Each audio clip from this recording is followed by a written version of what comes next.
have joined online. We greet you and we recognize all of us for making it to participate in this event. And now we are ready to start. We are ready to start. And we are glad. We are glad that we have adequate representation of stakeholders in this forum as we mark the formal launch of M&E professionalization journey in Kenya. Monitoring and evaluation is very, very key. Cross-cutting theme that is applicable in all profession areas, and therefore all of us representing different stakeholders have a stake in the M&E professionalization journey, and therefore we are welcome. We expect to have the Deputy Speaker, Professor Margaret Kamar, CEO Council of Governors, MS Mary Mweti, Honorable Makali Molo, representative from the government agencies. The representatives from government agencies are already here. The development partners, professional bodies, partner institutions and organizations, students representing young and emerging evaluators. Those are here and all protocol is observed. So the representations, as I've mentioned, those representations in government, UN agencies, including UNICEF, UN Women, UNFPA, and the general UN agencies, universities, research organizations and think tanks, civil society organizations, institutes and organizations, professional networks, professional network bodies. I will be inviting those so that by the institution that we represent, we briefly introduce ourselves after we start with the prayer. And speaking before you is Julius Lembito. Julius Lembito is the CEO, Evaluation Society of Kenya. And I will be moderating generally with the support from Evelyn. Evelyn will be supporting in moderation, especially and specifically in the panel discussions. Maybe Evelyn can stand and wave. Moderator, co-moderator. Thank you, Evelyn. Yes, we will be moderating with Evelyn. So, and this marks the starting of introductions. In the online,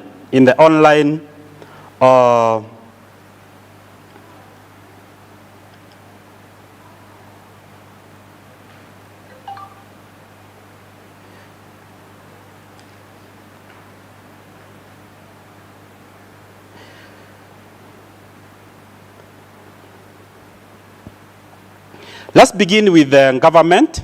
Let's begin with the government, and then we have the UN agencies, but this is after prayers. So let me welcome one of us from the forum to pray with us as we start.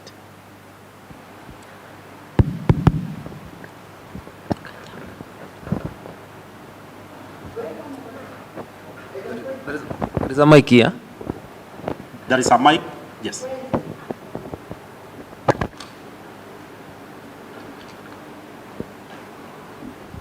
Okay. Let's humble ourselves for a word of prayer. Our kind and everlasting Father in heaven, we come before your presence again this morning to thank you, Lord, because you've enabled us to be alive this morning, and you've also enabled us to gather here, God. As we begin the activities of this program, my Lord, I pray that you go ahead of us. May the Holy Spirit descend upon us. May we listen to your voice. May we participate in this meeting, Lord, in a way that will bring glory and honor to you. For those that are on their way, We pray that you hasten them, give them safe journeys to this place, my Father. And as even the people guiding this meeting start to give instructions on what we are supposed to do, may we, Lord, participate in a way that will glorify you and in a way that will build this nation in one way or another. May you be with us, cater for all our needs. For this our humble prayer. In Jesus' name we've prayed. Amen. Amen. Amen. Thank you very much. Thank you for leading us in opening prayers.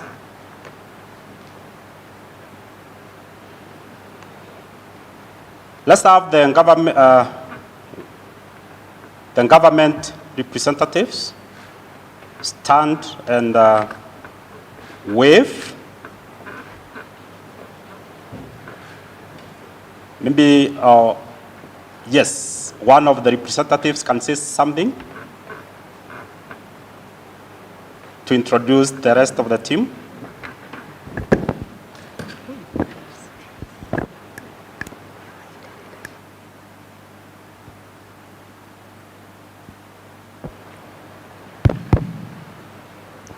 Okay, good morning, everyone. Okay, my name is Janet Meseyeki. I'm from the Monitoring and Evaluation Directorate, State Department for Planning. I'm an economist. Thank you. Thank you, Janet. Thank you. That's the government representatives. And now we can have the UN agencies. Most of the UN agencies are online. If you can kindly unmute and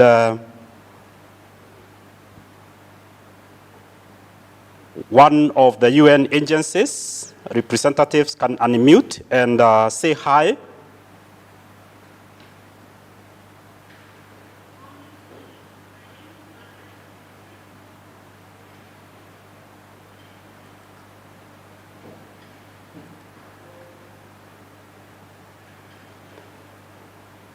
That voice was not very audible.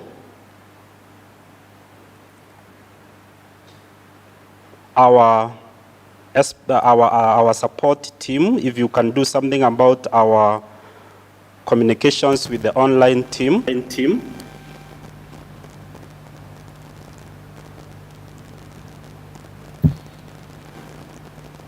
Hi, Julius and colleagues. I hope you can hear me. How do you hear me? This is Kinle from UNICEF. We can hear you well for the online participants. Mm-hmm. But I think the participants in the conference, they're having some challenge, right? Yeah. Julius, I hope you can hear me. Yes, we can hear you now. Okay, great. So yeah, I'm Kinle Penjo from UNICEF, today representing the UN Male Monitoring Evaluation Learning Group. Together with me, we have other colleagues who will also be introducing themselves. Maybe Valeria, maybe you can introduce again. I think the last time it was not very clear to the hall. Thanks. Thanks, Kinley and Valerie. Thank you. And now we can have universities. Those representing various universities, we can stand.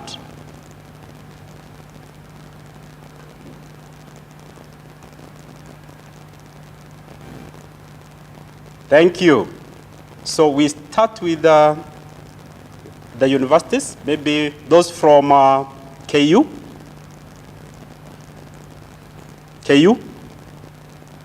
Thank you. So let's have one of you say something.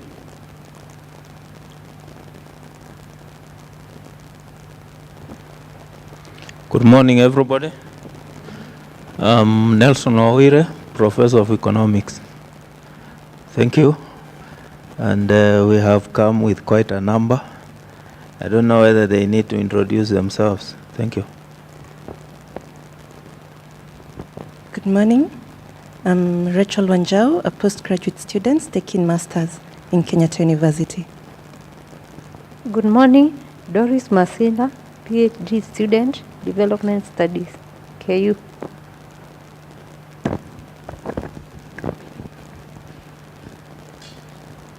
Good morning. I'm Mary Maseno, representing Park University, teach the development studies. It's a pleasure to be here. Thank you.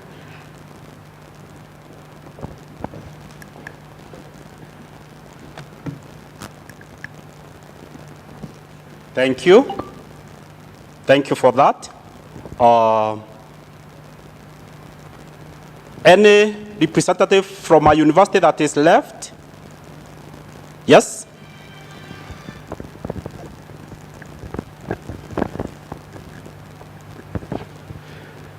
Good morning, everyone. My name is Mugo Mware. I represent Karatina University. Thank you. Thank you very much. Universities?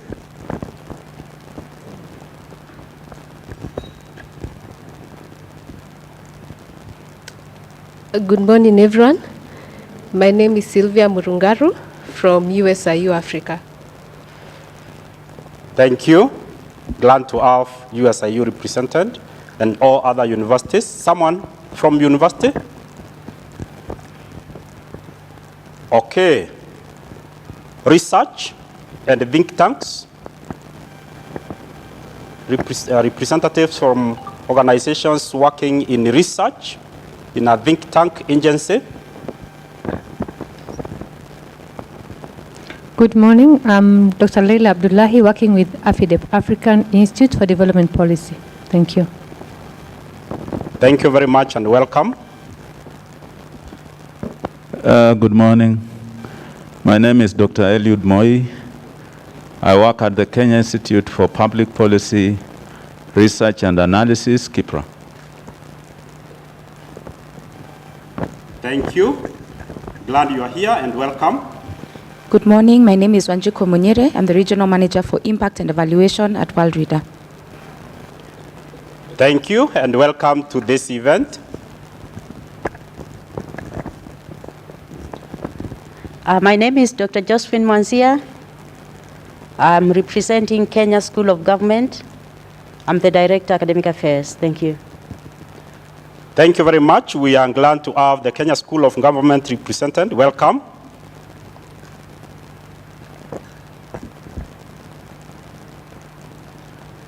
Someone left in research or think tank organization?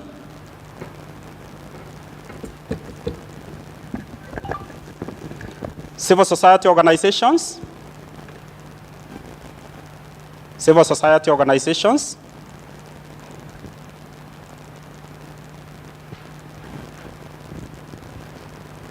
Yeah, I'm Jambo. My name is Wallace Mongi. I work with TISA. Thank you and welcome to this event. Civil society organizations?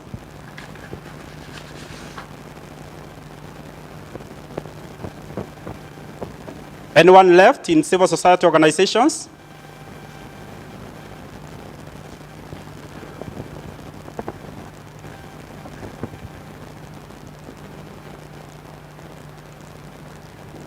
Institute or any other organization that is present?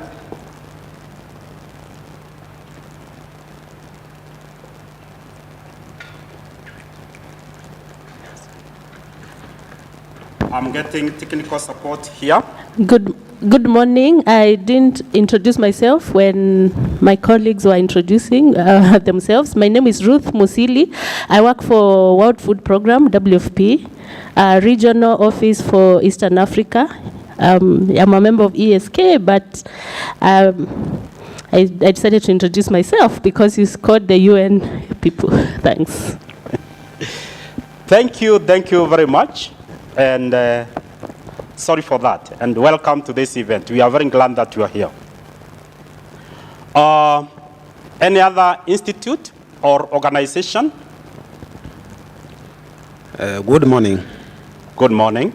I'm Tom Ochenge, Kisii National Polytechnic representative. Thank you very much. Kisii National Polytechnic is a member of ESK and has been partnering with that. We are glad that Kisii National Polytechnic is represented here. Thank you. Thank you. Morning too. Morning. I'm Frida Nyakerario from Kisii National Polytechnic. I'm here as a representative and also as the registrar academics. Thank you. Thank you. We are glad.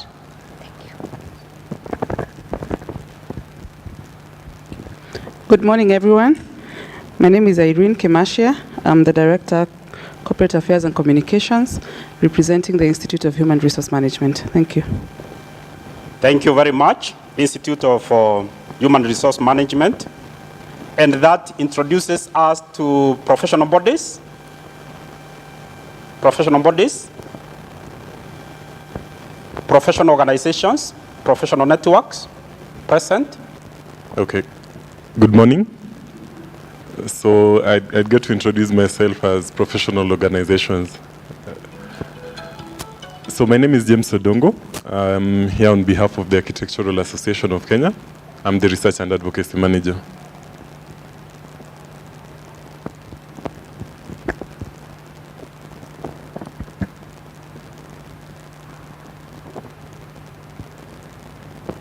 Thank you and welcome. Good morning, everybody. My name is Engineer Grace Onyango.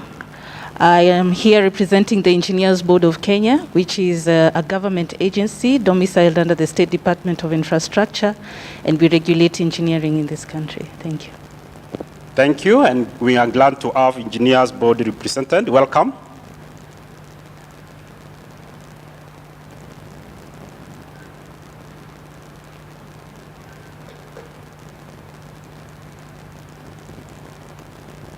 Good morning, everybody. Can you hear me? Good morning. Good morning. My names are Felix Okach. I'm the chairman of Association for Professional Societies in East Africa. So I represent the Association of Professional Bodies in East Africa. Thank you very much. We are glad that the Association of Professional Bodies in East Africa is represented, and you are welcome. Professional body. We have students representing. Okay, welcome. Sorry, good morning, colleagues. Good morning. I was to introduce myself under the category of institutes. I'm Joash Manyi. I'm representing the Kenya Institute of Curriculum Development. Kenya Institute of Curriculum Development. Thank you. Thank you, thank you. And we have been partnering with the Kenya Institute of Curriculum Development in a forum called EVAL SDGs that is coordinated by the government, MENT, and ESK. Thank you, and we are glad that the institute is represented. Any other institute or organization that has not been recognized?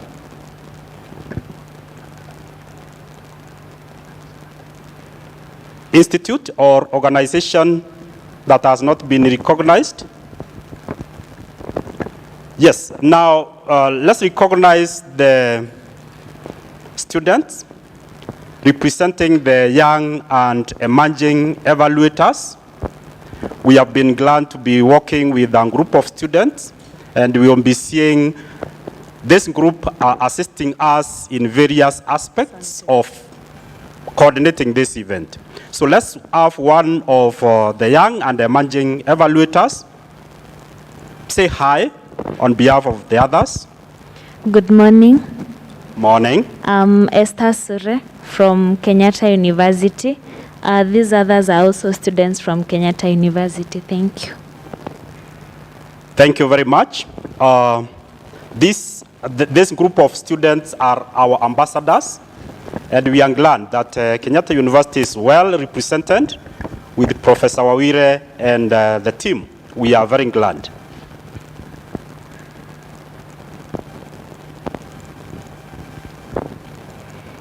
Someone who has not been recognized? I want us now to move to the program.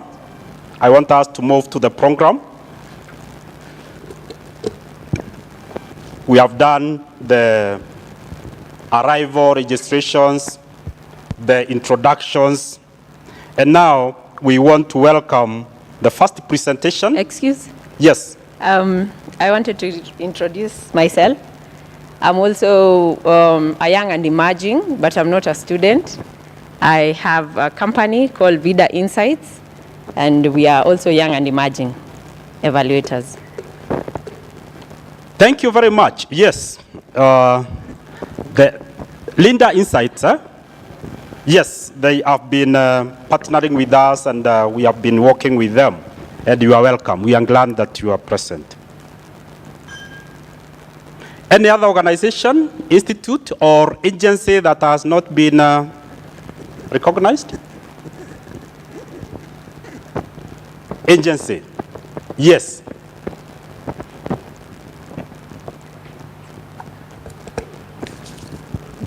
Thank you. I had earlier been recognized under government, but I come from an agency called Kenya National Qualifications Authority. My name is Mahindi Stanley. I'm a Director of Technical Services. Thank you. Thank you very much. Yes, Kenya National Qualifications Authority. We are very glad that you are present. Thank you very much.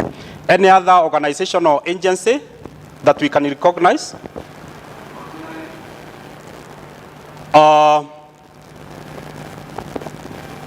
I'm being reminded, those that are online, welcome. Yes, if you can move the mic.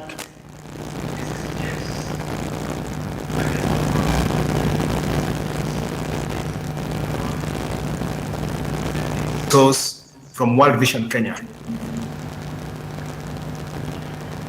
Thank you very much, James. World Vision Kenya, represented virtually. We are glad that you have joined us. Good morning, Julius. Good morning, Stanley. Yeah, this Stanley McKinney representing Machakos University. Welcome, Stanley, and we are glad that Machakos University is represented. Welcome. Hello everyone, this is Aguaya representing the Federation of Kenya Employers. Thank you, Secretariat, Evaluation Society of Kenya. We have board members. If you can stand. Yes, we have that representation, and we will give each one of us to that a second to say hi and the name. The hashas, yes. Hi everybody, my name is Jennifer Mutua. I'm the founder of the Evaluation Society of Kenya and the next official in the board. Karibuni sana. Thank you, Jennifer. We are glad to have you in this event.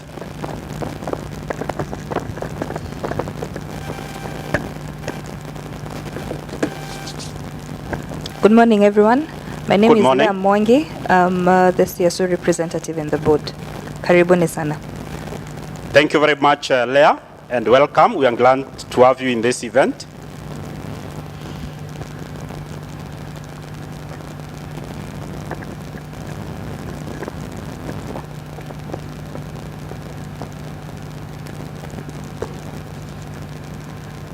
Good morning, everyone. I'm Moses Oyagi, acting Vice Chair and the Treasurer. Thank you. Thank you very much, Dr. Moses Oyagi. We are glad that you are in this event, and welcome. As you have seen, that team is the team behind much of the logistical and other arrangement, together with the board, the MEND, together with the MEND, the government representatives that we saw, and the ESK team. That's the team that has been organizing all the arrangements and logistics of this event to this far, and we continue to work together. Thank you, and we are all welcome.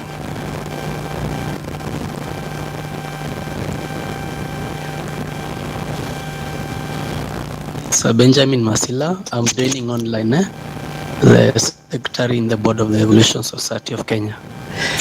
Thank you very much, Mr. Masila. We are glad to have you in this event virtually. As you have seen, Mr. Masila is the Secretary to the board and has been very, very supportive in the whole process as well. Thank you, Mr. Masila, and welcome. Someone else that we have left in the introductions?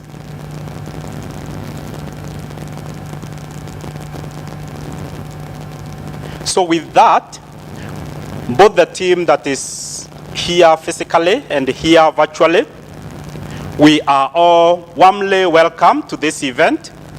And the event is aimed at deliberating on the role of all those stakeholders that have been introduced and several others, the role that we have in this journey of M&E professionalization in Kenya.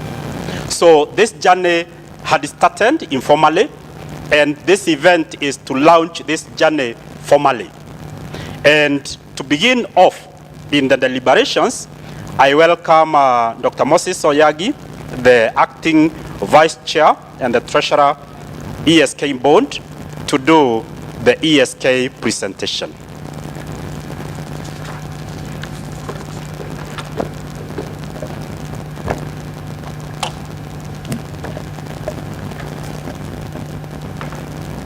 Can we appreciate him as he starts? Welcome. Thank you, Julius. So once again, my name is Dr. Moses Oyagi, acting vice chair and the treasurer, Evaluation Society of Kenya. So I'm going to just give you an overview of ESK, just on behalf of my colleagues. I want you to confirm whether I'm audible, and I'll try to join so that everyone can see my presentation. Sorry.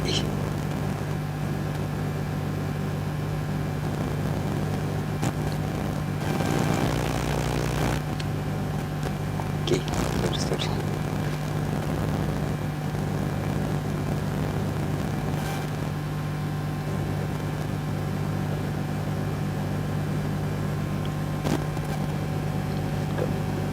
So maybe someone to help. I want to. Oh yes.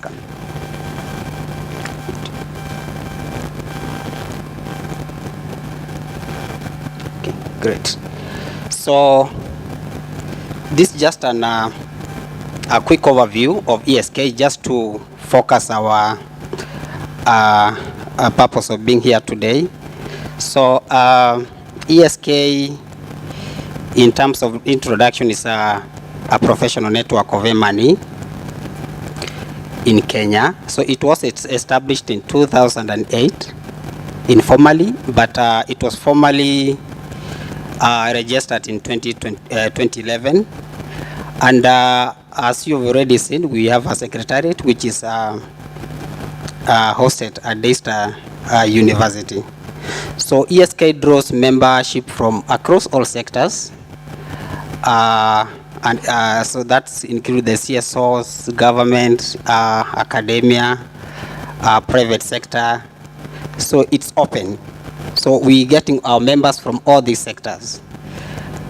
And our core mandate mainly, one is to be a body which is able to offer a variation to its members, and also certification, and of course we also envisioning us being able to be able to offer the accreditation. So, and number two, we also as a monitoring and evaluation professional body.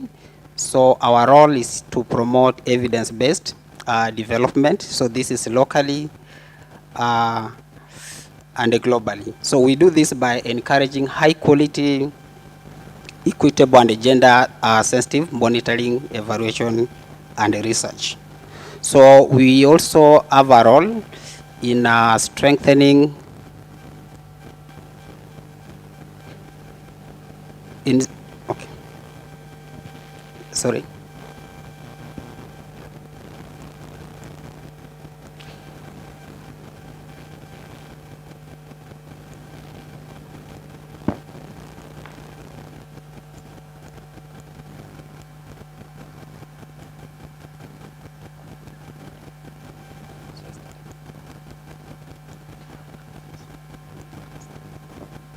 Oh, sorry. I'm just informed that so those who are joining virtually, they're not getting the audio. I can quickly start because.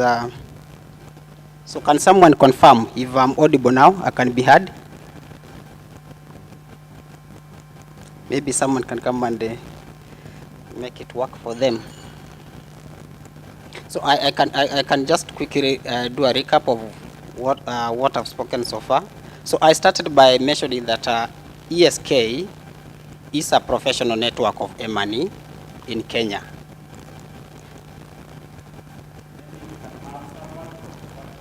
To confirm.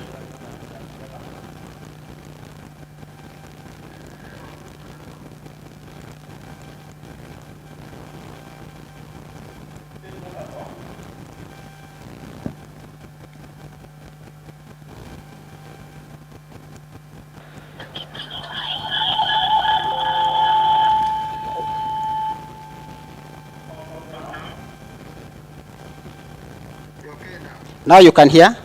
Yeah, sorry for that. So allow me then start all over again. My name is Dr. Moses Yoyagi. I'm acting Vice Chair and Treasurer for Evaluation Society of Kenya. And on behalf of ESK, I'm giving an overview of ESK just to give us a background. So in terms of introduction, ESK is a professional body of M&E, that's monitoring and evaluation in Kenya. So it was informally established in 2008 and formally registered in 2011. And as you have already heard, we have a secretariat since March last year, and it's hosted by Leicester University. In terms of membership, we draw our membership across all sectors.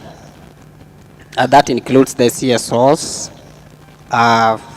government, academia, private sector, development partners, including UN, so among others. So we draw our membership. We are not restricted to only those doing monitoring and evaluation. Next is on our mandate, the core mandate.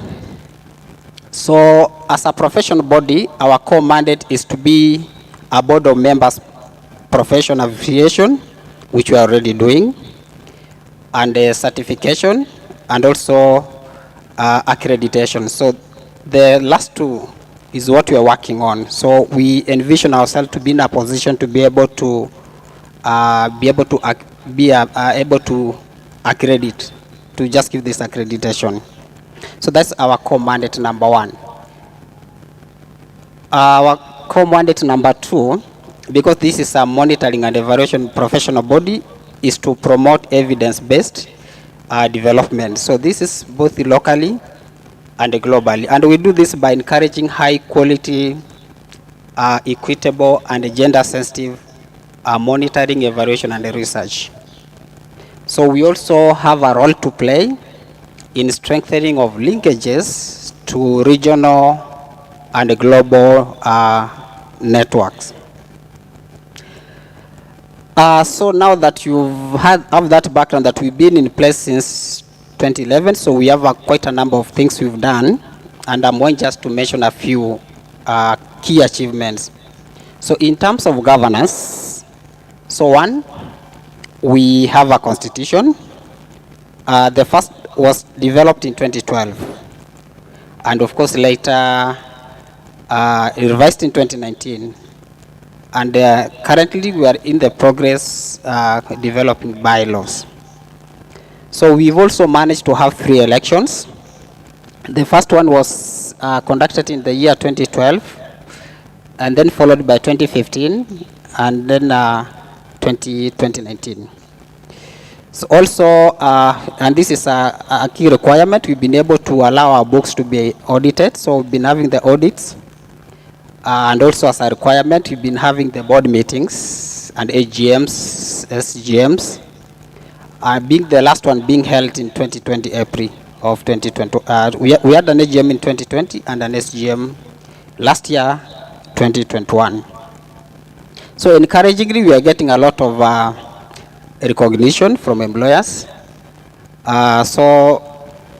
are increasingly recognizing us by making requests for members' certificates, that's certificates of affiliation, and of course sometimes doing the background checks just to know their status, their conduct.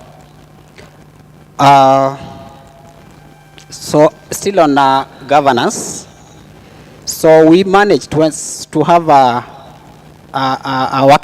strategic plan that we are implementing now, and this was consultatively developed beginning of 2020. So in terms of institutional strengthening,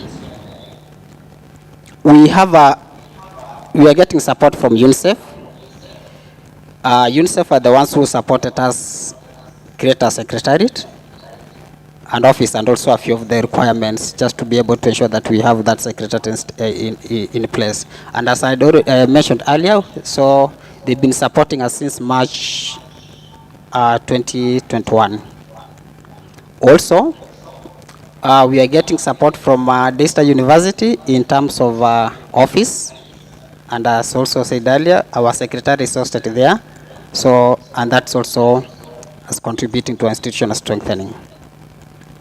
Also, equally of importance, ESK is featuring in government policy documents. Just a few, we have the UN VNR of 2020, for those who read. That's pages 87 and 88. You can see our contribution as ESK. And of course in the CMS and the guidelines.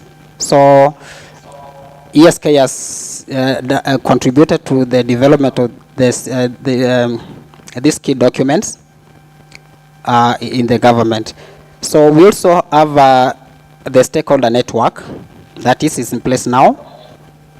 So this is meant for promoting various SDGs, and this is coordinating jointly by MED and the ESK and a technical working group. So it meets monthly. Of course, it's also supported by UNICEF. So this network led to various SDGs 2018 Global Award by UNICEF, of course IOC and the Valley partners. Just to give you a walk through how this technical working group came to be, the genesis.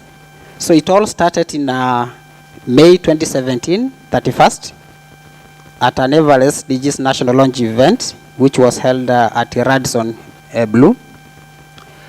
And of course, the conveners, it was jointly organized by MED and ESK, that being a national evaluation advocacy event. So it was under UN Women Eval Partners Global Movement SDGs, that's evaluation. So the special focus for this technical working group is on promoting the evaluation of Vision 2030 through NIMES and SMS. Also, in addition, the event focused on the SDGs code number 17, which talks on partnerships. So in terms of participation in this event, so participants were drawn from government, that's ministries, state agencies, independent commissions, and the judiciary. We also had representation from the CSOs, academia, private sector, development partners, including the World Bank, UN, USAID, and also our members, that's ESK members. The keynote address was given by Permanent Secretary, Minister of Devolution and Planning, and the Valley Partners co-chair, that's UNICEF Evaluation Office in New York, and they did it via a video link. So there are also presentations done from MED, SDGs unit, and also ESK. And also, in addition, during that event, we had panel discussions, which were done by World Bank, UN Women, KEPSA, and also media. So that the participants, part of the discussion they had, they explored current opportunities then and the gaps on this and how best to redress them. So focus was more on rallying around the national Integrated Monitoring and Evaluation System, that's the NIMES, and the county Integrated Monitoring and Evaluation System, so the CMS, while at the same time, trying to strengthen ESK. So a key gap was identified, and the key gap here was limited participation of state and non-state actors. And this was in the NIMES and the CMS. Just the pictures we are seeing, this is part of that event. So you can see the Dr. Mushiri from the Ministry of Planning giving a keynote address. Of course, also another presenter during that event.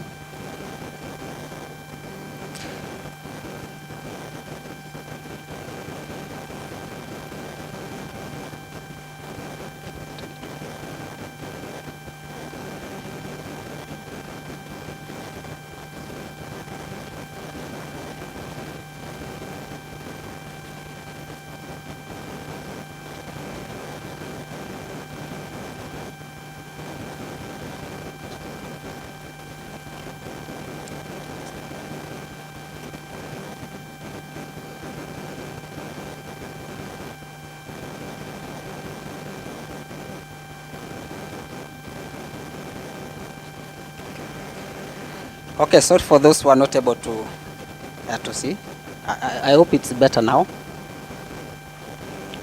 So yeah, so then in that event we had our founder, by that time he was the chair, Madam Ms. Jennifer Mutua, in that event. Yes, so you can see what was happening in the panel discussion, and this was chaired by AFIDEP representative. So these are some of the happenings during that event, just to give us a feel on how the event went. So this was a plenary session, I see being facilitated by an ESK member. And the master of ceremony for that event was David Nyasio from MED. So the way forward from that event was that there was need to establish a task team to spearhead the continued and consultative multi-stakeholder engagement of running around the MEDS, NIMES, and CMES agenda. So this was formed then with the participants volunteering to be team members. So it was voluntary, so they volunteered just to be part of the team members, and evolved into what is now called EVAL SDGs Technical Working Group. So, and of course, following that, there was a formation of a contact list group. That's a listserv Google's group of all stakeholders represented at its operationalization. So then it was very clear from that the role of ESK was to be the link between state and the non-state actors in the coordinating this with the MED as the chair.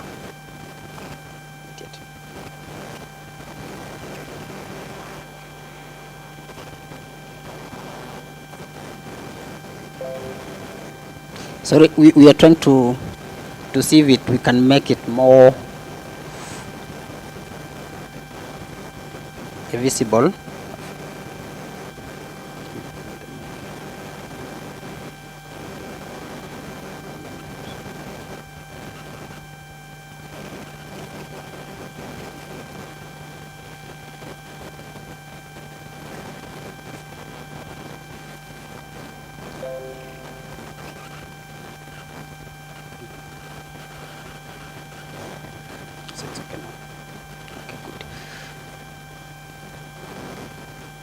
Okay, so thank you. Yeah, just to recap again. So we are saying the way forward from that event was that a team was to be formed, and the role of the team was to continue the consultative multi-stakeholder engagement of running around the MEDS, NIMES, and CMES agendas. So, and then of course, members were asked to volunteer just to be team members. And so this evolved to what we now call EVAL SDGs Technical Working Group, and this has been meeting on a monthly basis, of course, partly supported by UNICEF. And then I also say that following this, the formation of the EVAL SDGs Technical Working Group was a formation of a contact list group. This includes a listserv and a Google's group. So this for all stakeholders represented and its operationalization. So and then I was saying ESK was, out of this it was agreed that the role of ESK was to be the link between the state and non-state actors in the coordinating this, and the MED being the chair. Some of the key achievements under now the technical working group include: 1, December 2021, we had a joint ESK UNICEF M&E training for our members, and the special focus for this was on young and emerging evaluators. And then 2, we've also, through this technical working group, we managed to have a joint pilot county evaluation project, which was jointly by MED and ESK, MED, ESK, World Bank. Of course, joined by MED and ESK, funded by World Bank. And the aim was to promote the uptake of evaluation in Kericho and Kilifi.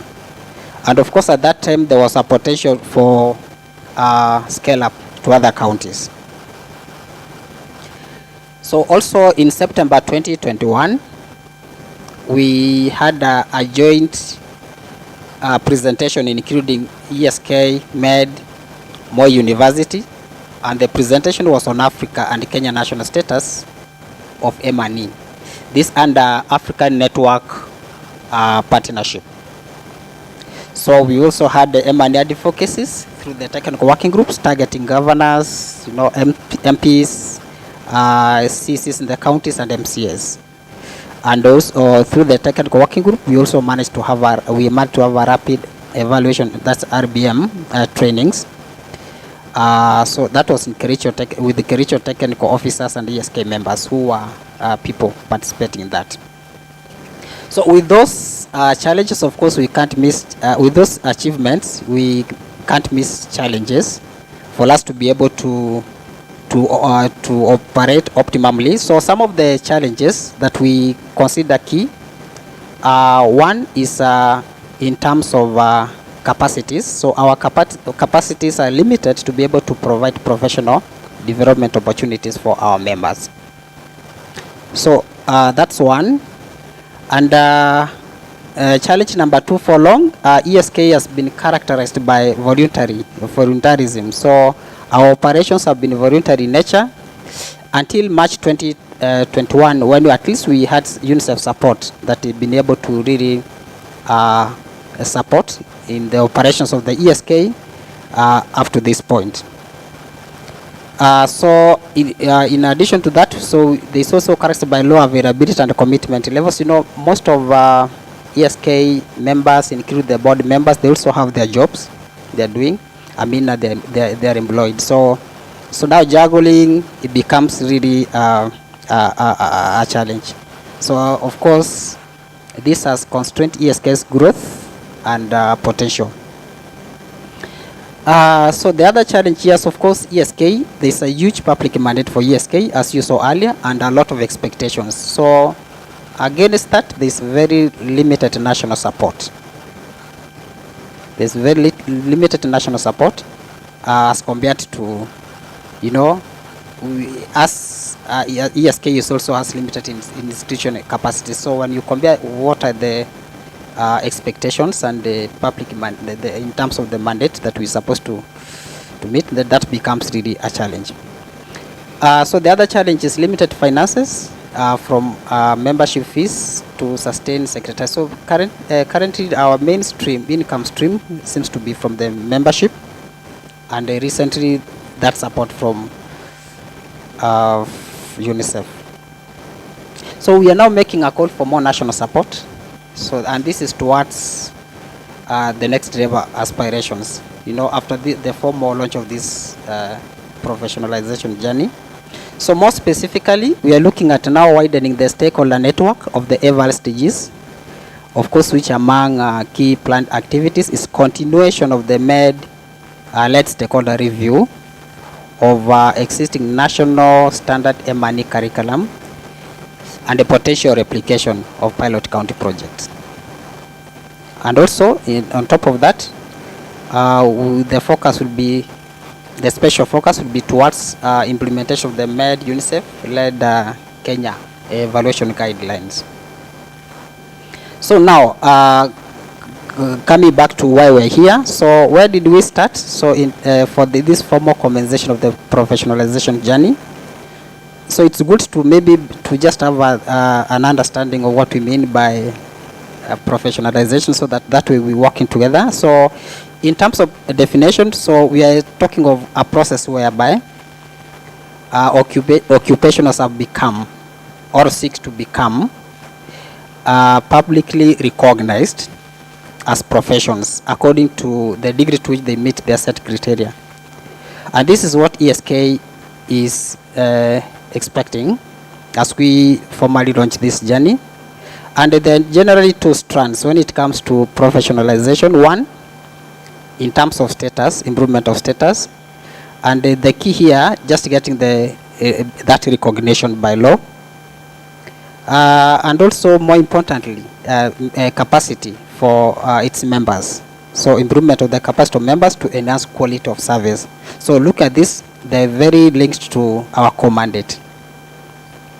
So over the years, the multi-stakeholder efforts under NIMES, academias, CSOs, private sector, all this, they have laid a strong foundation. That's through the technical working groups for this professionalization journey. Already we are, ESK is a member of Interregional Initiative for Professionalization of Evaluation, that's IRIPE, and it was launched in December 2020. So it's been in operation, and some of the key outputs include multi-country status reports, and of course now there are a number of ongoing activities, among them including evaluation competencies webinars. Yeah, so also spearheading the consultative stakeholder development of national regulatory framework. So those are some of the things also we are looking forward to achieve. Spearheading stakeholder consultative development and administration of evaluation competencies network framework to complement academic training for members. So just like law, once you get your degree from university, we also want to have a complementary training, just like other professional bodies. And as I also said, that one thing we are yet to achieve, that institutional accreditation. And of course, we anticipate to have ongoing lobbying and advocacy for legitimization of M&E practice. First, M&E has to be recognized as a profession, and this can only be done by Act of Parliament. So, and of course we are comparing this to the other professions like Law Society of Kenya. So for us to be able to reach that level whereby we are recognized legally to be able to be able to accredit. Yeah, so of course ESK is still young when you compare with other professional bodies. For example, we look at LSK, the Law Society of Kenya. It got ordinance. That recognition we are looking for now in 1949 after so many years, and that's why we're saying this is going to be a journey. Okay, it takes quite a long time to get there. So here are some of proposed support we are forward we're making. So we are proposing support towards the attainment of formal dimensions of professionalization. So this among them includes peer-to-peer learning and experience sharing from long-established professions networks. So we already initiated this, and so what we are calling for is for those professional bodies which are already established to just work with us. We also propose to have more capacity development opportunities for members. Things like M&E Week, so that they are able to participate in the M&E Week, and also targeted trainings, and also what is really lacking to our members, that evaluation aspect of the M&E, so that they can also have a practical evaluation from the field experience. We're also proposing affirmative action for our members to be roped into UN agencies evaluations, like national consultants interns, no mentees. So this may give them that exposure and an opportunity to get experience from the seasoned evaluators. We're also proposing funding support for ESK, participation in national M&E agenda through NIMES, CIMES, and with focus on advocacy, capacity building, and professionalization. Also, proposing here is support for continued secretariat operations. That is towards UNICEF secretariat staff. The initial support for our secretariat was for 1 year. So we are looking forward to sustaining this secretariat, and so that may now require us to open more gates to get more funding for us to be able to sustain. So yes, so this is our country and it is in our hands, and we can make it better through money.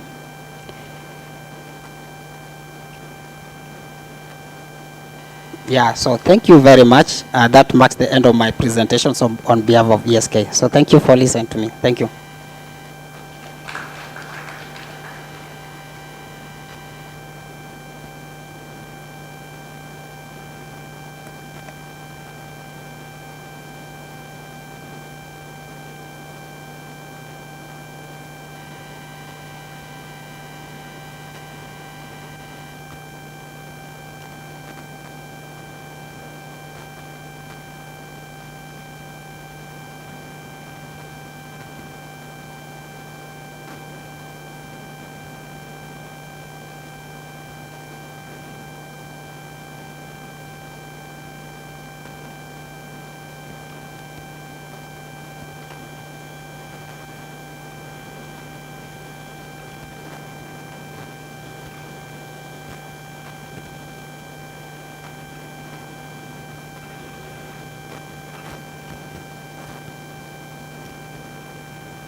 Thank you. I understand we could be having some ESK members present that were not recognized.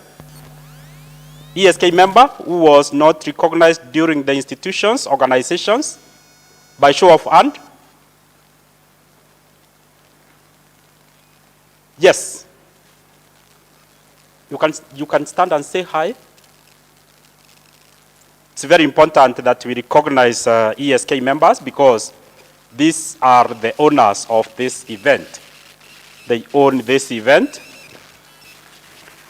Thank you very much. My name is Vivian Olang, a young and emerging evaluator, a member of ESK. Thank you. Thank you very much.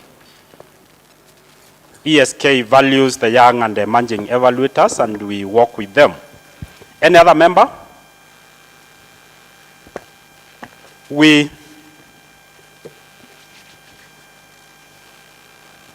Yes, good morning, everyone. My pleasure to join in. My name is Jerim Obure, and I am also an ESK member. Thank you. Thank you. Thank you. And we are glad to have ESK members in this event. We are glad to have ESK members. If you are an ESK member, maybe virtually or here physically, welcome. And we are glad to have you in this event. And having said that, I now welcome the second presentation, and this is national M&E status and linkages to professionalization journey, a presentation by a representative from the government. And the person representing the government this morning in this event is Madam Janet Mesieki. Janet is an economist in the Monitoring and Evaluation Directorate, and she will be representing the directorate, Mr. Alois Ratemo, who is away on official duty in this event. Welcome. Let's appreciate the government representatives as they come to make the government presentation in this event. Welcome.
Okay, thank you everyone. Sorry for the hitch.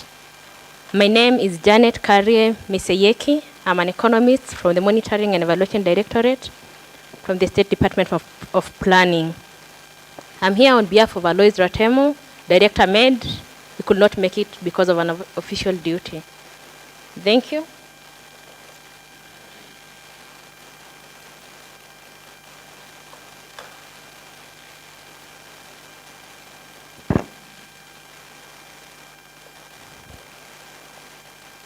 Okay, the presentation is about national M&E status and linkages to professionalization journey by the Monitoring and Evaluation Directorate. Okay, introduction. The State Department of Planning is functionally responsible for coordination of monitoring and evaluation of all government policies, programs, and projects. M&E responsibility discharged by Monitoring and Evaluation Directorate that is made through the National Integrated Monitoring and Evaluation System, NIMES framework.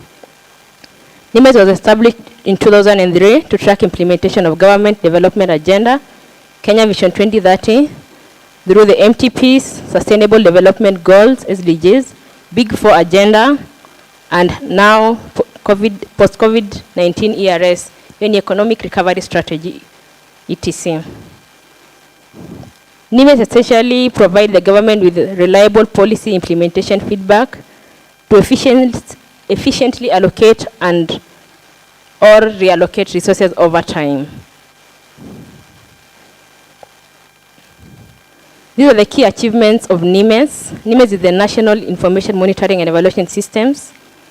The key achievement is sector and national performance indicators. These are indicators and books that are made to, okay, they have projects that are to be implemented within maybe 5 years. So the indicator handbook shows the progress after a specific period of time. There is the annual and end-term progress reports. These are produced by state departments. The County Integrated Monitoring and Evaluation CMES guidelines is for the counties. electronic M&E systems, that is ENIMES and ECMES. ENIMES stands for Electronic National Information Monitoring and Evaluation Systems, while ECMES stands for Electronic County Integrated Monitoring and Evaluation Systems.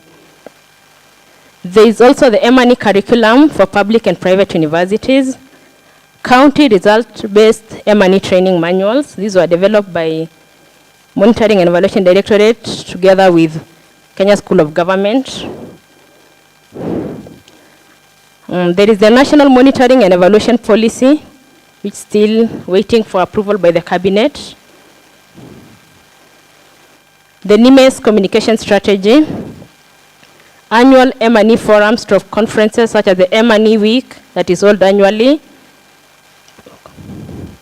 There is the M&E Toolkit, M&E Norms and Standards in the public sector, Kenya Evaluation Guidelines, a resource center, and website for monitoring and planning.go.ke. The key achievement in the counties is establishment of CMES framework to track and report implementation of development initiatives in counties.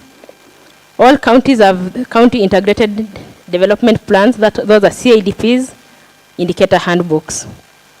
County annual progress reports prepared by counties. Electronic M&E systems, those are ECMES. These have been rolled out to 42 counties so far. County monitoring and evaluation policies, these are specific to each county.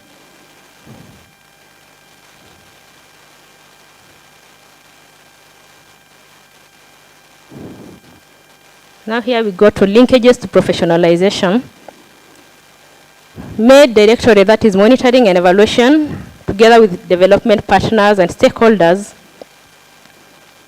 have come up with the M&E policy. The M&E policy recognizes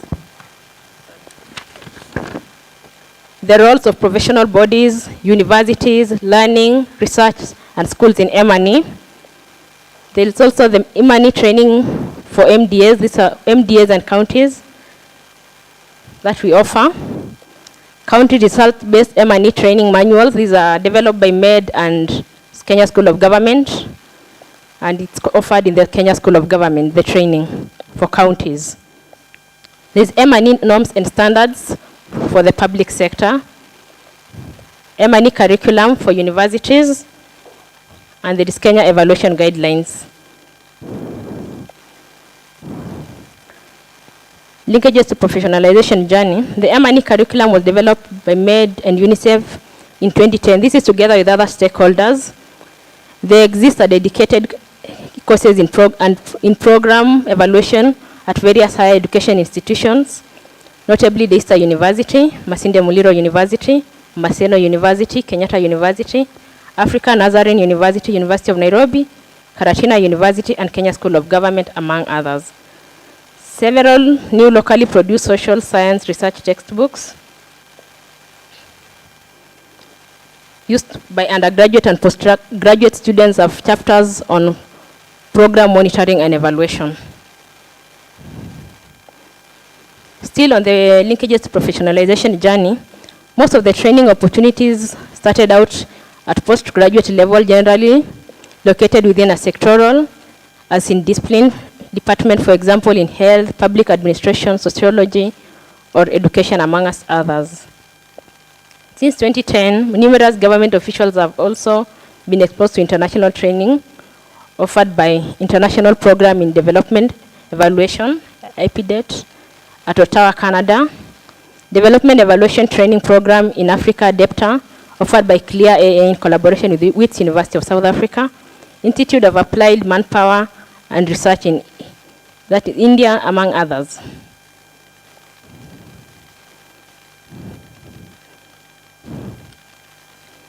Still on linkages, the current range of evaluation practitioners include individual independent consultant, consultancy firms, academics, employed at universities, international development agencies, consultants within government with different roles and functions.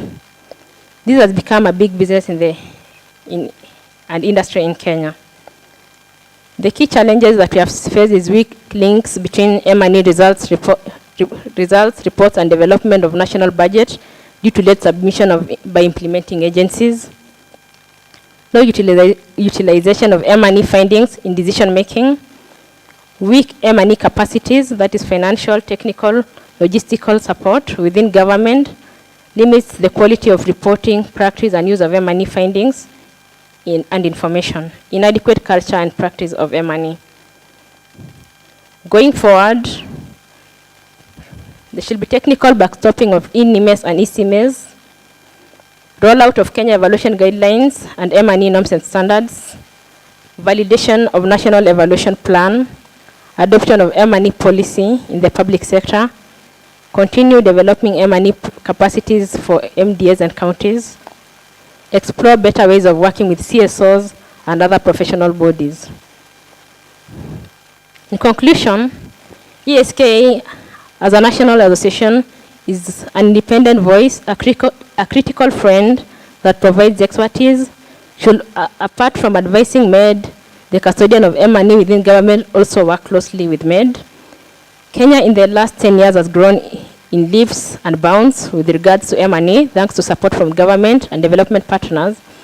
Application of M&E is needed at all levels, that is managers, M&E specialists, project staff, elected members, ICT staff, finance staff, HR staff, etc.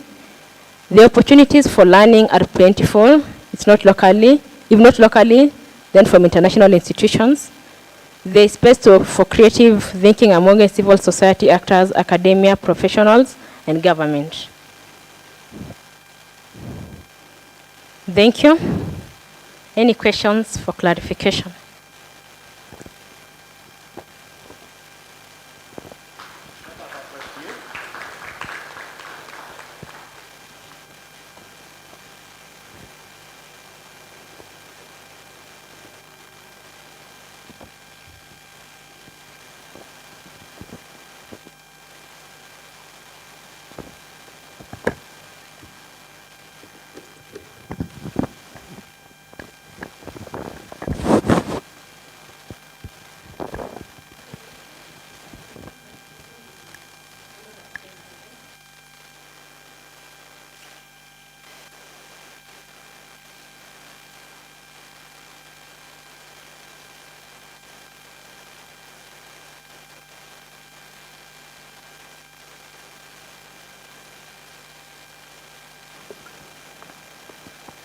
Thank you very much, Janet, representative for the government. And as presented, the government has been very key in this professionalization journey. Let's appreciate the government representative again. Thank you. And now we move to the plenary. Question and answer session.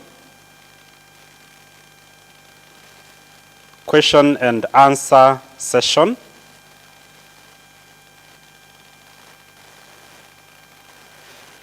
And the way we do this, we need to have a photo.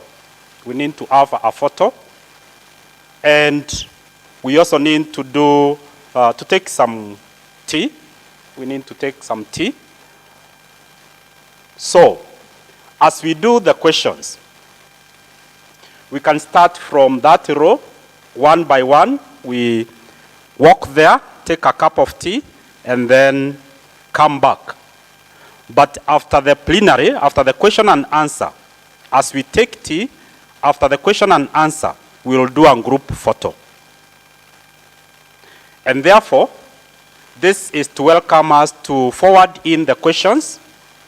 Welcome to forward in the questions and to begin walking to the station where we can have a cup of tea one by one so that the plenary will go on as we as well manage the cup of tea.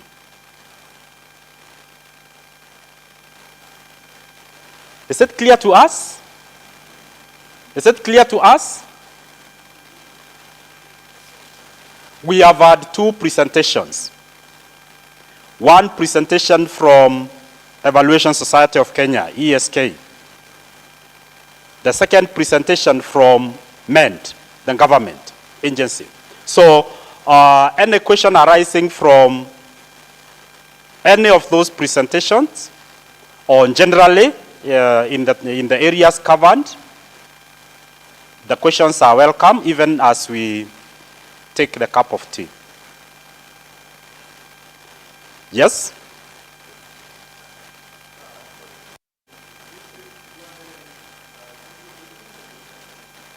Both. We manage the two of them. We can be able to do that. Eh?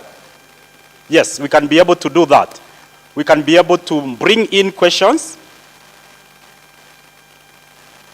If you can write the question down and bring it, or say it, or say the question, so that we manage the questions and answer together with a cup of tea, for the interest of time.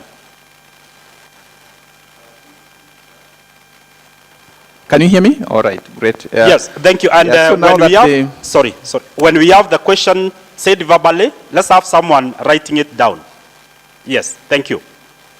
Thank you, sir. The mic is here with me already, so I think I just go ahead with the questions. Two questions for Janet.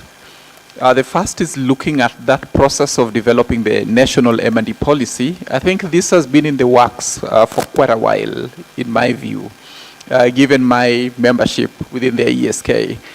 Are there any constraints that are preventing this from moving to an official approval of that policy, so then we get it in place?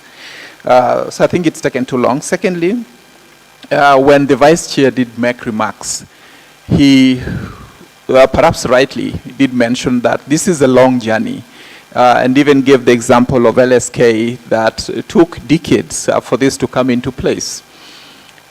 Looking at us as we professionalize M&D, I don't believe that we need to go through the same road.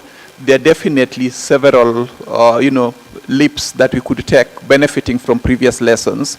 So what engagements are going on in terms of lobbying with the right people to ensure that the government officially gets to advise us appropriately and even recognize M&D as a profession in the country? Thank you.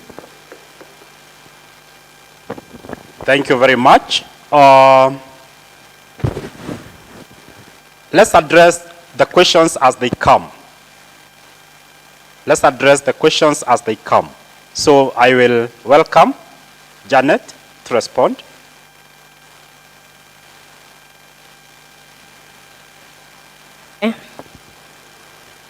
Okay, on the policy, there are some constraints. In 2019, there was an executive order, which were the Interior CS Matiang'i was named the chairperson for the newly constituted National Development, Implementation and Communication Committee, which was mandated to supervise the execution of government programs.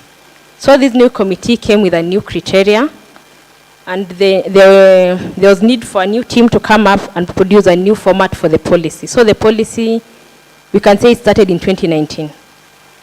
It may happen before was like, so from once the committee was started in 2019, now that's when there's a new format.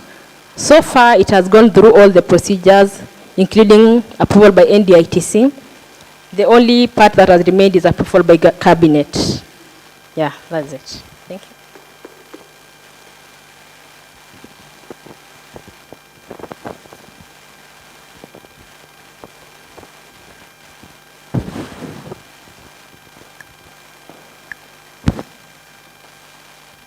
Thank you very much, Janet.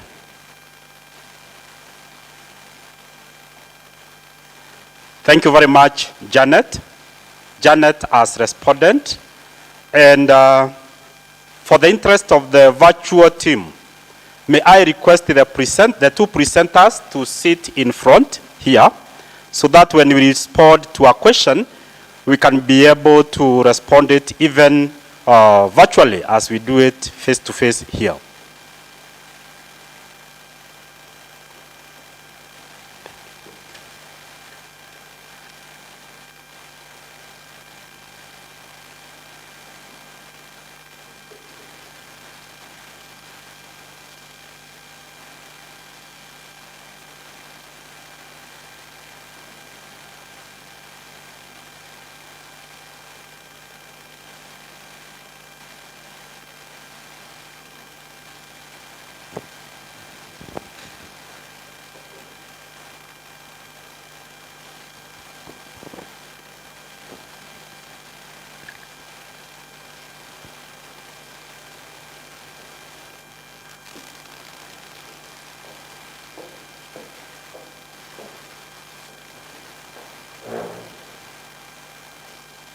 Thank you.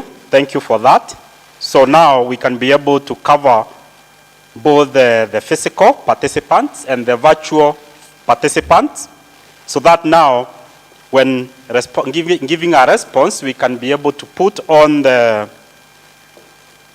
camera on, so that we give both the person responding and the voice, the audio part of the response. Thank you very much. There is a question here.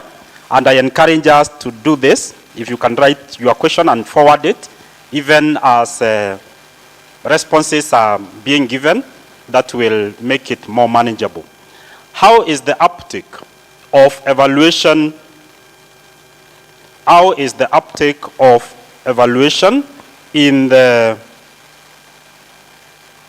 HR space, especially considering the investment in capacity building, especially in environment that the impact on, especially in the government, what the impact on 1, performance, 2, productivity, 3, impact, 4, skills and competencies. This question again seems to be directed to the government, but because as well it talks about the uptake of evaluation, it can, the aspect of the uptake of evaluation can be addressed by the two presentations. So I will give this time for the general uptake, and then the aspects of performance, productivity, impact, skills, and competencies.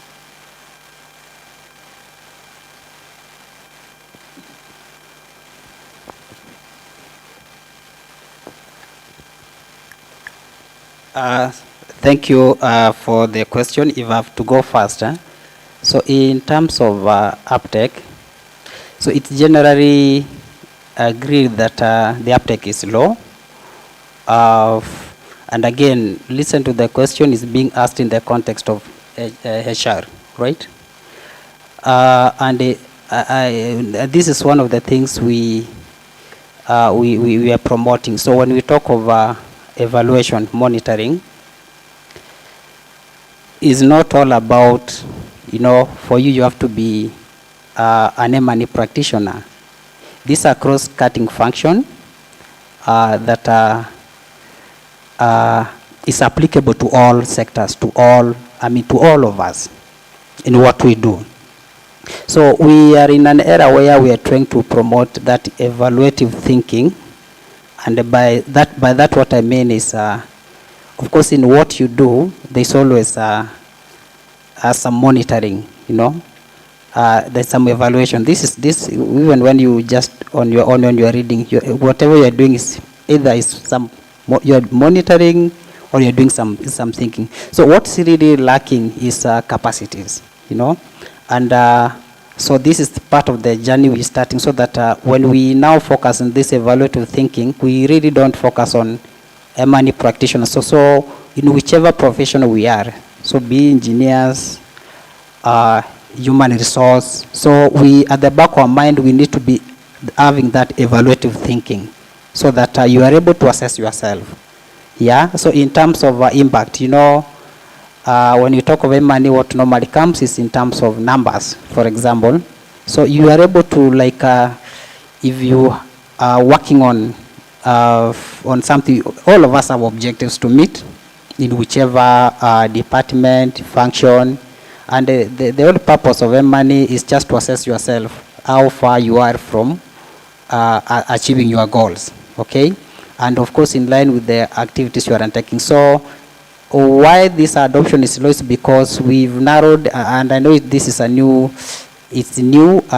profession, so we just narrow it to the M&E practitioners alone, but this is supposed to be amongst all of us. And when you look at where we work, the really role of M&E officers It's just coordination. But the really people who do this money, in terms of generating data, in terms of making use of this data to make decisions, are the technical people, you know, be it in agriculture, in all sectors. So our role is all just to coordinate all this. So what we actually we trying to emphasize on is just to strengthen capacity for all of us, so that all of us have this evaluative thinking, irrespective of which field we are in.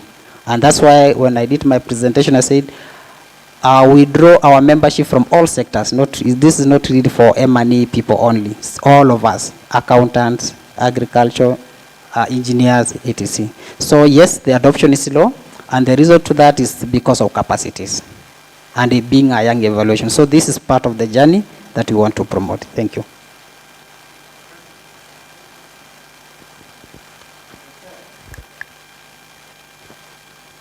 Yes. Yeah. Thank you for the response, Dr. Moses Oyagi.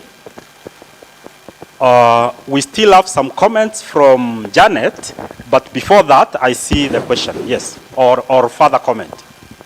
Thank you, Doctor, for that explanation. What I'm wondering is, should it be the issue of uptake, of low uptake, or because I think M&E is there. It's there in almost every sector, even in government, in private sector. It's there. It has been there, I think, since the 2003, when government introduced RBM. Evaluation has been there. My thinking is, it is not documented. It's undocumented, but it's there. It's practiced all over, at all levels of project implementation, program implementation. M&E is done at all levels. So to me, we should be looking at how do we document to ensure that it is effectively carried over. Even the implementers are not known. So it's about documentation of what is done, who are the M&E people in all levels of government, in public and in private sector. Thank you. Thank you very much.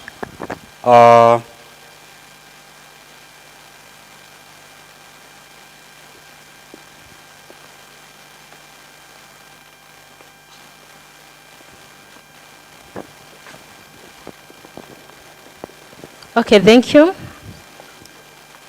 Okay, I'm responding to the evaluation. The uptake has been low, and in response to what, okay, sorry, I did not capture the name, is saying they have not been, before we did not have a clear evaluation plan and evaluation guidelines. So in 2020, that is when the evaluation guidelines were officially put to the public, officially developed by the Monitoring and Evaluation Directorate with the help of UNICEF.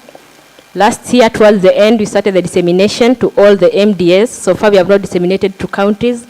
So it is now that we have the evaluation guidelines in Kenya. Before, we did not have them. And we also have a national evaluation plan. So this will help to streamline evaluation practice in Kenya. Thank you. Thank you very much, Janet. Thank you for that. And yes, just like we have received from the participant, yes, monitoring and evaluation is very important to all sectors,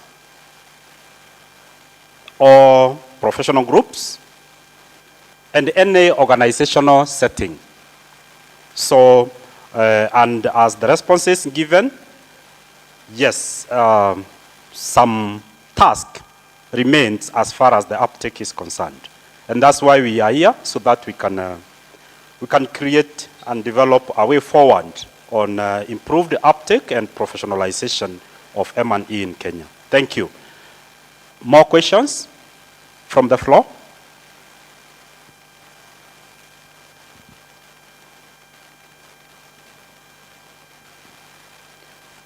someone to assist with the mic in the middle there.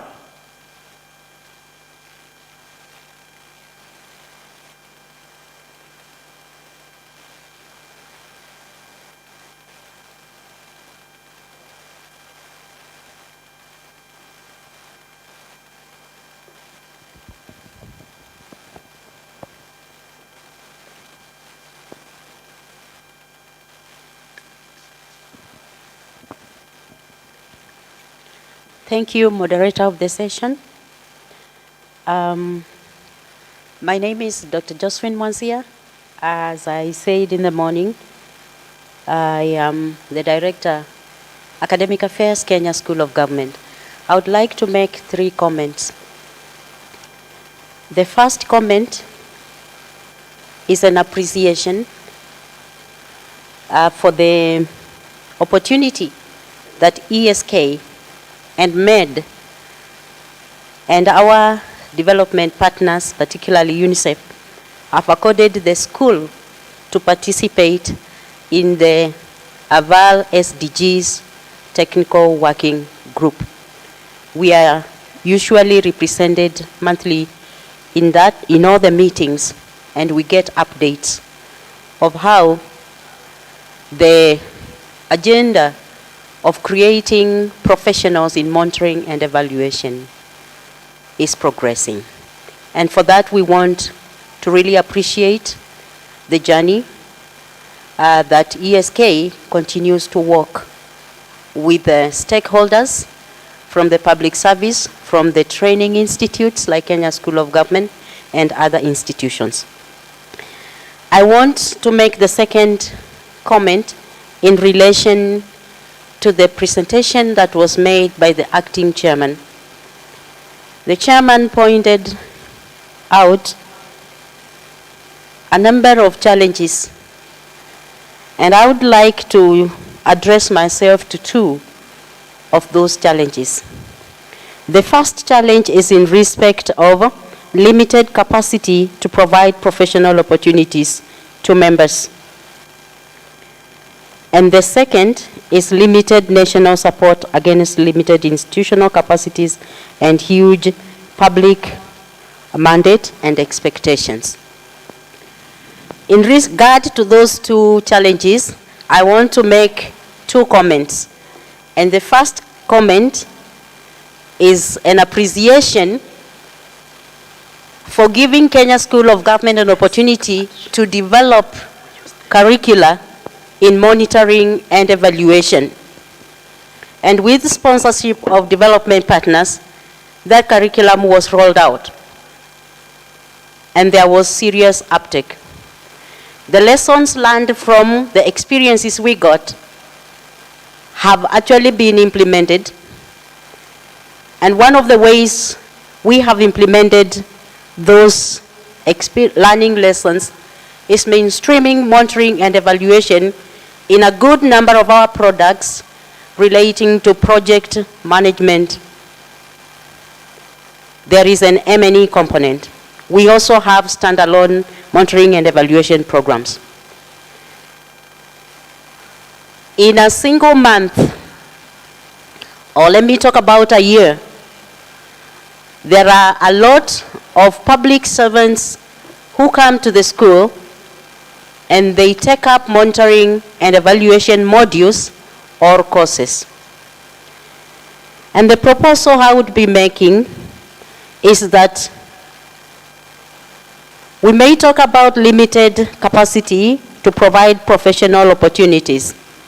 But as we continue learning, we will realize that there are opportunities if we begin to widen the scope of networking, collaborating, and partnerships.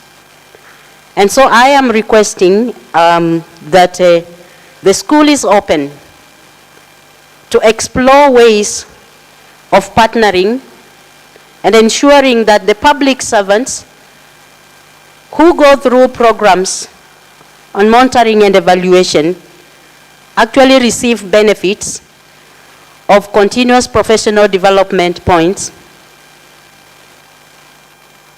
They are able to grow in their profession, in their career. Within that partnership, then we can explore what kinds of trainings, what kinds of conferences, webinars can be offered in collaboration to benefit these public servants. This is because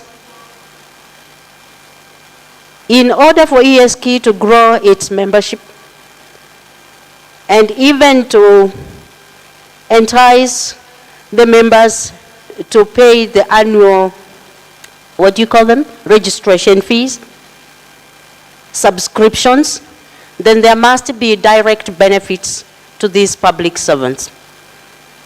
The school every month accesses more than 3,000 public servants.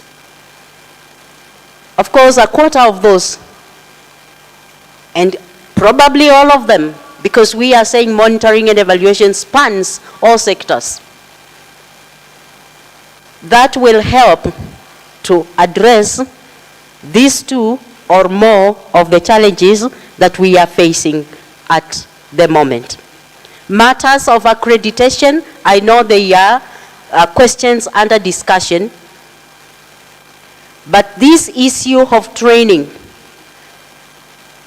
CPD points, career progression, ensuring these guidelines and the policy that has been developed is actually being implemented and complied with at the national government and at the county government level, then I am inviting a partnership in a separate meeting.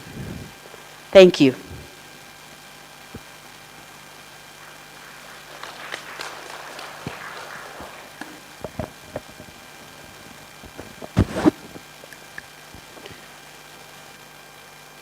Thank you. Thank you very much, Daktari. The invitation is well received for action and for further discussions away from this forum. Thank you very much. And generally, those comments were very, very insightful. We are grateful for all those comments made, because I've started with the last, the invitation. Yes. So even the comments are very well received. We have the guest there, if you can facilitate the mic.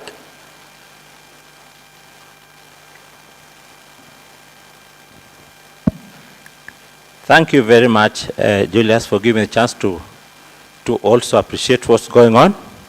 Of course, I had introduced myself earlier. My name is Felix Okach, the chairman for the Association for Professional Societies in East Africa. Thanks a lot to Moses and Janet for your presentation. And just a question for either of you to put remarks on. I had the presentation mainly on monitor evaluation looking at the government activities. But I hope there's a lot in the professional sector where evaluation is required. Architecture, engineering, law, veterinary science, medicine, it's all there. Is there a way you have thought about capturing it in terms of professionalism? And when I'm capturing that, it must be that the fellow who become members, there's a process of accreditation and stages required. That this fellow can evaluate certain groups because he's got certain education or minimum requirements. Hope also you got what's very important in professionalism called continuous professional development, training. Because unless people get training over time, things change. You become irrelevant. You see, the coming of COVID has made us be much more technologically compliant, such that any professional who was working in the old days finds himself irrelevant. Is a situation having those things in place so that as you move forward, you know what's required? There are two things. Most membership requires discipline. Had you mentioned about LSK, of course, they are members of APSEA. You mentioned about Kenya Medical Association, architects, and the whole, and all, your membership has a disciplinary procedure such that if somebody is a credit evaluator, if he's evaluating a project, construction project, or medical issues, did he follow the line required? And if he doesn't, can you punish him or not punish him? And then lastly, I hope we should not mix evaluation with accounting and auditing, because auditing has got certain specific standards and you give a report at the end of the period. As evaluation, have you come up with certain standards for the government activities and non-government activities? But on the whole, thanks a lot, Moses and Janet, for that presentation.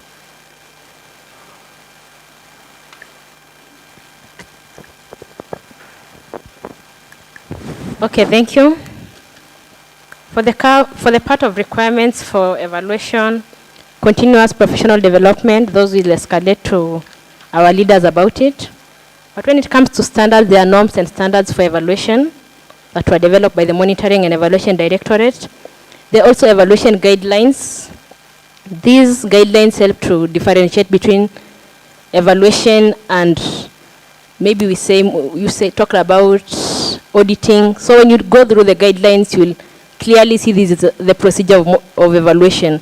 So you don't mix up with auditing or all the other activities.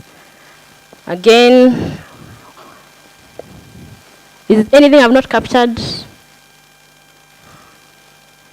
Disciplining members, that will go to the ESK.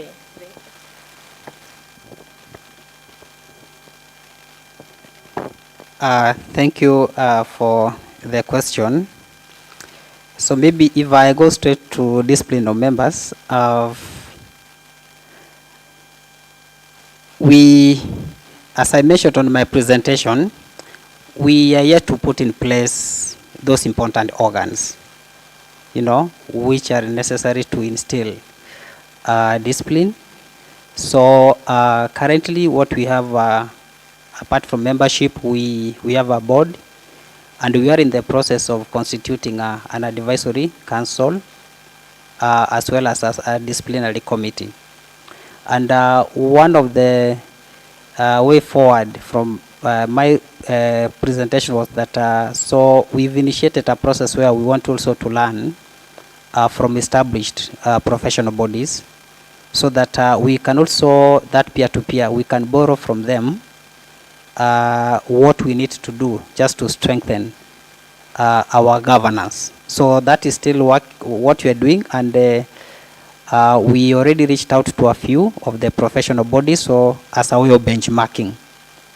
So we are very keen in making sure that we have all the organs necessary to ensure that our governance is very strong. And in terms of, I think that went to more of accreditation. As at now, ESK is only able to provide what we can call affiliation certificates. And unlike, these other established professional boards like LSK, SPAC, we still we are yet to get to,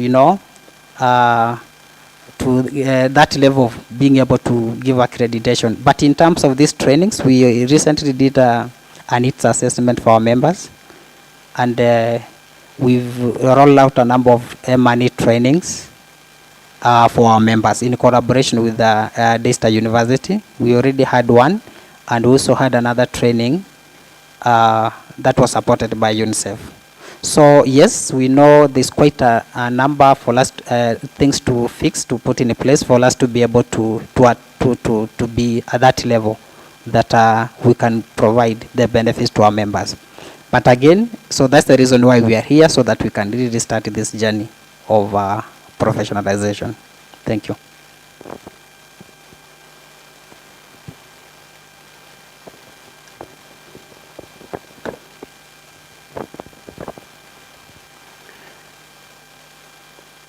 Thank you very much, Janet and Moses, for those responses. And now, for the interest of time, we give one more opportunity for a question or comment, in case we have one, and reminding that we are multitasking together, taking a cup of tea as well as managing the question and answer session. So don't forget, we are taking a cup of tea as we engage in the question and answer session. Welcome. Thank you very much. My name is Eric Milavi from Deisto University, a young evaluator. On the question of curriculum, firstly, I would like to give some snapshots on curriculum. In 1980s, or during independence, there was the Gashati Commission, which was mandated by the independence government to come up with a curriculum that is suitable. But the Gashati Commission was inspired to fill the vacancies that were left by the Africans in the colonial government. During President Moi's era, we had the Mackay Commission, which introduced the 844. And currently we have the competency-based curriculum. And these curriculums have been, to my understanding, about trial and error. So I'd like to understand from the government, what is the rationale behind the monitoring and evaluation curriculum? Secondly, is on the information about monitoring and evaluation, especially on the online portals. The portals are not really effective, and the information is very economical. So I'd like to understand what are the steps being taken to ensure that we have substantive information and the efficiency of the portals. Thank you.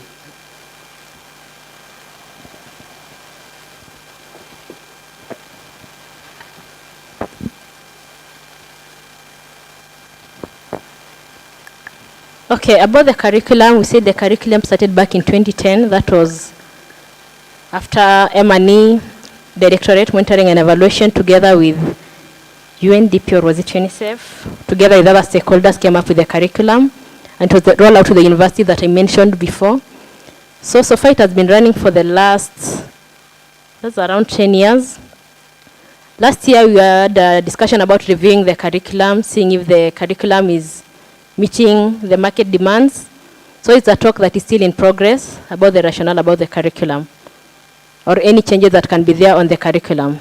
Or have I answered your question on the curriculum?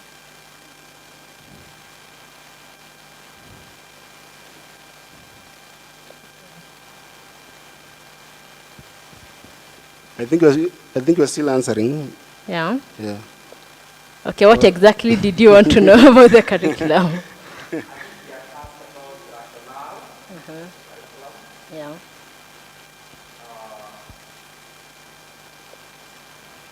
Okay, it's both. Okay, it covers diploma and master's level. There is no degree in, apart from one I had from Limbitu some time back in M&E, and it's still a new thing in the university still.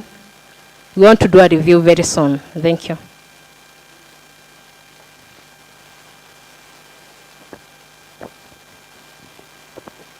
Thank you. Thank you very much, Janet. Yes, the curriculum. The curriculum.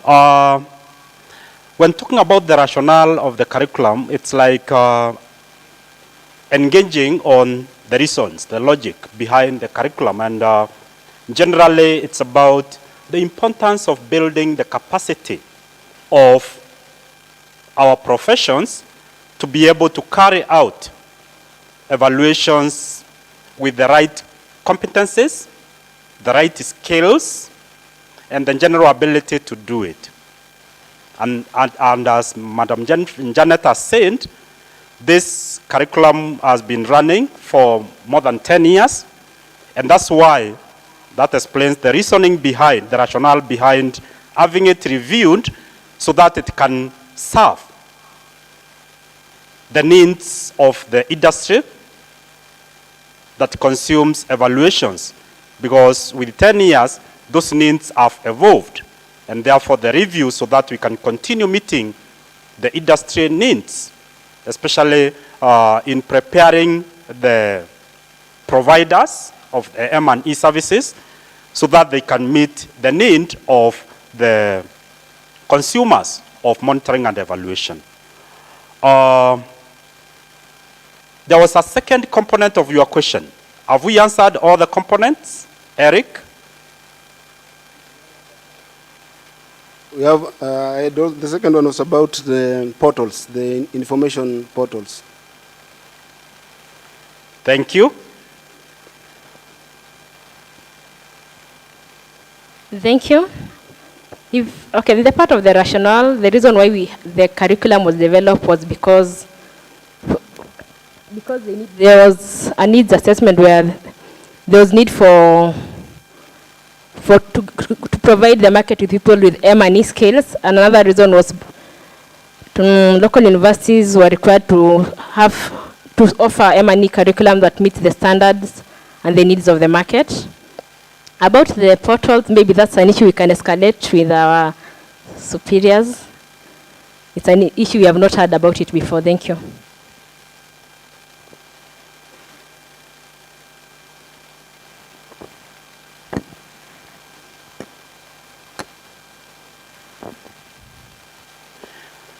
Thank you very much, Janet, for those clarifications and further inputs. I want us to rest the discussion around the rationale about M&E curriculum, especially because this is related to one of the plenary sessions, the panel sessions, representing the academia, and therefore with the academia, we will have more of the engagements around the aspects of curriculum, especially in the academia. I'm now focusing, I'm inviting us to focus on some of the questions in the virtual chat.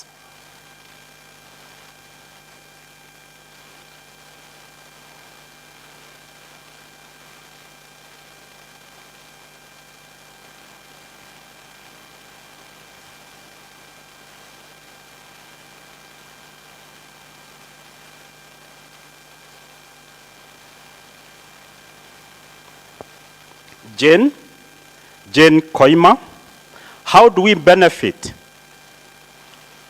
as a saga or individually? Is that the right way of saying that one? By joining ESK. And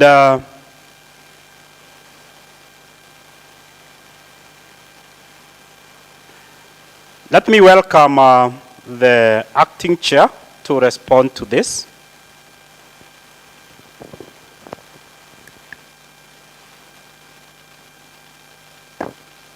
Thank you, this is Jane Koima, for the question. So, as you want to understand the benefit you'll get by joining ESK, you are saying as a saga or as individual. So one, you know, ESK as one of its mandates to promote evidence. So one benefit is to, you know, whenever we have opportunities for trainings, we give this to our members. And so this has been the case before. And as I pointed out in my presentations, we recently had a training which was funded by UNICEF for our members. And also, as I already indicated, we also started offering, you know, training rolling out with in collaboration with the data. So capacity is key, is one of the benefits you'll get. So once we get opportunities, they're always shared with our members. And for those members who are employed, of course, it's always a good requirement for you to get an affiliation and membership. So we also provide certificates for you as our members. Yeah, so so there are quite a number, but the most important here is on capacity. So I hope that I've responded to your question, Jen.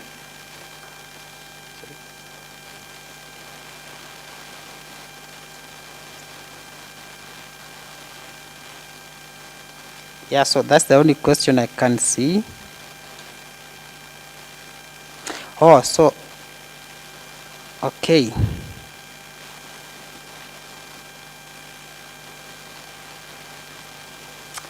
Uh, There is a question related to that. I'm inviting the Plenary if you can kindly combine the two. There are a number of monitoring and evaluation professional associations in Kenya with members, and ESK is one of them. Therefore, among the uses proposal. And as we go to the Plenary, the fourth page, let me mention that Evaluation Society of Kenya is the professional body for monitoring and evaluation professionals in Kenya, and we recognize the importance of all other stakeholders, especially the professional bodies, and that's why we are having this forum. Welcome, Dr. Yeah, so responding to James' Brook question regarding the number of professional associations in Kenya. So, but here the question is on how to make it more inclusive meetings, which brings together all these money professional associations to chart the professionalization journey in Kenya. Can we get confirmation that we are together with the virtual team as we address these questions that have been raised by participants in the virtual forum?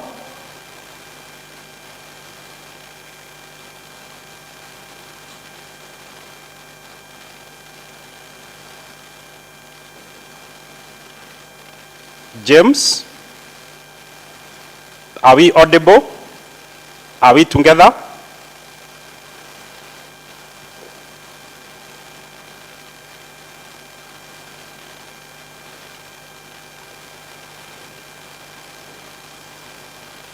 James Angawa.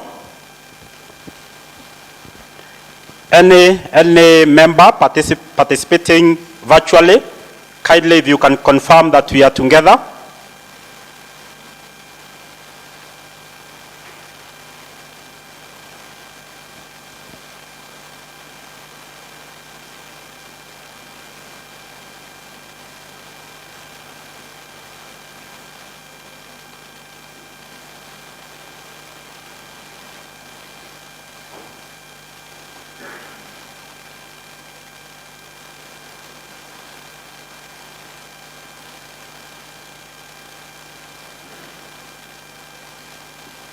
Any member participating virtually, are we there?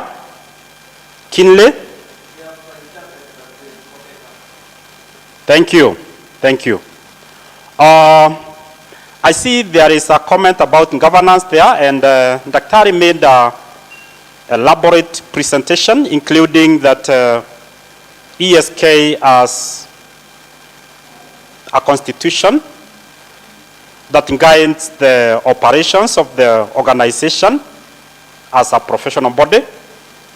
And in the implementation of that constitution, we have the strategic plan that informs the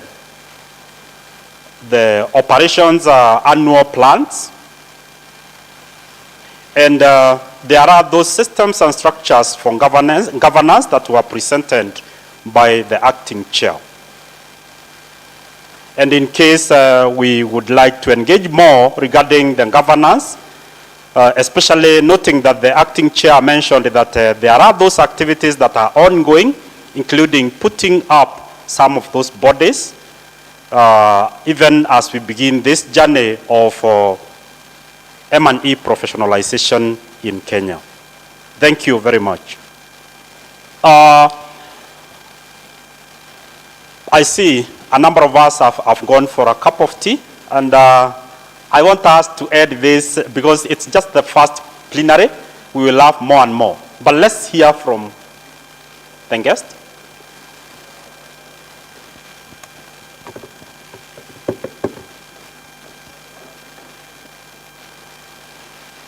Thank you, Mr. Julius. I think I'm just resonating with what James Brook is asking online. And in regard to ESK, is it he's saying there are a number of other bodies doing professionalizing M&E. And I think it's a challenge, especially for other professionals in the social sciences. You're not sure which is that. You know, when it's LSK in Kenya. You know, there is no a mini LSK or another institution. I think that's what James is speaking and saying, can we get to a space where there's a legitimate ESK, even through with parliament, you know, consent. And I think if we were to be there, I believe this is a process we could follow, so it becomes the legit one. You know, there are so many associations, others offering impact evaluation, and already since we have a tag with the MED and collaboration, I believe it's a space where we can engage so that it's even get an act of parliament, and that will help so that there are no, you know, other side chats around it. And then also not to even advocate more within our institutions of higher learning. So everyone knows that if we want to get into the monitoring and evaluation platform, then this is the body to approach. Thank you.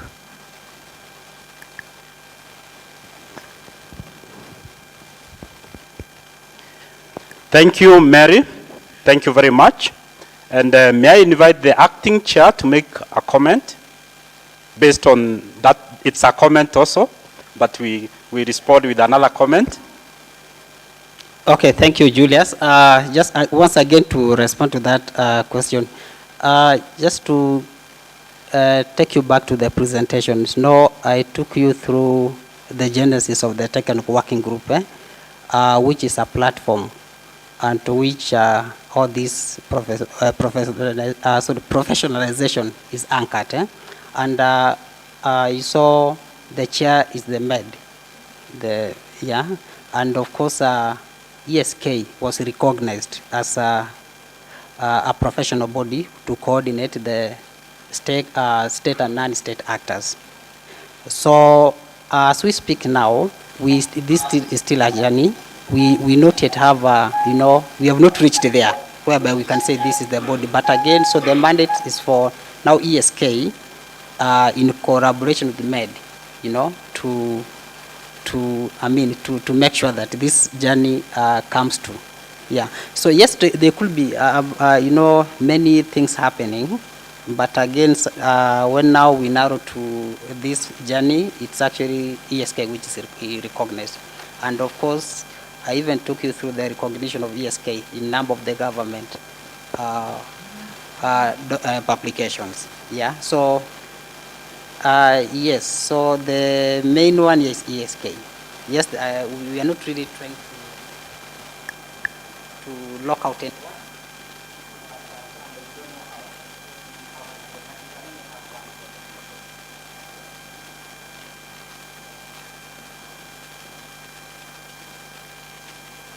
Thank you.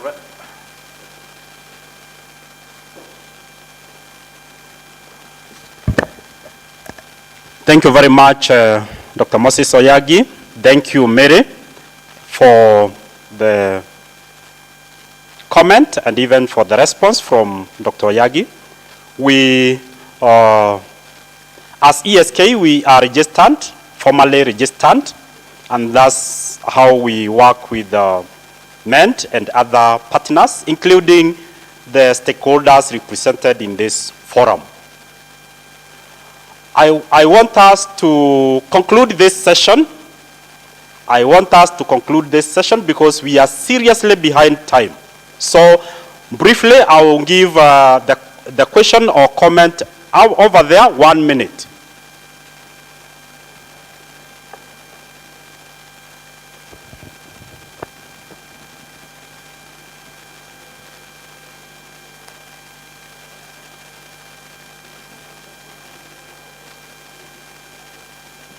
Thank you very much. My comment, of course, is to assist on aspect of legislation. Because at APSEA, we've got 32 corporate members. Most of them, we've gone through and assist them in process of legislation, such as the Engineers Act, Accountants Act, Surveyors Act, and also Medical Act. So, out of the 32 professional bodies who are members of APSEA, we have a program which assists in process of legislation, such that if SK was in, then these things will move on so that you don't have a problem of who is a member, who is not a member, and how to go forward. So legislation support is there.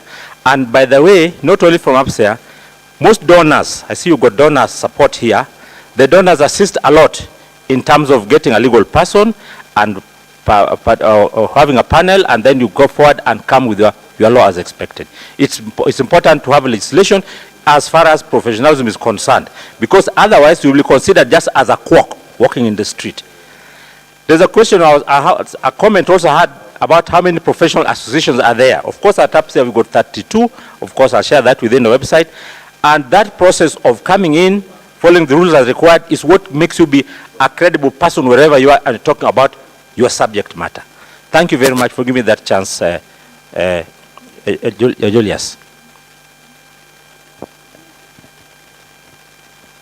Thank you very much, Alex.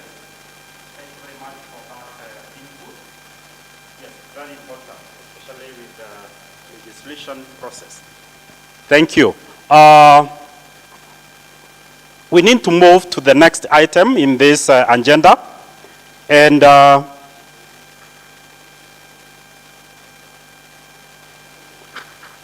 this is the panel discussion one. Panel discussion one. We agreed that we multitask. Thank you very much. Let's appreciate Moses and Janet. Thank you. Thank you very much. And so I welcome us to continue multitasking. We continue multitasking, taking a cup of tea, as well as beginning now the first panel discussion. And this panel discussion is moderated by Evelyn. Welcome, Evelyn. Let's appreciate Evelyn as starts moderating the first panel.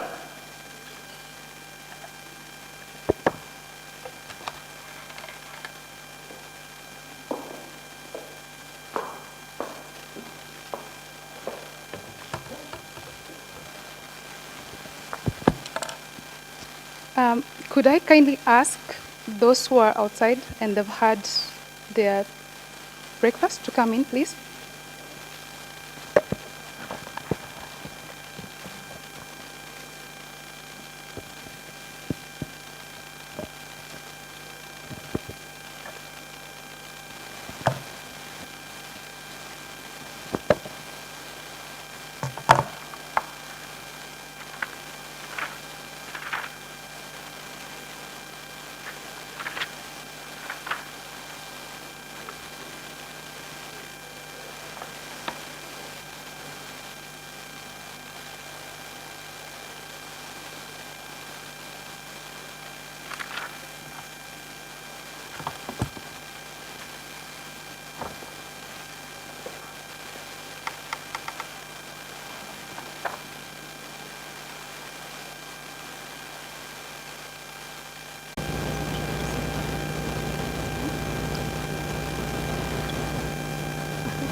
Good afternoon, everyone.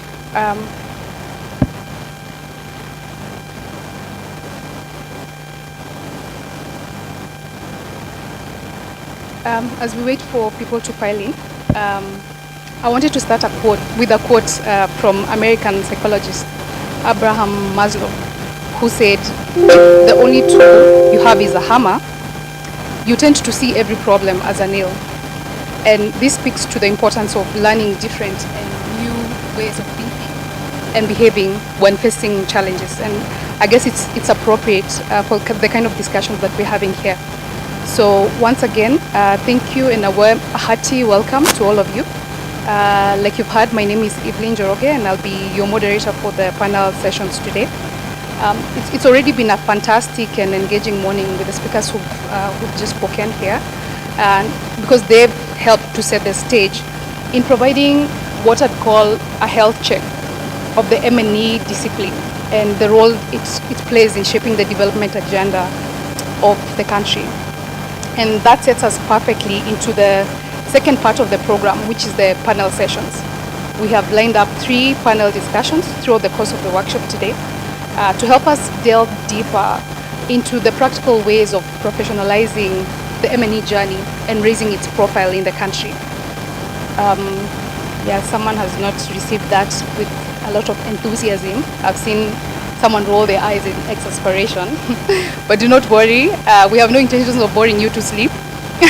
On the contrary, we plan on having a lively and highly interactive session that revolved around strengthening the national M&E and inculcating a culture for evidence-based development.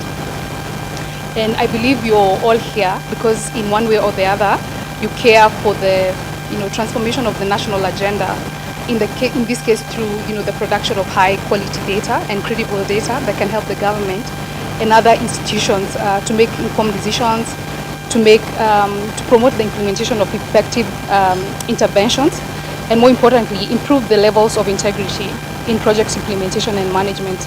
Surprisingly, that's one of the issue of integrity is one aspect that I've not particularly had in the discussion this morning, but I'm sure we'll get to that as we go on. And if the pandemic is anything to go by, it served to shine a spotlight, on the importance of having credible evidence in guiding the development intervention and dealing with the complex issues that the world is facing today. So I promise it'll be worth your while.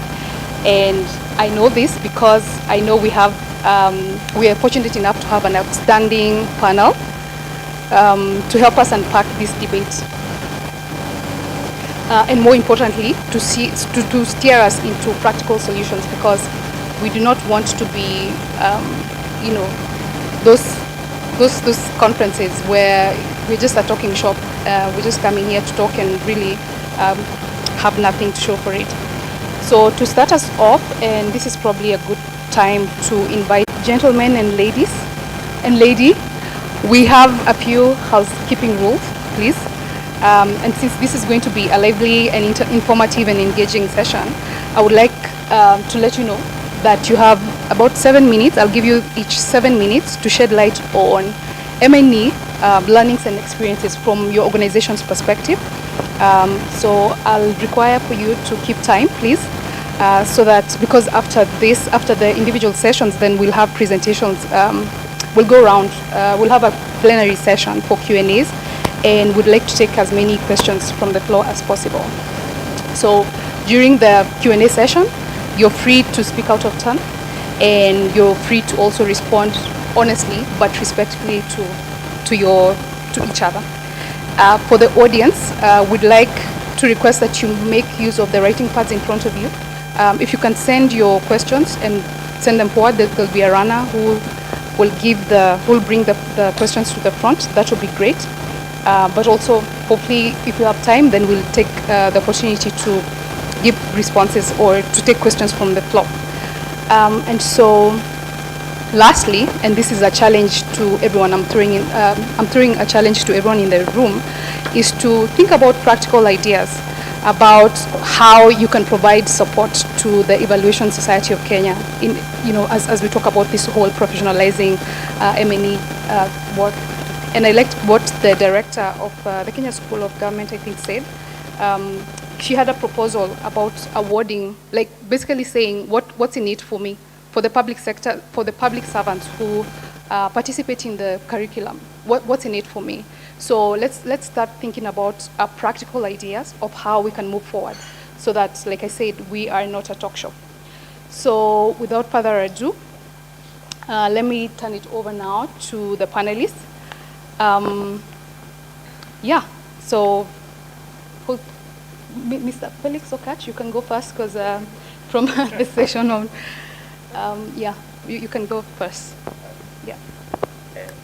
I hope I can be heard. Can I respect the book so that and we are online, right? Yes. Okay. Good afternoon, ladies and gentlemen, all participants and all protocols observed. Of course, as we talk of evaluation monitoring, I'll give you the perspective of professionalism, which means in whatever you're doing, you should be a specialist in that line. Should be somebody or individual whom, if anybody has a problem, it comes to you. For example, let me give an example of a few members of AAK who are, members of professional associations. There are 32. But let me take an example of AAK, which is the construction industry or building industry. It should be that when you want to build a house or think about building a house, you approach the professional architect. And the architect will give you proper advice based on your income, your circumstances, and where the land is. It's not just you're building a house. So they got all that, and that advice is giving you professional advice. Come to medicine, the same thing. You get a doctor, GP, general practitioners will show you this is how, if you are sick, this is how I handle a scenario, your case. If it is more something requiring gynecology or other things like bone marrow, mental issues, then it prefers you are transferred to the right person. It recommends you to the right party concerned. Now, when you come to now issue of monitoring evaluation, it means that the fellow monitoring doing that job is a professional. He knows what it is. He's trained on the subject matter. He can also be disciplined by his association if he does not do it as expected. Want to know how to make your business or work? I also mentioned earlier, is an individual who has acquired certain minimum knowledge required to be a professional on that line. Over time, he goes also through training and continuous professional development so that he meets the standards required. So basically, a professional is not just saying that I'm a professional, but you follow standards, you follow what's expected, and the target audience, who is the customer, must appreciate what you're giving. Let me give an example just from marketing perspective on evaluation. Say you're boarding a train from Mombasa to Nairobi. Straight line on a straight line basis, you say left at 8 in the morning and arrived in Mombasa. In Nairobi, you left Mombasa at 8 in the morning and you arrived in Nairobi at, say, 2 o'clock. So you say, in terms of evaluation, this was the start, this is the end. No. It should be an evaluation process which is professional, are going through every aspect of the activity you are going through. First of all, to purchase the ticket. Where do you get the information? And what type of ticket do you want? 2, when you boarded the train, what were requirements? What were you shown? Was there some tea, breakfast, some light goodies, whatever it is at the start? When you are in the train, what safety measures were you told or advised? The time you reach certain stations, you were told this is the point you are going through. When you reach the end of the journey, what activities went through and how is it done? How was it evaluated? So evaluation in that case, the example I'm giving, is across the board. Don't look at it as one aspect. It's across the board from the start to the end. And then out of that, you also build in mechanisms of improving evaluation going forward. It's not that you left a place and reached. You improve going forward. In fact, if you look at it in the accounting perspective, the accountant is the method of reporting. But over time, there are also standards which come in, like IFRS, International Financial Reporting Standards, General Accepted Accounting Standards, all those things are there. So in terms of evaluation also, Such things need to be inbuilt in the evaluation process from the government perspective and from practitioners' perspective. That's the overall remarks I could make on this subject. Thank you very much. Let's hear from the UK. Okay, so thank you very much. So my name is James from the Architectural Association of Kenya. And so first, I would like to tell us about who AK are. The term architectural might be a bit confusing to assume that we represent only architects. But just to make it clear, we represent all built environment professionals. So from the name, we have architects, we have urban planners, we have engineers, we have quantity surveyors, we have construction project managers, we also have environmental design consultants, and I think I'm missing one. We have 7 chapters, so we have over 2,500 active members with representation from across government, academia, and private sector. And so, while I might not have necessarily gotten, or rather, the brief came in a bit late in terms of the whole panel discussion and the session today. But from the slight briefing I got, I was supposed to try and give a bit of background information about AK and how we can help ESK towards professionalism of the M&D practice. And so as I've said, AK represents 7 chapters. We came into place in 1967, so we are around 55 years old. And so in terms of leadership, AK has a board of trustees who are really entrusted with overseeing the running of the organization by being custodians of the properties and resources of the association. And then below the board of trustees, we have the governing council. Now this is in charge of quote unquote the day-to-day running of the association by giving instructions to the council below, which is the executive council. Now the executive council is comprises, or rather first the governing council comprises of representation from all the 7 chapters of the association, as well as representation from the board of trustees and representation from the executive council. The executive council, which reports to the governing council, has a president, the treasurer, the honorary secretary, the assistant honorary secretary, and the registrar. And then finally now is the secretariat, where I work full-time. And so in terms of operations, we are divided into 3 broad committees. We have the research and advocacy committee.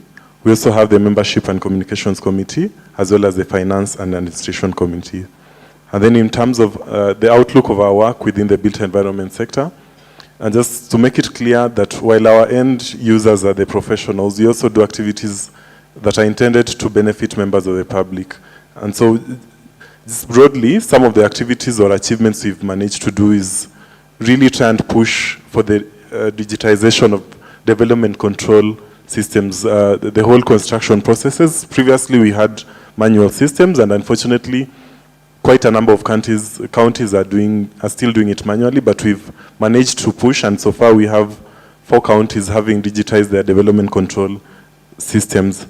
And then we also do quite a lot of work. We've done a lot of work with the State Department of Housing and Urban Development on contribution towards the whole delivery of the affordable housing program. We've also done quite a lot of work in climate change mitigation. We recently launched the Safari Green Building Tool, which is an indexing tool for assessing the green levels of buildings and just assessing the emissions and the likes during construction of building processes. We also do quite a lot in terms of public policy development. We've also been pushing for more local content development. I'm sure you are quite aware that in terms of construction and the major infrastructure activities currently ongoing in the country, a huge percentage of that is going out to foreign contractors and professionals, but we are really trying to lobby and influence to have more local professionals involved in such projects. And so in terms of the brief that I was given, I was also supposed to try and talk about some of the codes we rely on in terms of seeking to ensure that we have professional standards of practice and just ensuring there's ethical professionalism. So, for instance, we have the Board of Registration of Quantity Surveyors, which is a regulatory body for architects and QSs. So they also, we're also governed by the Physical Planners Registration Board because we have the urban planners in our chapter, in our association. Another constituent that is regulated is the engineers, through the Engineers Board of Kenya and the Engineers Regulatory Board. And maybe, of course, because of time, I would not want to belabor on some of the issues in terms of potential challenges and opportunities for M&D. Of course, one that I felt was not mentioned broadly was the bit of lack of awareness of what monitoring and evaluation is. While most of us, my professional background is in urban planning, but the activities I do at the AK Secretariat largely are informed by monitoring and evaluation. But until I received the invitation, I was not even aware there's an Evaluation Society of Kenya. So maybe we might want to really look at creating awareness, and that is looking at how AK can support you. We are really willing to look at how we can partner to provide CPD events for our members. Both standards, all construction projects, all development projects include M&D clauses, but do we really have adequate training and capacity building structures as far as that is concerned? So, of course, we can see how to partner with ESK to provide such opportunities for our members. We're also going to be looking at peer-to-peer learning, by extension, that is capacity building by way of training. And then we have quite a wide reach in terms of just beyond the professional representation, in terms of members of the public, and ESK can take advantage of that by partnering with us to conduct their public awareness campaign, and really just lobbying and influencing for the recognition of the M&E practice, as well as conducting industry research. And so, by way of influencing and advocacy, I'd want to mention, within our representation, we have an emerging profession, and that is, or rather two actually. We have the construction project managers and the landscape architect. And we'd say they're almost in the same caliber that you are in terms of it being an emerging profession and them lacking the regulatory framework.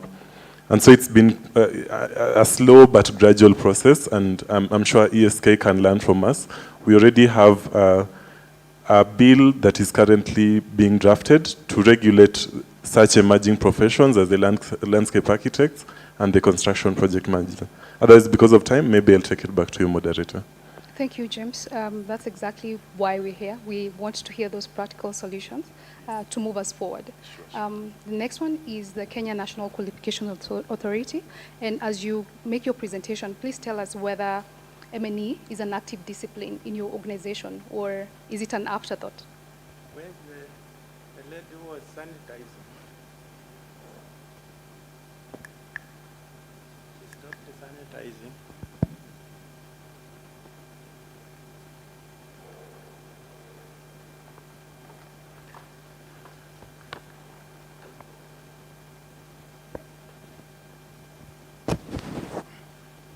Thank you very much, members. My name is Maindi Stand from the Kenya National Qualifications Authority. Let me start first by appreciating the organizers of this event, because like my brother here, I was also hearing about ESK when we got the invitation, so I even went into the website to see, and I realized it's an old organization. In fact, it's older than KNQA. You were established in 2008. KNQA was enacted in 2014 and operationalized in 2018. So you are older. So next, I would like to say that Kenya National Qualifications Authority is one of the state parastatals under the Ministry of Education, mandated to coordinate the entire education and training in the country. And the aim is to ensure that there is coherence, our education and training is coordinated, there is coherence, and there is harmony. Because for a long time, one of the challenges that have been affecting our education and training system is a mismatch between what the academia is producing and the industry requirements. Academia has been training for themselves, and we have been training in silos. One arm did not know what the other arm was training. There are cases we would have a diploma for 1 year, another diploma 3 years.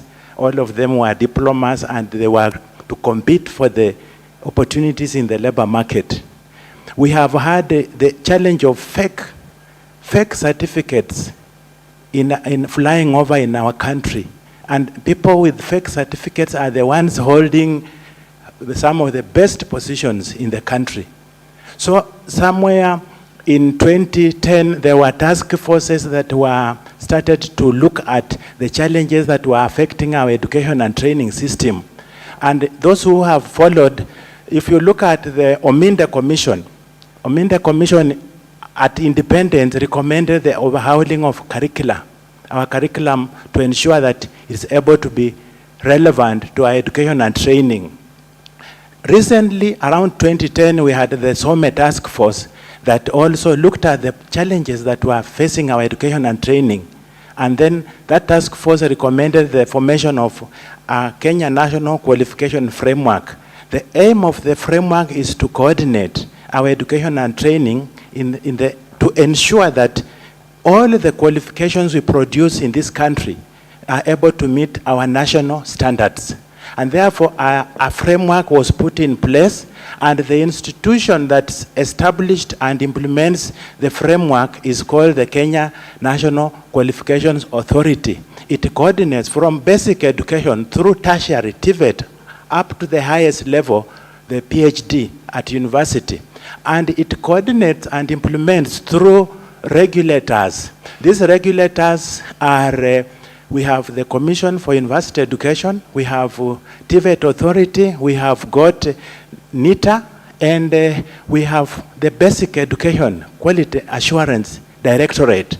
It also regulates through professional bodies. And that's why when you look at the board of KNQA, it comprises regulators and professional bodies. My brother Felix will agree that APSEA sits on the board of KNQA and represents all the professional bodies in the country. And the aim of all these regulators, CUE is a member of the board, TVET Authority is a member, NITA is a member, and Basic Education is a member, so that the entire education and training landscape is represented there. And the purpose of having all these quality agencies sitting on it is to ensure that there is quality and relevance. Quality and relevance is the outcome of this process. So when you look at the definition of Kenya National Qualification Framework, it is said to be a system for the articulation, a system for classification, a system for registration and accreditation, a system for quality assurance, and finally, a system for monitoring and evaluation. So monitoring and evaluation is a critical component. It's the fifth component. And without monitoring and evaluation, we cannot assure the quality of the qualifications we produce in this country. So monitoring and evaluation is a very critical component in the development of our qualifications, right from development of the occupational standards, which should come from the industry, to the organizations that develop them, qualification awarding institutions, to regulators. They are supposed to monitor the entire process to ensure that these qualifications meet our national standards. And so M&E has been a very critical component in the education ecosystem at all levels. Even when you are teaching, you monitor the implementation of that curriculum. You do summative, formative, and summative monitoring and evaluation. Even when we are developing qualifications, we monitor to ensure that the process articulated in the standards are made to ensure that what we produce at the end of it is of quality and relevance. And so this meeting has been very critical. One, it has brought on board players, actors in ensuring that it's quality and relevance. We may not have met with the ESK, yet it is a critical organization. So the challenge that we have had is a lack of awareness and publicity of these organizations. We have faced the same even at KNQA. People do not understand what we do, yet it is a critical national institution. And a national qualification framework is a UNESCO requirement. It is a requirement that member states establish national qualification frameworks, and the aim is to ensure that the qualifications we produce as a country are able to compete internationally. And once we internationalize our qualifications, then we create mobility. We allow our graduates to move into any part of the country. We create mobility of learners, mobility of labor, and improve our employability. So when you look at the issue of M&E is a critical tool that without it we shall not be able to achieve quality. And I'll sum up by quoting a saying that says that you do not need to destroy a nation, you do not need bombs. You do not need missiles. You don't need long-range missiles to destroy a nation. What you only need to do is to lower the quality of education in that country. When you lower, what happens? Buildings will be crashing. Our aeroplanes will crash. Our medical system will be in tatters. Our economy will collapse because we never monitored our quality, our education and training, and allowed fake qualifications to go through. And so that sums the critical nature, the importance of this M&E in the entire, it's a life thing. And maybe finally I would just want to say that monitoring and evaluation has been there. The challenge we have had is that we have not had it coordinated. We have not had a framework that coordinates, sets monitoring and evaluation standards. Individual organizations, individual levels have done M&E, but do we have national standards for M&E? And do we document, do we follow up and see how many of our M&E experts are there? And for you to have an M&E expert, should it be a standalone? Should it be or a proficiency qualification? Should it be a standard academic or proficiency? Because M&E cuts across. It's a part and parcel of everything we do in life. Thank you very much. Thank you so much, Bwana Maingi. You've raised some very pertinent questions, especially around the education ecosystem. And we are going to have a session with the academia because they provide the first level of equipping the evaluators with the necessary skills that are required to take this thing forward. So we're going to get to that. So thank you so much. Now we're going to hear from Engineer Grace.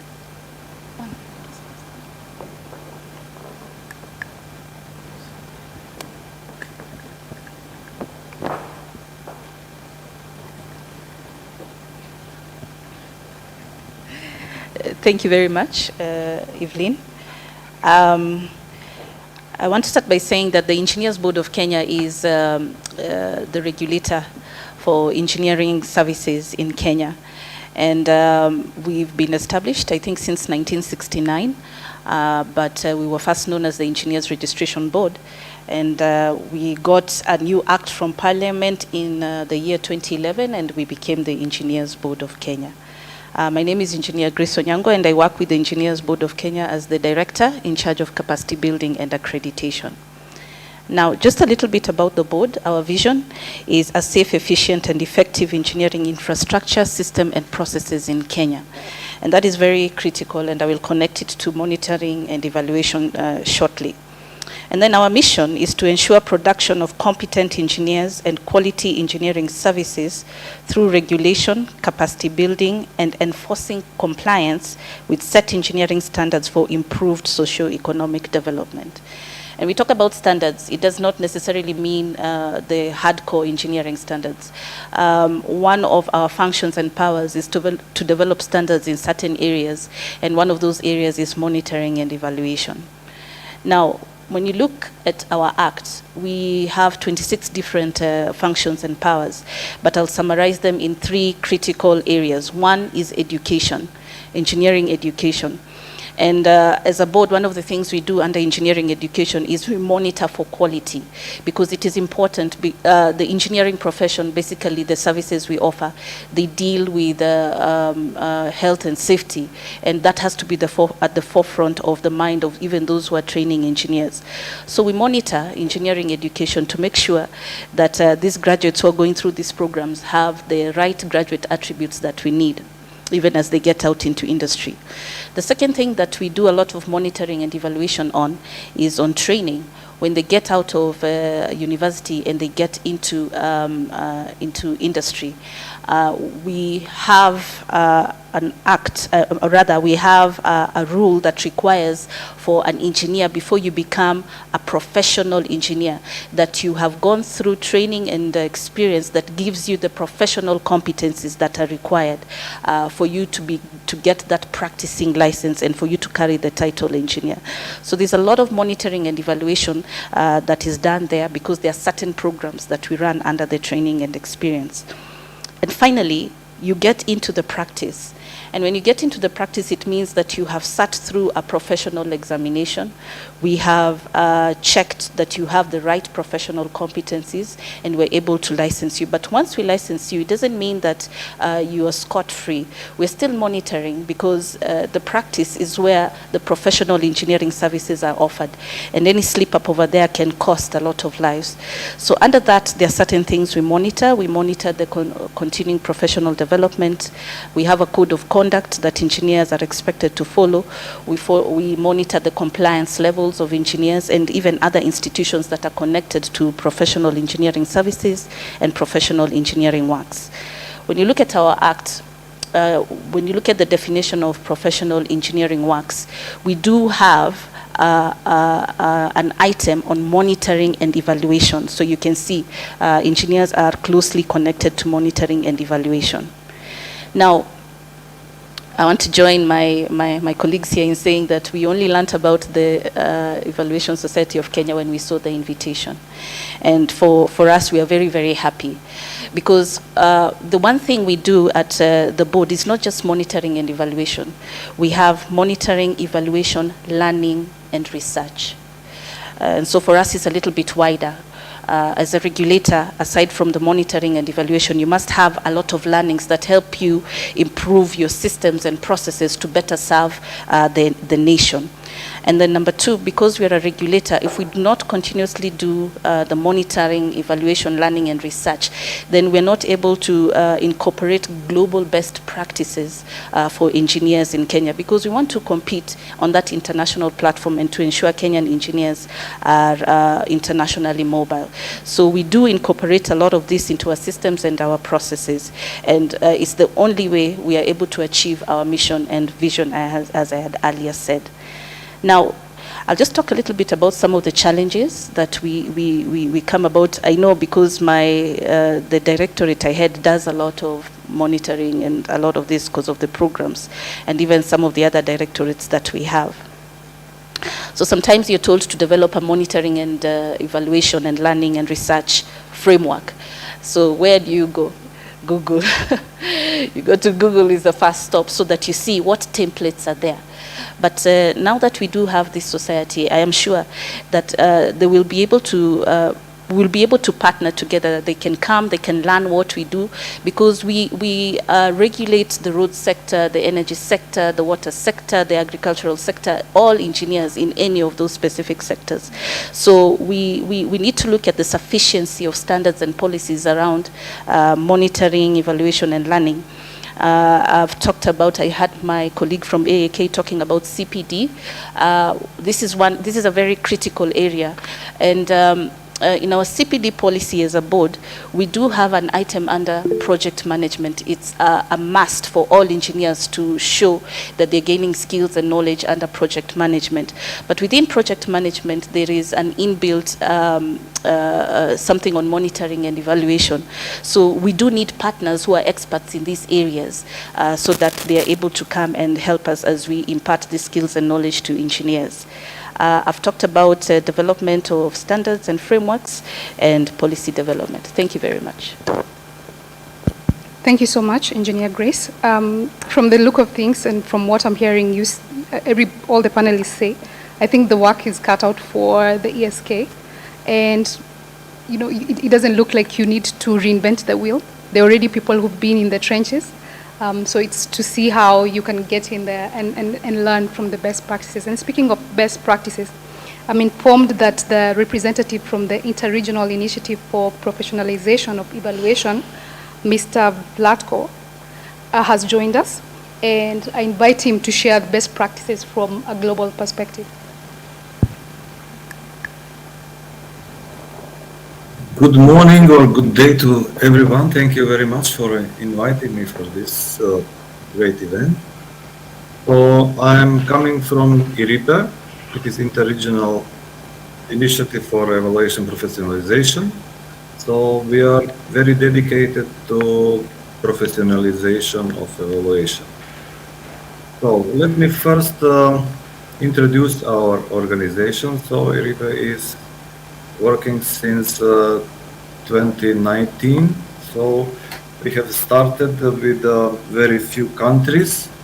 The members in these organizations are VOPES, voluntary organizations, and this is informal network, so it is not institutionalized, formalized, but still we have members from all the continents, from Asia, many countries, from Europe, from Africa, from America, and so on.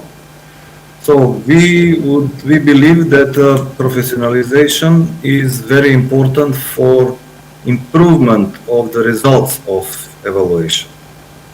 So, and this is why we work on this.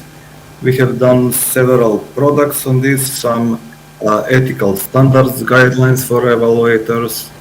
We have run a serial of webinars for competency framework. So very important thing in professionalization to define what the evaluators need to know. And so we are running some regular webinars, conferences, and so on. All this in order to improve professionalization. So why we really believe in this is, so the story about professionalization is going for decades, and so some of them are pro, some of the theoreticians are against the formalization in evaluation, so they are probably both right. So, and this is why in these decades we have only few countries that really have recognized evaluation profession as such, and so they have some formalized procedures of issuing certification or certificates or something like that. So in general, regulation of some profession come from the clients, from the users of services. So it is demand side. So this is the both sides of evaluation. So there is a demand and supply side. Demand side are users of evaluation, commissioners, and from supply side are the professional evaluators who do the evaluation. So they do not trust clients. So the clients know why they should trust. And so they don't know what the evaluators is going to deliver. And so they are looking for some standards in order to know what they can expect from the work of evaluators. So if there is no demand for evaluation services, the profession will not be recognized. This is very clear. No demand, no profession. If clients, users of evaluation, need to have good evaluations for their decision-making process, they will insist on some form of formalization, of professionalization. They will ask if evaluators are knowledgeable, have certain skills, use ethical behavior, apply standardized procedures, and so on, in order to be sure when they receive evaluation report, the report will be useful for them. Otherwise, if it is not useful, so waste of time. So definition of knowledge and skills is necessary to define the education programs, training, practice in order to create credible evaluators. Many countries no academic courses in evaluation. My country as well. So no standardized training courses in evaluation. So in these countries, people do evaluation. So how they learn about evaluation? So they do apply the technique learning by doing. So we do the mistake once, experiment. So we make many mistakes and eventually do some good things. So many times this produces very low quality reports, which are not of big use for clients, and their decision making will be poor. So this is very dangerous for users, but also for the fellow evaluators, since the individual misbehavior could be transposed to the collective mistrust and losing the profession credibility. For both sides, it is best if there are clear rules of the game. So we know what the rules are, so we can play now. One knows that what to expect, and the other what to deliver. This is how the trust is established, and this is the most important part of professionalization, to earn trust of client. If there is no trust, so we cannot do business. From the demand side, commissioners and users of evaluation. Very often they are not fully trained for this job. And if commissioners prepare some not adequate evaluation questions, wrongly instruct the evaluators, select the wrong evaluators, and the commissioners, it is likely to receive reports that are not very useful for them. Another issue is evaluation culture or habits to use evaluation findings before important decision is made. So for any important policy, strategy, some decision, so it is always good to have some evidence-based facts prepared by evaluators or whoever that will advise the good decision. But sometimes even the evaluators prepare good evaluation, so they highlights the facts, the findings, conclusions, good recommendations, but decision makers, they decide to make some other decisions, and so it is usually decisions they are made on some other ground, so not of the common interest. Decision made without advice of evaluation are likely to be driven by some interest. So personal or group interest or political interest, whatever, but it is not the collective interest. And in this case, the organization will need to face the consequences of poor decisions. So, do we need to know everybody about the competency framework, about the standards, about the body of knowledge when recruiting evaluator? So it is not possible and not very practical to check every candidate for every assignment. it is much more practical and safe that this is done by a professional organization, which specializes in checking process, let's say. This organization could be different, but I would prefer, this is my personal recommendation, that WOPE, as professionals, do this for fellows evaluators. So it could be the mixture of academia, WOPEs, some other institutions, but so the professional associations are, for me, the best place this is organized. So for this, we need to have a clear protocol, procedures, develop how the qualification check will go on, and also we will need a person who can we trust to do the realistic assessment. So if they do something else, so it is not of use. So we need to be sure that this organization, when do the checking, they have a defined procedures, they follow the procedures, and we have a credible people there who do the check of the evaluators of their qualification. Once we have this, we can expect these candidates who pass the process of checking that they meet the minimum criteria prescribed and they are able to do evaluation. Maybe not on their own in the beginning, maybe they will need some monitor, but later on they should be able to do it by themselves. So at the end, so I will stop here, just a few sentences. So now the crucial part is coming. So we have the association, we have the procedures, everything, but is this certificate issued recognized, or by whom?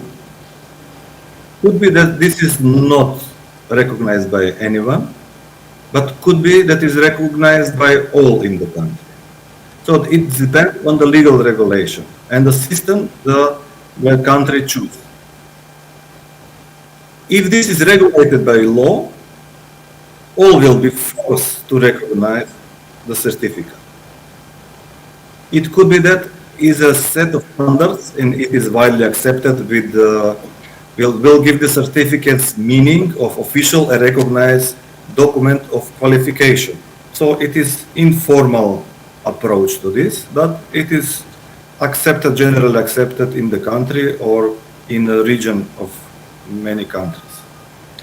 So this is something that each country should choose their own system, but if no recognition system is in place, all the protocols, competency framework, all these documents and other are really worthless.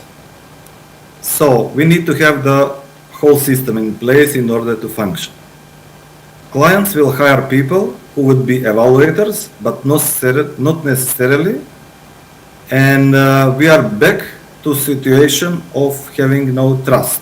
So if we don't have the trust in the certification process, so we will come up to the square one so that we have nothing and the problems between the supply and demand will stay there. Okay, this is it for now. Thank you very much. So if there is any questions, so I will be happy to answer. Thank you so much, Mr.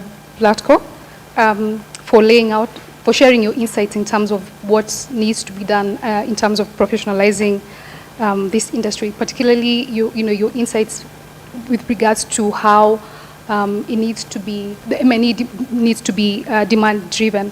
And I'd like to pick up from your point about the need to build trust and the need to be clear rules for the game or to the game, and which ushers into the Q&A session for the plenary session. And my question would be, and I'm preparing the audience to also ask their questions, but I think I'll go first because I have the mic. So going by what has happened in different professions, where professionalizing the practice has led to the unintended consequence of differentiating between, professionals and amateurs, right? Do you think that would be a cause for concern when it comes to M&E practitioners, not so much in terms of the professional versus amateur per se, but in terms of those with papers but are practicing versus those with papers but they do not have the qualification. I hope I've not lost you. So you have these two groups of people. Some are in the industry, they have the papers, but you already have those in the industry without the papers, but they have the experience. Would that be a cause of concern, and how would we go about, addressing that? Let me wait because the mic is here, and I'll give just simplest of examples. In Kenya, you'll have a PhD in law. PhD in law. But if you're not going through the certification to appear in court, you will not be in court. In Kenya, you'll come from abroad with many PhDs in medicine. You get into this country, they came here and the body of medicine must certify you. That's when you can see a patient in our hospital. Otherwise, you can come and kill people. You've had the example Engineer Grace has given here. There's the education and certification. You must have that. Architects the same. And at professional level, of course, that's what we look at. This is where the word code of conduct coming in, registration, certification, and also continuous development on the same. While I have the mic, I can even go further and mention that, like, because of ESK, monitoring evaluation, everybody will talk about it. But if you come out and come with standards, regulations, or processes, Kenya Constitution gives us things like public participation. That's a process. Even in law, to prosecute, if you did not follow the process, the fault comes there, then you can't go far. Even in discipline internal organization, for somebody even to be sacked, there must be processes and documented. So what ESK, the opportunity you have now is make sure you come with an act of parliament to assist you, regulations, coding it, and eventually you own the process. Thank you very much for that. I think, can I give it to Grace, if you don't mind? Sure. Thank you very much, Chairman. I think you have posed a very valid question. And this happens in the engineering sector all the time. I think we have seen a lot of cases of buildings collapsing. And when we get to the ground, we'll find that the people who have been put in charge, or rather the clients, those who have been hired by the clients for those projects, they have papers, yes, but they are not licensed to offer professional engineering services. Now, let me talk about the certification process of an engineer in Kenya. And this is a global practice, and I'm glad the gentleman who has just spoken, I don't want to pronounce his name in case I mess it up, the certification process. To practice engineering in Kenya, you must graduate from an accredited engineering program. That's a quality check already. Now you come to the board, we give you a graduate engineer registration certificate. For the 3 years, it assures employers that this person has come from a university that the board is comfortable with. Then when you come, you first do a professional examination, okay? And I think for all the professionals here, I think my fellow colleague here, the architect, will talk about it. Mr. Bath has just referred to passing the bar.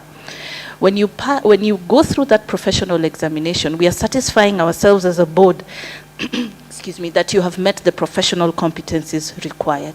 We give you a license. But we've realized that over the years, this is Kenya, and people can produce licenses from anywhere. We've gone further, and we've introduced what we call the engineer's ID.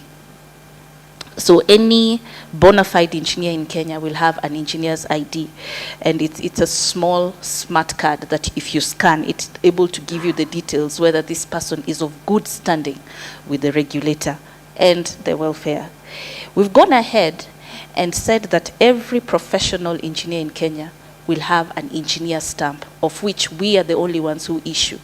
And this stamp is used to stamp any engineering document. Could be a drawing, could be a report, could anything that is produced that will be used in any service of engineering. So that has given us a bit of control in terms of separating the those with papers and are not licensed to practice, and those who have papers and are licensed to practice. The Act requires any person who wants to form to offer professional engineering services must do so in the confines of what we call an engineering consulting firm. And again, there are certain tools that are used to ensure that that one is only for those who are of good standing and are properly licensed to operate in that specific category. I want to encourage ESK. I think I was trying to listen to his presentation. But the thing I did not see is a certification process, because there are different cadres, and what the gentleman who has just spoken has said is very, very important. Now, as a board, if we are to engage, we will ask certain questions. Do you have certain levels? The person who has got so many years of experience and the one at entry level, if we want to do this sort of work, etc. And when we come and we check, do you have a certification process for the evaluators in Kenya? It is extremely important. Thank you. Do you want to wait? Okay, yeah, maybe what I would want to say is, as she's mentioned, of course, the whole process of certification should really come out strongly by all standards. I'll even cite myself as an example. Professional background is in urban planning, but I can't practice because, first, I've never practiced. By law, I'm required to practice for 2 years before going for my professional body exam. But then again, so that in itself locks me out. So we'd want to encourage you to ensure that you come out strongly and ensure that there are mechanisms to ensure that you have your certification. You could also go ahead and establish an accreditation framework. Partner with bodies, for instance, you can have EBK as a regulator and chip in when probably they're giving their inputs in terms of curriculum development. Make your contributions as far as M&D is concerned. Otherwise, thank you. Thank you. It was called LOTA. Plato raised a pertinent issue on issues of certification. One area that this country has lacked is a national accreditation system, a national database of all qualifications, in that anybody who attained a qualification in Kenya is in that database. Where we are talking of a one-stop shop where if I want to counter-check and verify and vet any qualification, it's supposed to be a click of the button in that national database, and I see so-and-so attained this bachelor's from this institution on this date. And therefore, the database has to confirm whether the institution that awarded the qualification is accredited, is an accredited institution, whether that qualification was also accredited. And for a qualification to be registered in the database, it has to meet the industry standards. The process of development of that curricula has to be certified and seen to have met the requirements, and it's relevant to the needs of the society. And that is the need that informed the establishment of a national qualification framework. And this framework is the tool, the country's tool of reforms of the accreditation system. Within this framework, we have all assessment bodies, qualification awarding institution, NEC, CASNEP, all name the universities which have the relevant acts are covered there. Regulatory bodies from CUE, talk of NITA, CASNEP, the take of TVET authority, and professional bodies are also factored in that, so that these bodies are coordinated to ensure that all of them are speaking from a national standards in terms of qualifications. You realize that our education system has been rigid. Some institutions, some have been lax, others have been overzealous and come up with standards that even are an impediment to mobility, to access to education and training. This framework is supposed to be a regulatory. It is supposed to regularize. It is supposed to harmonize, and the harmonization is in terms of international standards to attain international standards and for competitiveness of our qualifications. So as we speak, we accredit, all regulators are accredited by the authority. All professional bodies wishing to participate in regulating education and training are supposed to be accredited by the authority so that they are also guided, so that any standard they come is in line with the international standards. And these are UNESCO standards. So as we speak, there are professional bodies we have spoken to, like Nursing Council. You realize EBK has also had issues. You have had wars between universities and EBK in terms of authenticity of the program they offer. The framework is supposed to guide these institutions, bring them on the table, and harmonize what they are setting, so that whatever we set is internationally acceptable. It meets national standards and is of international comparability. And that is there. So this is the reform, the current reforms our education and training system is undergoing. I said earlier, we have been training in silos. Sometimes we'll find EBK acting on their own. We have another professional body, KETREP, Kenya. Those who have papers cannot work. That is the stark reality of our country. Our economy that is predominantly private sector is being driven by people who have the competencies. They are the best in their respective skill area, yet they don't have papers. Kenya has been a paper society. And those who have been following, recently you had the presidential directive to establish a national recognition of prior learning policy framework. This aim of this is to find out there is an island of highly skilled Kenyans, yet they don't have papers. These Kenyans cannot go to IBK and be recognized because we are a paper society. Yet we are saying we are going CBC. CBC focuses on competences, what one is capable of doing. So we have to sit together in such forums, sit with those regulators, sit with examination bodies, and see what are the international standards. What are the national standards that we are supposed to do? Because the overall aim of education in any country is to promote access. Education should promote access, open up, give us alternative learning pathways.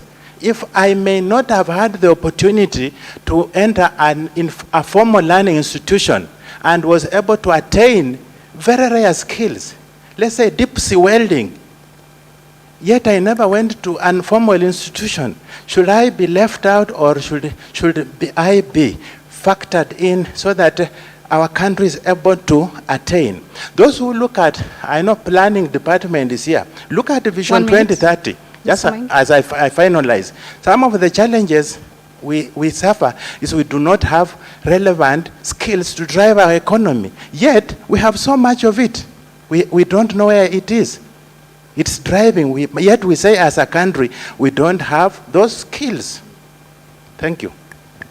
Wow, that is such a, a tough debate, and probably ESK should organize much more of this debate, because it doesn't look like we can exhaust that topic of certification this afternoon. So I'm very aware that I stand between you and your lunch. So I'll take 5 questions from the floor. The first 5 people who will stand to their feet. Those are the ones we'll go with. Otherwise, everybody will have to wait. So, any takers?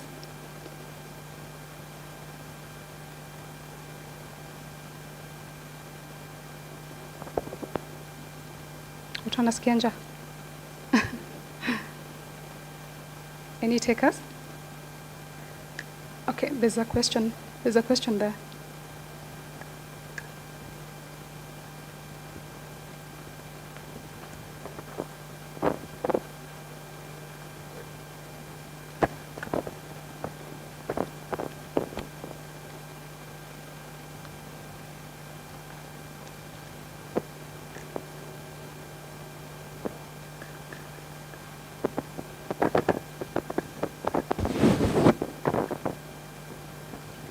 Thank you, Madam Moderator, and the panelists. I have a simple question to Engineer Grace.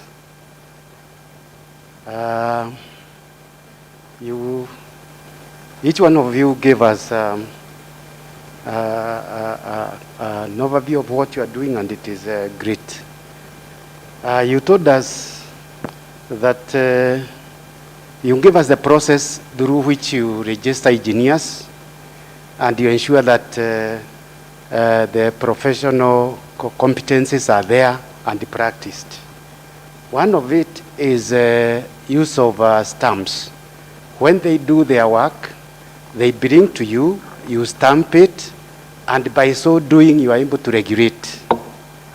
Now my question, which is good, but my question is, they bring to you, you stamp it, and by so doing, you are able to regulate. Yes, my question now my question, which is good, but my question is, they bring to you, you stamp it, and we have. Do I proceed? Okay, thank you. Now, after, my question is, don't you think that this may be over-regulation? Is it possible for you to consider monitoring and evaluation as a better way of regulating what the engineers are doing than the stamping? Because in my view, when you are monitoring, you visit their works in the field, you look at it, you evaluate it, you look at it against the standards. And that way you are able to make an informed decision from the opinion you form in the field. Suppose they still bring the stamps, but when they go to practice, the practice is different from the standards that you stamped. Thank you.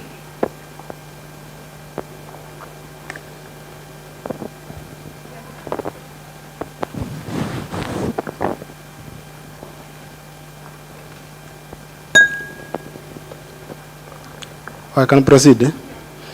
Yes, I have two questions on the Kenya National Qualification Authority. We have the issue of certification, and the education system has emphasized more of certification. But the certification that's being provided is more theoretical. So you cannot expect a theoretical person to really deliver when it comes to practical. So there's a mismatch between practical and the theoretical perspective.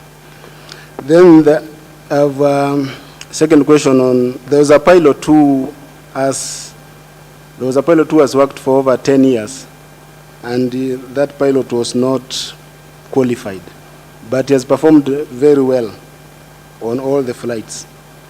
So on the Kenya National Qualification Authority, which is which? Somebody has performed well but not trained.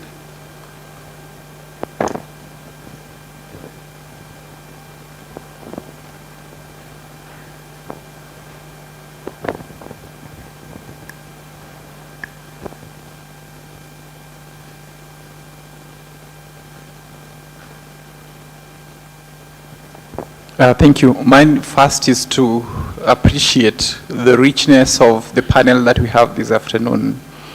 Quite enlightening, sharing the process journey so far.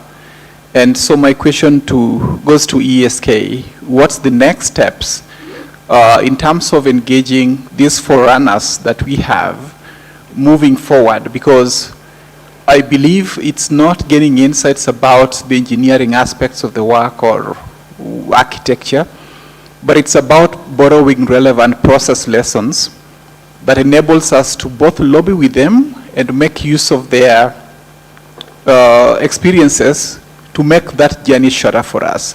So what do we have next after this? Thank you.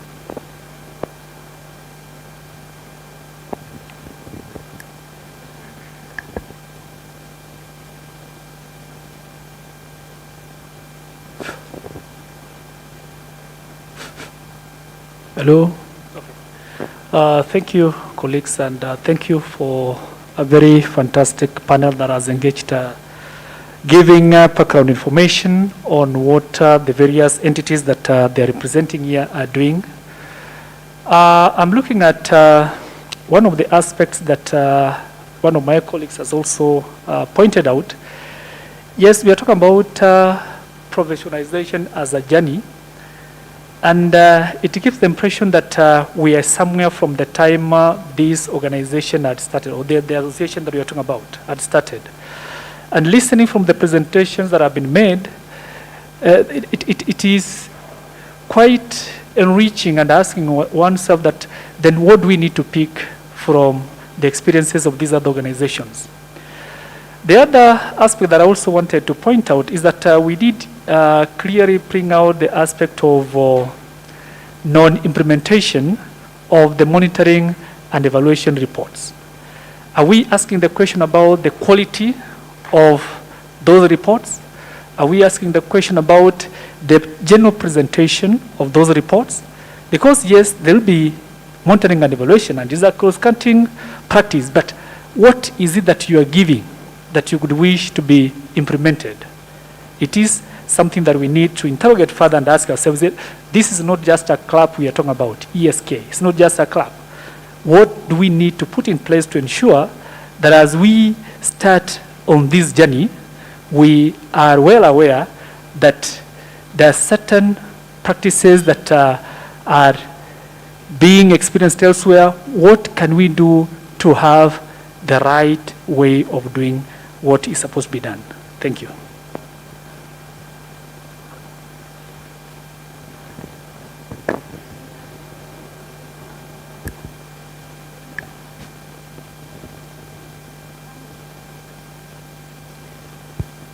Thank you very much, Mr. Mugo, for your question. I don't know whether you're professor or doctor, so that I can... Dr. Mugo from Karatina University. Shame on me because we are sitting on the same table. Now, I think you misunderstood what I said. We issue stamps to engineers individually. Every engineer has their own stamp, okay? And it is us because there are certain security features on that stamp. So we issue every engineer with that stamp. And so when we go out to a site to inspect, for example, and we look, the things we expect to see on a site are, of course, engineering drawings. When we look at the engineering drawing that is there, we expect to see the engineer probably who was the project engineer in there has used that stamp. Now, without that stamp, we would know that the person who probably issued the drawings is not licensed to offer professional engineering services.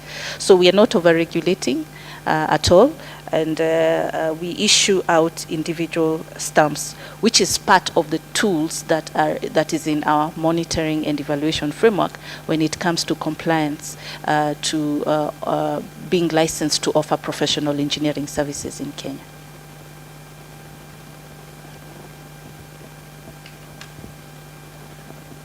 Thank you. My Dr. Mugo had also two questions to me, and one of them was the certification process that you say is theoretical. You are right. Our education system has been theoretical for a long time, but I think the ongoing reforms are towards having a competence-based education and training that is industry, demand-driven, industry-led. It is an education system where now it is industry or labor market that dictates what is to be taught, which curricula has to be developed and taught in our institutions. We have also put in place the necessary regulatory frameworks to ensure that what we are teaching is meeting our national demands. And of course, we have noted that in the past, we had institutions that lacked capacity, both infrastructural and human capacity. We've seen a lot of equipment going to our TVET institutions. We have modern state-of-art equipments, and the aim is to train. We've have brought learning factories into our institutions so that whatever we offer is demand-driven, is skill-based. And then lastly, we have also noticed that the people who have skills in Kenya don't have papers. Yet those who have papers don't have the competencies. It's because of the nature of the orientation of our training system. And now we have opened up the space so that we are able to tap and certify those people who have skills and they don't have papers. And that's why the country recently developed the policy framework, recognition of prior learning policy framework. And this model echoes countries like South Africa. South Africa have more skilled people without papers. You can see where the economy is. We have countries which have highly developed systems that does not necessarily rely on formal learning institutions. They are focused on competencies. These Chinese who are doing here, it's not about the papers. You can see the quality of work they are working here. There are people who have skills. Some of them are prisoners who attained skills. They don't have papers. So our society has to undergo a paradigm shift so that we shift from looking at papers, but what one is capable of doing. And then lastly, the issue of the pilot with 10 years flying experience without papers. You see, that is the same sickness we have undergone because of trusting in papers. And so this is somebody who should be assessed now with a proper mechanism, assessment framework. He should be assessed and awarded a qualification commensurate with the competencies he is able to exhibit. If he is able to exhibit flying competencies, he is assessed and awarded a qualification. And this qualification is just like any other, regardless of where you attained it from. Thank you. I didn't tend to remark, but the way you talk, the more I got interested in talking. Ladies and gentlemen, let's agree. The example of the pilot, right? And you talk of accreditation, which means if you have to go to get into a secondary school, secondary school or university, there's a minimum requirement, isn't it? And that's the education. If you do not have that minimum requirement, you will be told to repeat, isn't it? Because you didn't get enough skills and moved ahead. In the case of the pilot, I don't know whether it's magic or whatever it is, it should be that industry employing had minimum standards set in, isn't it? That for you to be a pilot, this is what's expected of you. If you did not pass it, you go back. You know, Engineer Grace has mentioned here how engineers do certain things. The plan you mentioned how you are not allowed to practice because of certain things, isn't it? So I agree with you entirely on your scenario, but at least minimum requirement is needed to get, isn't it? Now that of the mark, let me use assist. Of course, ESK is going to give the final remark. Basically, what you are learning here is that this is an opportunity to benchmark. Personally, because as a chair at the Association of Professional Societies, I see a lot of all the associations come together one to another, including making acts, things like that, codes of conduct, and the whole lot. So once you benchmark, then you're on the right line. And then also in the evaluation, there is also a learning process. This is what was to be done. At the end of the day, what did we learn?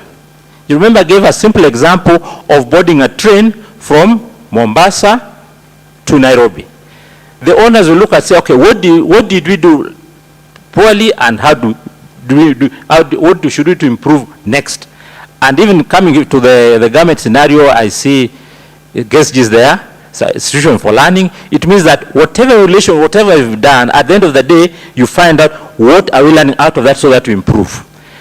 Finally, when I was invited, I gave a PowerPoint presentation. I hope Julius will share that with all parties concerned later at the end of the day. But I think it's now ESK to reply to the other questions on lessons learned.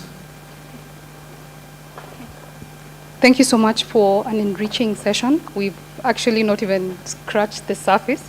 And what that tells me is that there needs to be a lot more of this engagement with the stakeholders so that you can thrash out all these emerging issues because like one of you said, or most of you said, it looks like you've been operating in silos, and hence, the reason why you're not making any progress or as much of progress as you'd like. So I think we need to take a break, but before we do that, I'd like to provide a summary of some of the key takeouts from this session. And like I said, one of the ones that is glaring is that M&E should not be viewed in silos. There needs to be a way to build up the industry and improve it.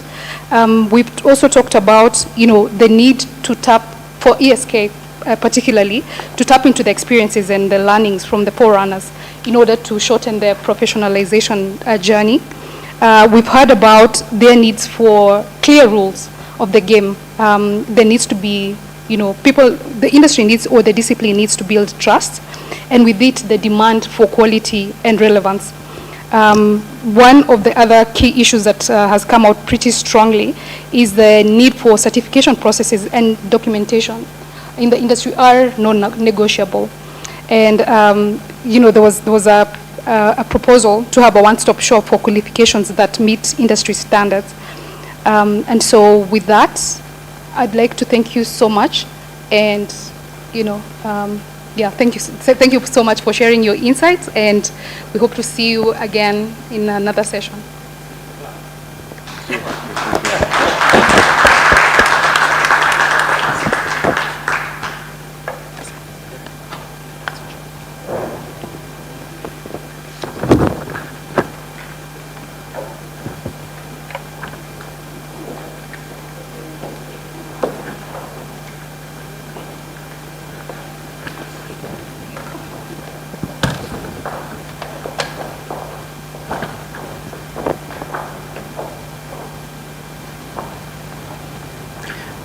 Thank you very much, Madam Evelyn, and our very able panelists for taking us through this panel discussion. And as Evelyn, the moderator, has said, we are now going to break for lunch. And as we do this, I invite us to have a photo session. So we will have photos in two sessions. One, we'll do a photo here. The expert here will guide us on how we can have a group photo here. And then will guide us also on how we can have a group photo somewhere in another setting.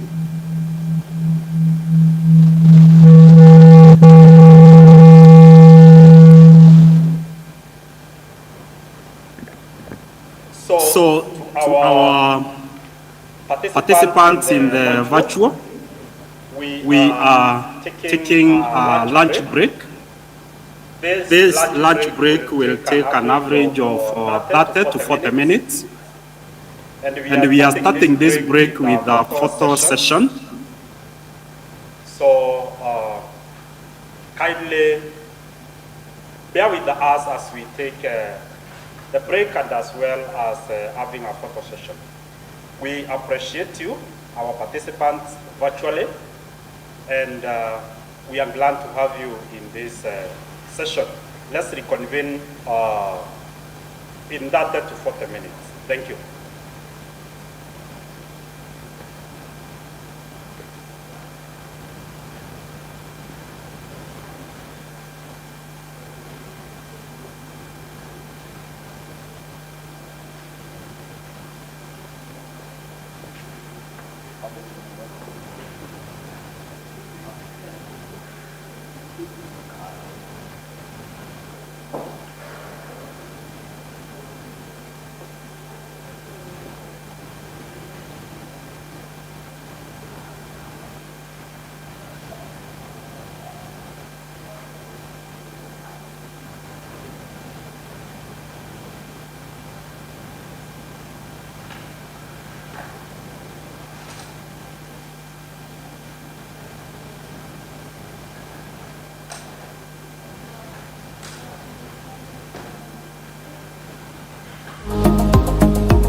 this particular event.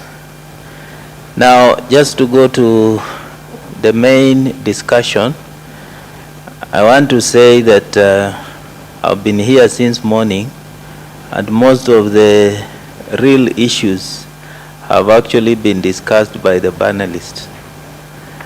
I just want to say something about the role of universities and in this particular exercise. I want to say that the university has three main activities or roles. The first one is teaching. So teaching is the first role. Then there is research, which we do very well. And then there is community service.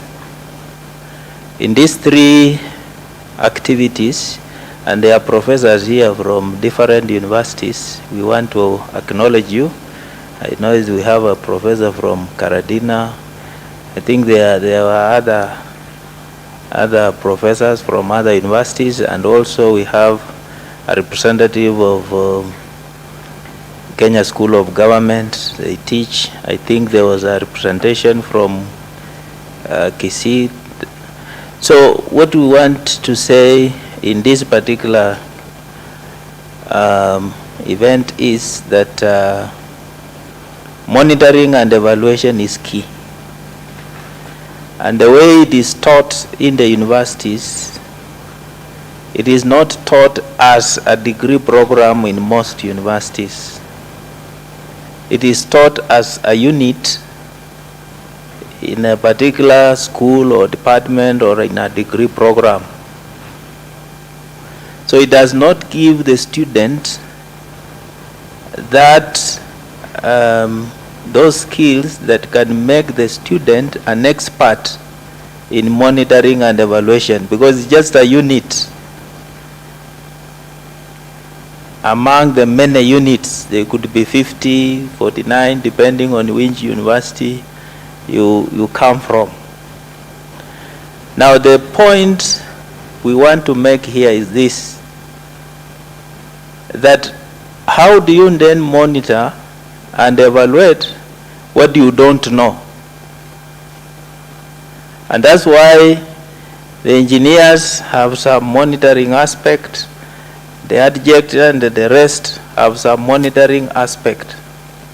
So if we have to produce an expert in monitoring and evaluation as universities, then we have to come up with a curriculum that is going to produce an expert in that area in terms of a degree or a certificate or a diploma.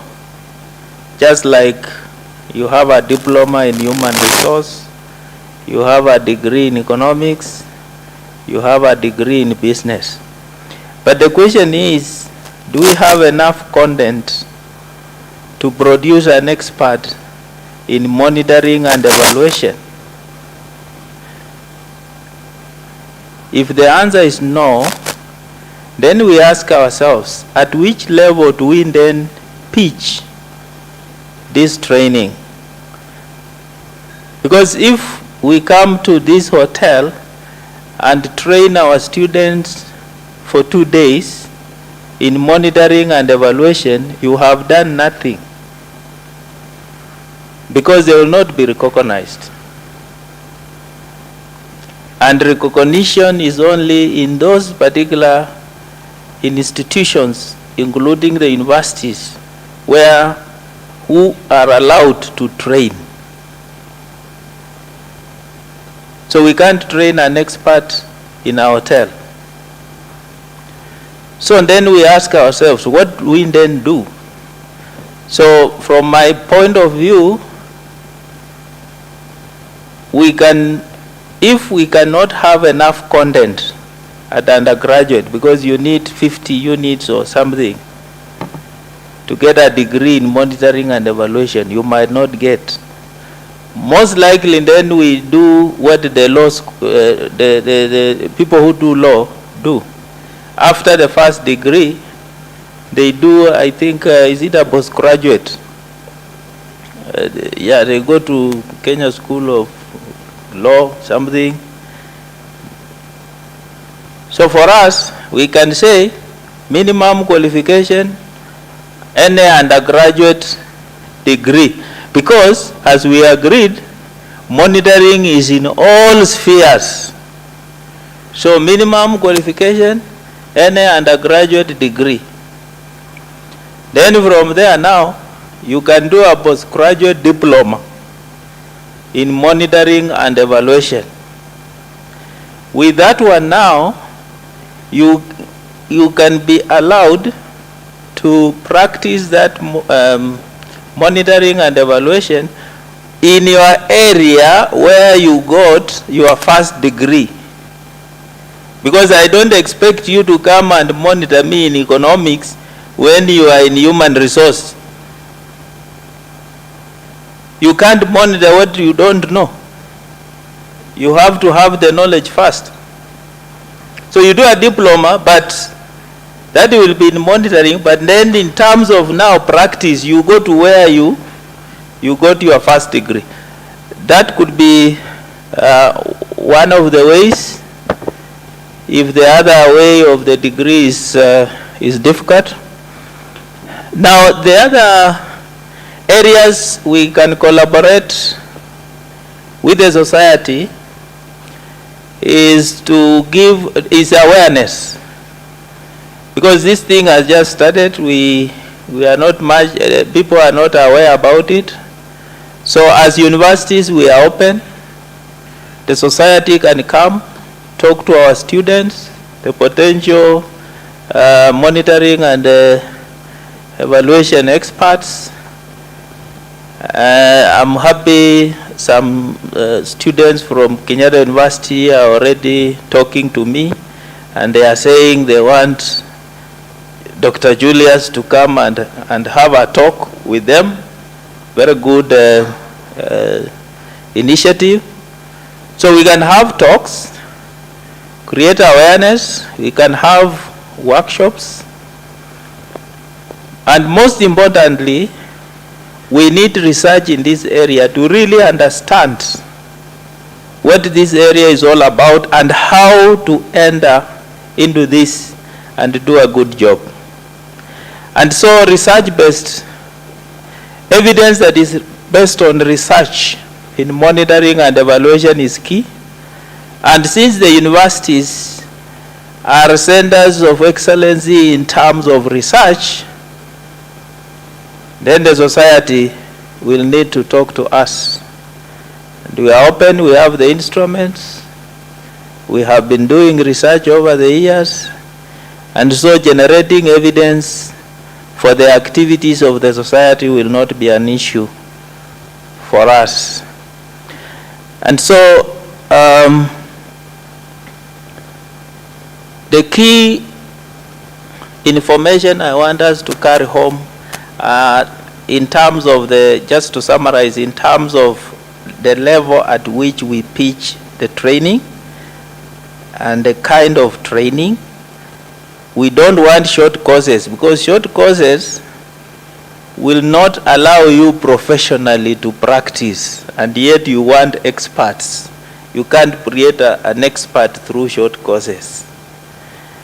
And in terms of, also the university are open in terms of recruiting the monitoring and evaluation experts, because every year we receive freshers or fresh students. So it's a fertile ground for the society to hunt for the potential experts. What I have not said, you will say for me. Thank you very much.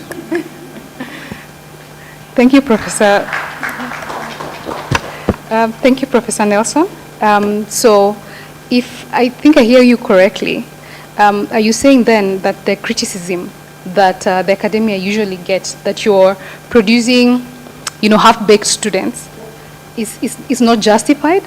And then, and especially when you compare it to the fact that most of these students are not even given the opportunities to practice and the opportunities to get that experience. Is that what you're saying? And then also, part two of that question is, are you also saying that what you should be led to do is what you know best, you know, the AKA research? You know, that's where you feel like you can add value to this whole debate. Is that a good way to summarize your presentation? No, that's not summarize my presentation.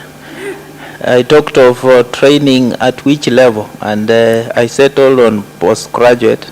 After you have done your undergraduate and you have the knowledge in your area, now you can go and take monitoring and evaluation still in the university, because the university is the one that is allowed to give you a certificate, which is recognized. Okay. That's what I said. I also said that, and that's why I was saying, you cannot monitor when you don't have knowledge. True. So if I'm an engineer and I want to be an expert in monitoring and evaluation, I will go to the university, I do the engineering degree, I graduate, and then from there I do a postgraduate degree in monitoring and evaluation. Then in terms of practice, I will go and monitor what the engineers are doing, not to go and monitor what the economist is doing. True. Because I don't have the knowledge there. Yes. So that's what I said. Yeah. I didn't say we are producing students with no knowledge. In fact, we produce students with a lot of knowledge, because part of the university, and my professor is here, is to give students knowledge. Whether they are going to get a job or not, that's not our problem. It is the knowledge. Professor, I'm going to interrupt you there, because the whole debate about the half-baked students is not, it's not just coming out of this platform, it's coming from the job market, because part of the criticism has been that, you know, when they go to the job market, they cannot match, the competencies really do not match. So that's technically where we're coming from. And so now you go back to the issue of, you know, M&E does not have, it cannot sustain the long courses that would require to produce, if quote unquote, produce a competent person, you know. So my question, if I can rephrase it, is, do we then, is it now the onus is on the universities to create, you know, that level of what you're talking about, the postgraduate courses, so that, you know, you have, they're doing the short courses, but then there's an opportunity for them to now upgrade?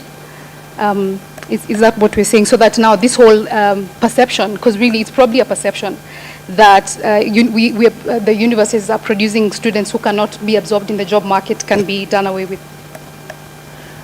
You know, I think we need to separate the real issues from hypotheses, because you cannot produce, for example, a very good businessman from the university. That cannot be the work of the university. But the work of the university will be to give knowledge on how to do business. And if this person goes out there, there are so many other factors that are going to be that are going to play in that environment, so that this person becomes a successful businessman. And so there has been that issue which you are raising, that we are producing half-baked students, which I don't agree, because you must have the theory first. Understand the theory, and then from there the practice. So the only thing we can do, and maybe that's where the half-baked theory comes from, for me is a theory, is that when I'm now teaching economics, I teach very well, they understand what economics is. The only thing that misses out, and this is a government thing, which the government needs to solve, is internship. Give them internship so that they go and see what is happening out there. That's the only thing that is missing in most of these courses. And so when you blame the university instead of blaming the government, because the government is the one to give policy direction in terms of what is needed. Like now, the government is now implementing competent-based curriculum. We expect that in the university, the competent-based program has internship and practical elements. Otherwise, the previous one, we would graduate in some courses without internship. So do you then blame the university or do you blame the policy? And I'm happy the Kenya National Qualification Officer is here. Maybe we need to relook at that area of training to see if we can make the degree programs, all degree programs, internship being part of it, that you cannot graduate without internship. It's just like teaching. I don't know whether we are also producing half-baked teachers. Because you know, for them to graduate, they must go through teaching practice and they must pass teaching practice. Even if you passed all other areas, but you didn't pass teaching practice, you cannot graduate. And let me finish, then you will interject. So, I don't want to take that blame wholesomely that the universities are actually producing half-baked students. Thank you.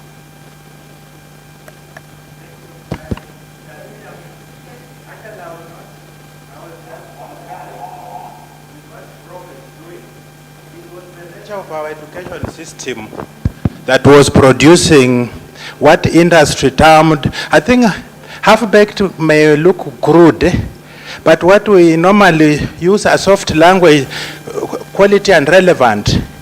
Sometimes we miss, what we train may not be relevant to what current market forces require.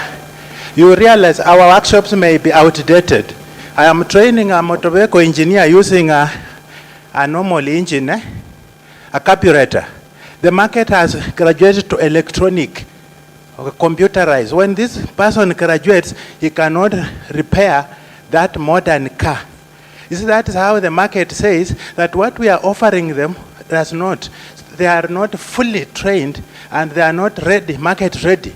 They have to go through another form of training. So as Prof says, once we restructure our education system to have, let's say, internship prior to market, or the German system, which is dual. You see, German, you train half in class, half in industry. So when somebody graduates, he's ready, market ready.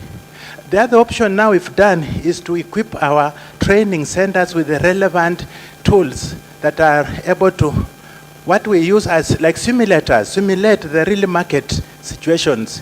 We have modern state-of-art equipment that once somebody uses, he goes out, he'll find the same. And that is what is there. And those are the current reforms that are actually being addressed. Thank you.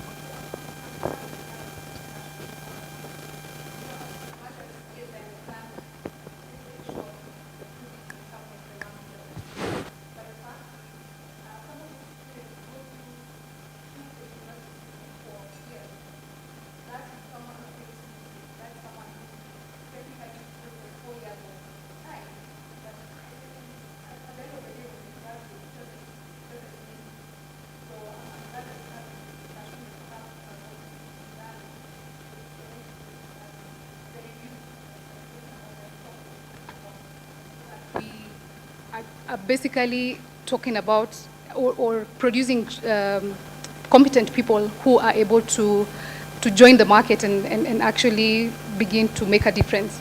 Because, you know, the national agenda will not wait for anybody to go back to the training ground. So thank you for that contribution. We can take other questions from the Thank you. But let me just interject. Yeah. So that we are very clear on what we are saying. Internship is very expensive. Students don't want fees to be increased. So where do you get money for internship? Kenya has a public debt of close to 60% of GDP. So who then funds the internship so that we are not blamed for producing, I don't want to use half-baked. Okay, well... So yes, it's a whole debate. It's it is definitely not something you can blame the university. Okay, well, we are not we're basically we're here to look for solutions.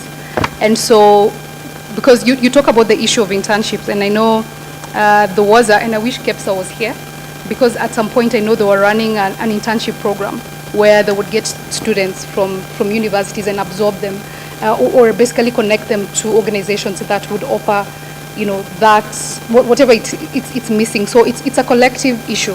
It's a collective issue, let's put it that way, that needs to be addressed ASAP, because children are still being born, children are still going into the education system, and so we cannot continue to hide behind, the fact that it's not our fault or there's nothing we can do about it. We need to find solutions so that we can move the industry and the country forward. So, Nicholas?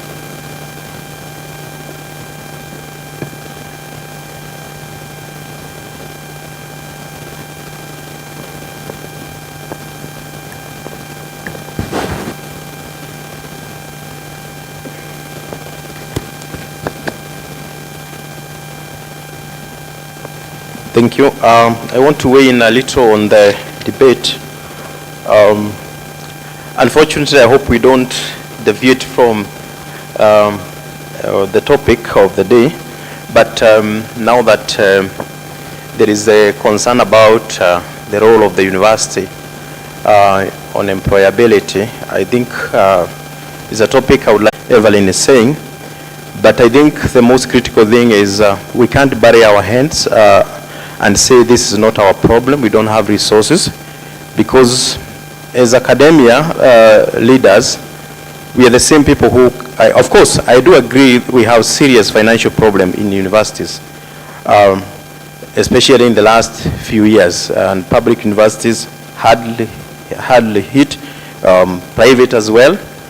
But as we plan and as we budget, we need to join our global partners in looking at how we train, the competencies with which our graduates are gaining. Because professors and economists, you understand the value of education as a commodity. Education, it has also the social and normative and other values, but at the same time, education is also a commodity. There is that aspect of it. You pay for it so that it gives you value. There should be value for it. So what I would say is, I'm sorry, because of the debate, the way it has moved, we have deviated from I want to believe somehow we have deviated from the workshop topics and all that. But I would say that I would like to look at the way we are doing it at Riara University. I work at Riara University. We are responding to graduate employability challenge, and we are doing it through incorporation of employability aspects and the entrepreneurial aspects in the curriculum, the internships and attachments and community service have become now part of what we do, and at the same time we are also involving the industry in our education. They are part of what we do. And why we are doing that is because we understand research shows that those institutions which invest heavily on the employability of their graduates are more marketable, they attract more students, because it is about the value addition. So Maybe now I can tie it with monitoring and evaluation because that's what we are doing.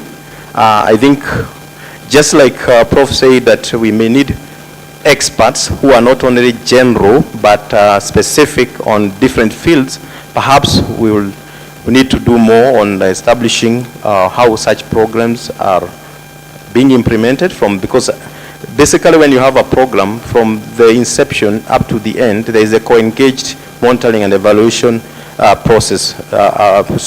Because we are also running away from evaluation which is done at the end, but we more on evaluation that is done from the planning stage, the inception, and in terms of when you start running the program, you continue both formative and so those are all aspects we need to put. Just so to conclude, let's all see how, as we budget, just like we budget for other things, unfortunately there is no money, but as we budget hoping there will be money, let's also budget for employability training for our graduates. Thank you.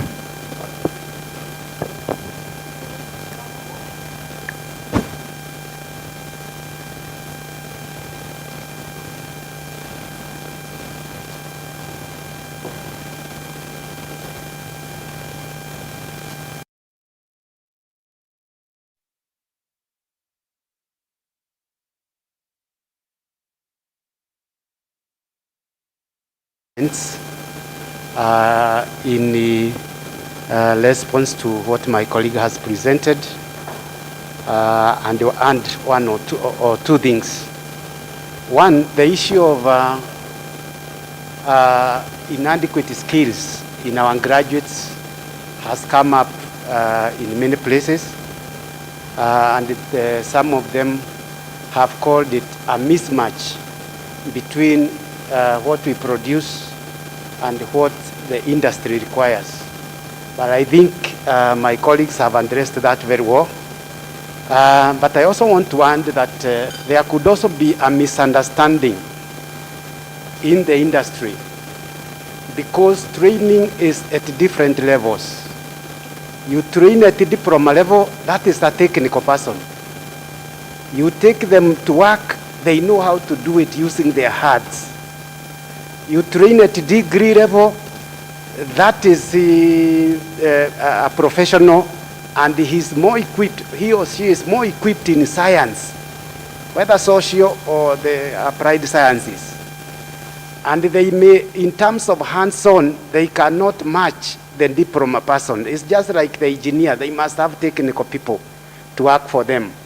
So if you have hired technical people, and you hire that engineer and he's not producing as the technical person, that is actually not inadequacy in terms of the skills. But I do not want to defend us. The truth is, these people require to build on the skills and the competency. They require the internships, they require further training, they require exposures. And that is why Prof said the program which is there, which has been there with the government, internship for 1 year, has been a good one. Yes, my colleague has said a number of things, but another thing we do is the attachment, which is only 2 months. It's inadequate. They need the exposures. But I want to add to what Professor said in terms of, can we train monitoring at degree level? I agree with him and I want to support him and this, that for a bachelor's program, it requires to be broad-based. That means you don't specialize at the degree level. You have a little of many things. That makes you somebody who can understand the environment around you. You must get the foundational courses, you must get the principles, you must get the professional courses, you must know how to apply them. And that is really important. So I want to agree with the Prof that for us now, for the society, the Evaluation Society of Kenya, to be able to use an academic, the academic level of training as one of their criteria then they need to think about it after the first basic training, which to us in the university is the BA or bachelor's, the BA or the BSc. From there, they can train at the diploma level, which is postgraduate. They can train at master's level. There are universities which are giving M&E programs at master's level. That can be done. Thank you very much.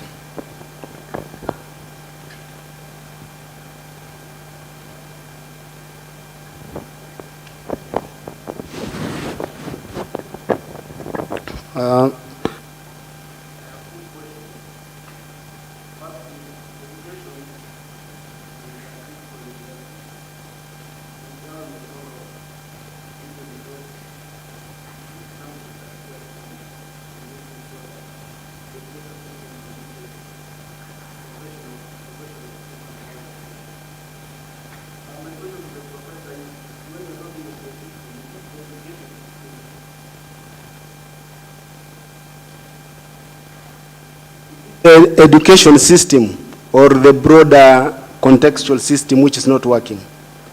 Then I have another second question to the Kenya National Qualifications. What's the reward system and what's the steps they are making to ensure the reward system of education and certification is better so that it can motivate the producers?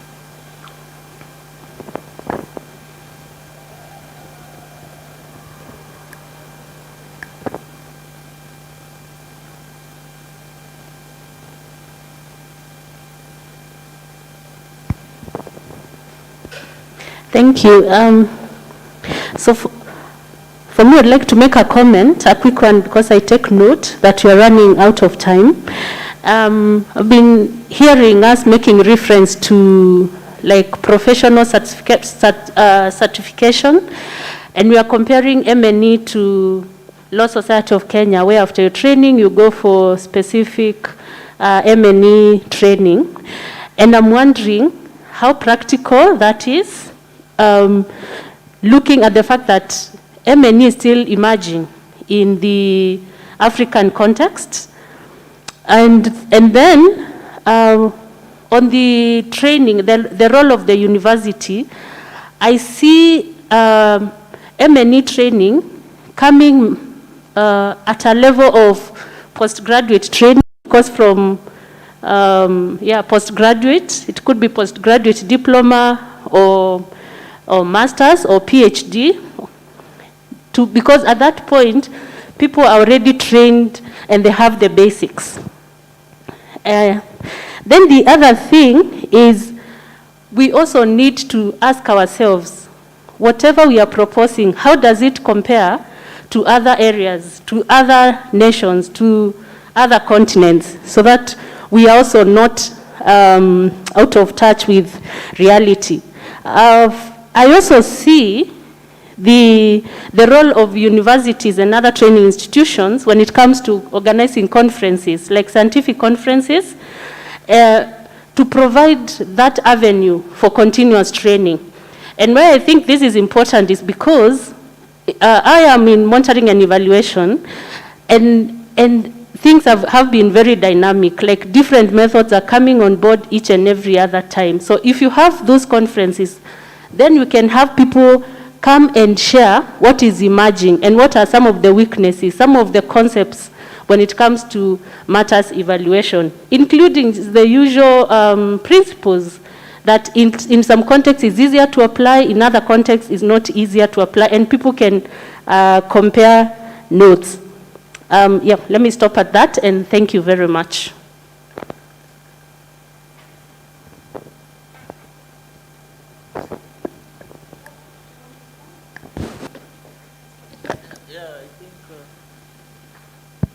I think there's only one comment. These others are more of observation. The comment on education. We are talking of the education system, not the wider context. And that's why we are saying we are now going into the competent-based curriculum, and the universities have already started adjusting.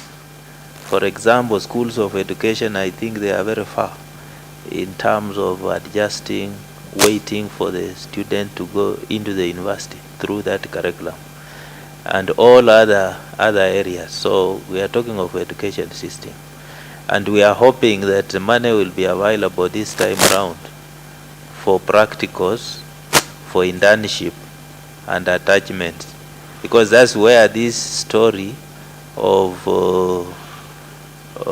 half-baked comes from.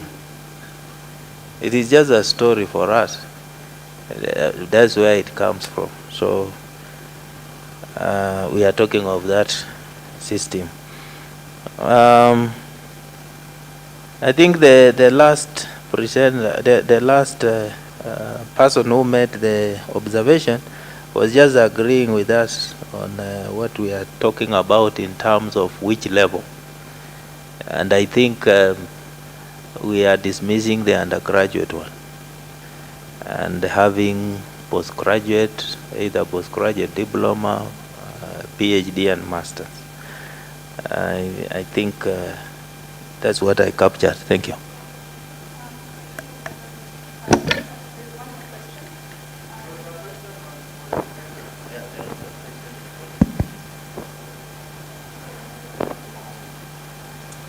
Good afternoon. Thank you, Professor, for the insights you've given us in regard to how you see the whole idea of creating a professional in M&E evolving from the university perspective. And I really value that insight, that because M&E cuts across all sectors, all professions, all spheres, then it is important for anyone who wants to become a professional have the requisite knowledge about a broad sector or field of specialization. That I agree with you. Then you can have additional knowledge. This session was about the role of universities in creating an M&E professional.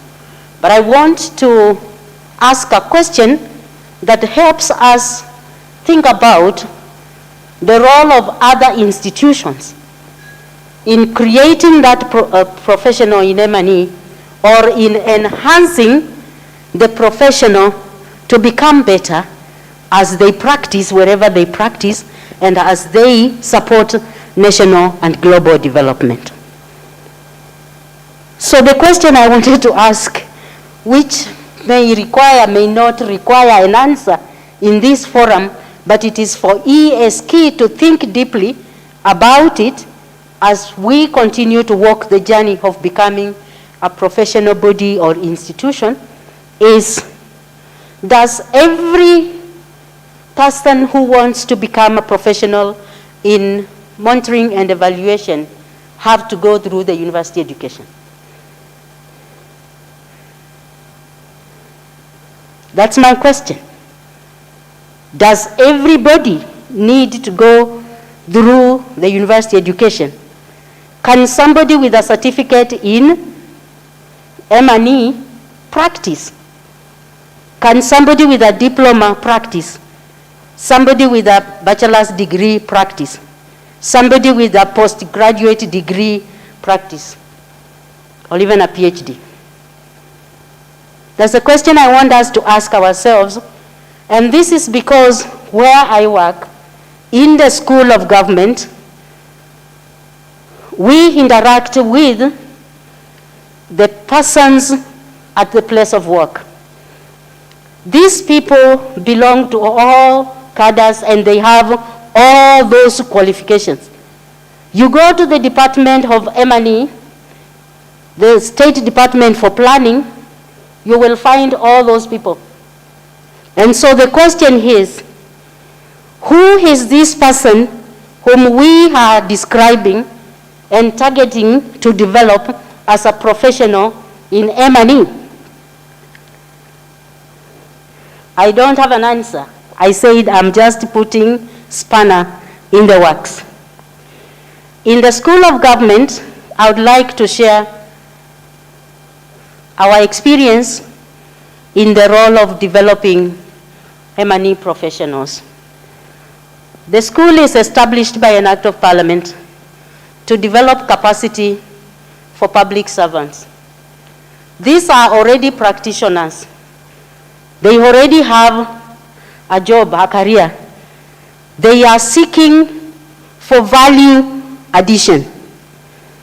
They are seeking to know more about how to process the work that they have been assigned, which in this case, we are saying it has to do with monitoring and evaluation. So they come and we give them the basic principles, which they are also given in the universities and any other institution of learning, because basic principles in every field are the same wherever you are. So we remind them about that, and that is what we call theory. But then we also look at what work have you been given? What results need you show? What outcomes must you show in that process within different timelines? And we take them through that. And there are these coaching and mentoring approaches to learning. There is learning on the job. And that is what we do at the school in terms of training. When it comes to career progression, you realize these people have a desire and a motivation to grow in their career and in their profession. The question that ESK needs to answer is, how are we going to support them to grow in that career?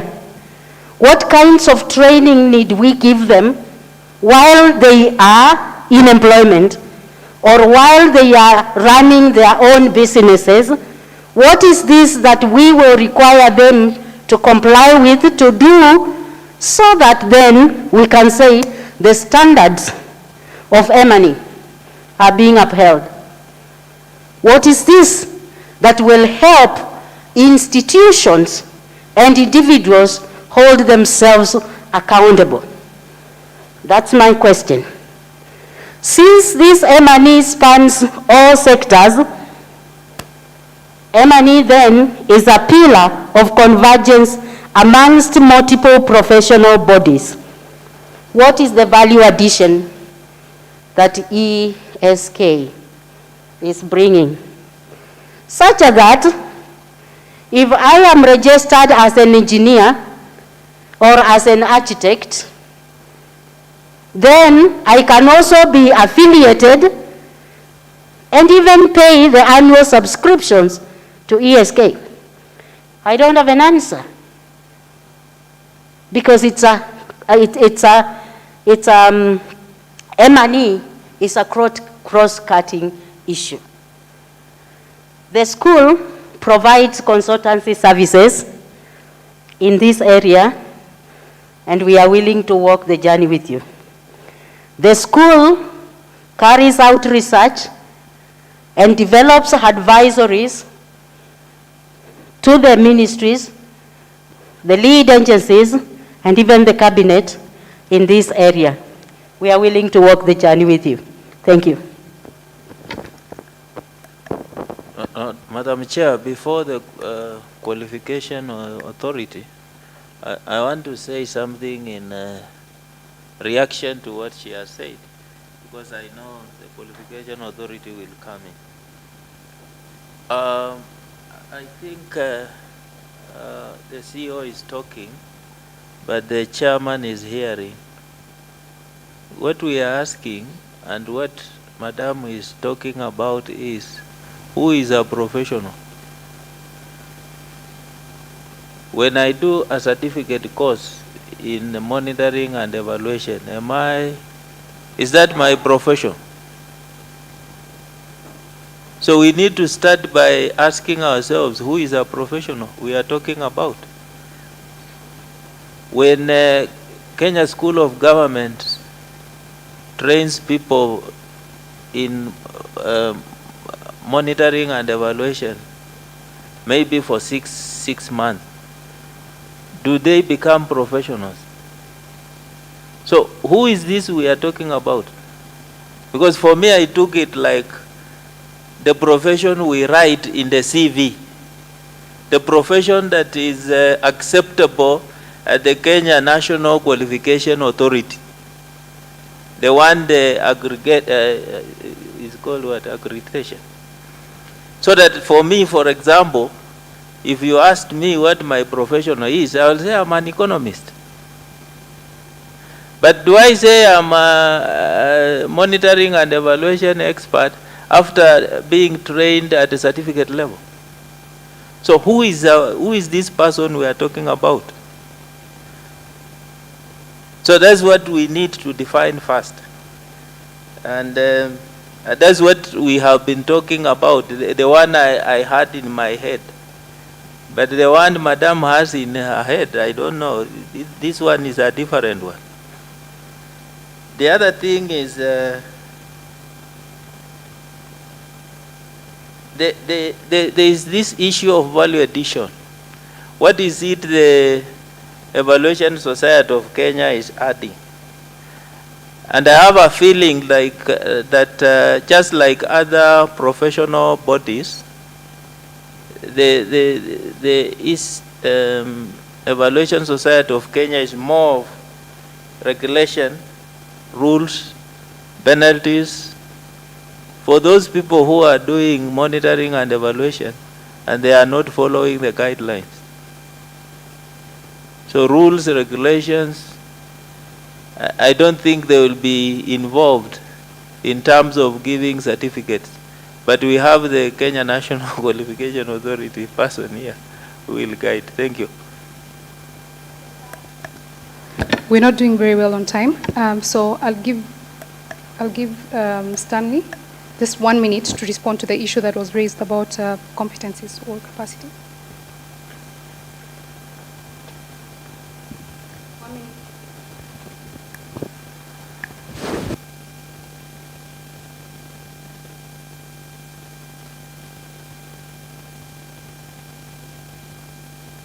Thank you. In 1 minute, the first question was whether there is a reward system to those people who are adhering to produce, following the right procedures.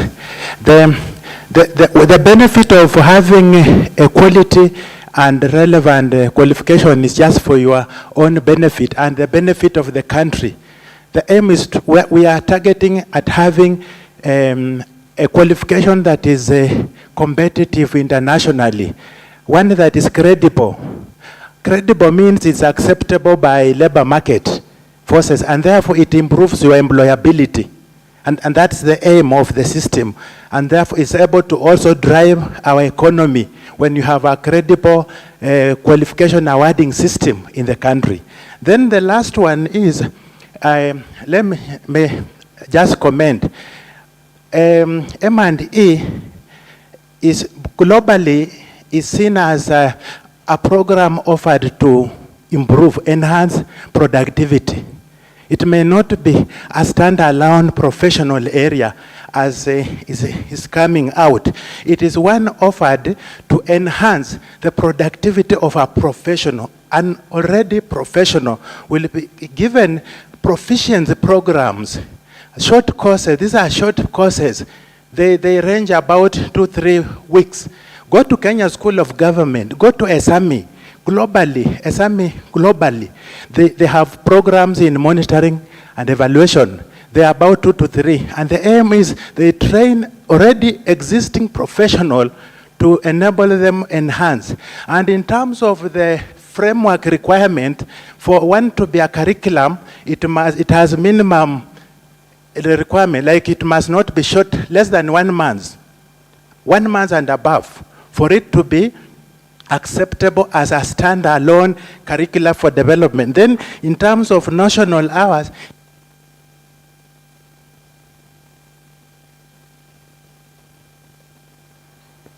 it is supposed to have 100 hours and above for it to say you have a curriculum in M&E. So M&Es are taken as proficiency. Proficiency programs can be offered by accredited institutions like Kenya School of Government. Even professional bodies can also develop their own proficiency programs in M&E for their professions to enhance their performance. Thank you.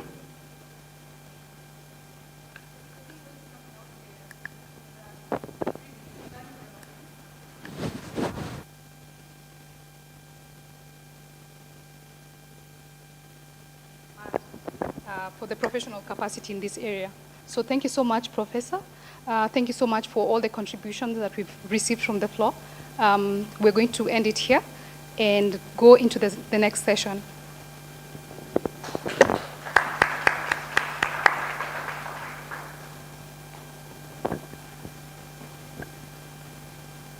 So the next session was about the CSOs. On the CSOs, I'm meant to understand that most of the two panelists are online. Please someone confirm. We're supposed to have a representative from FKE and the World Vision. Is that the case?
Let us stand and stretch.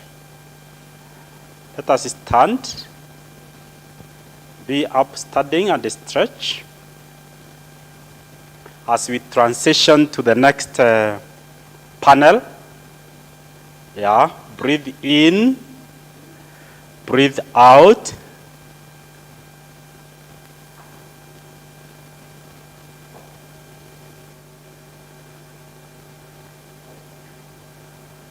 Breathe in. Breathe out. Yeah. As we transition to this third and the final panel on CSOs. Most of the CSOs are participating virtually. They are participating virtually, and they are requested to step out a bit and be informed when we are ready for them. So we are breathing in as they get alerted that we are ready for them. Yes.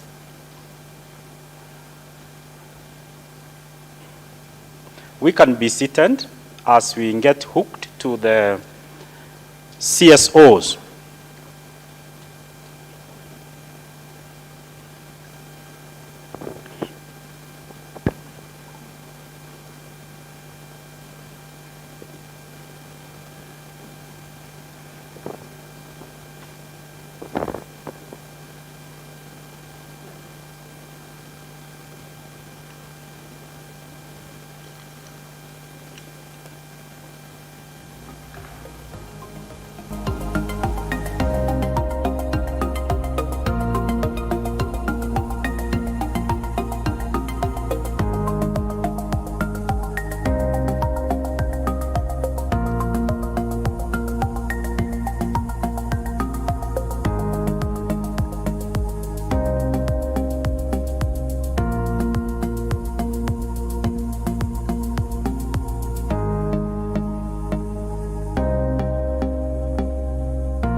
Inviting you shortly to give the presentation.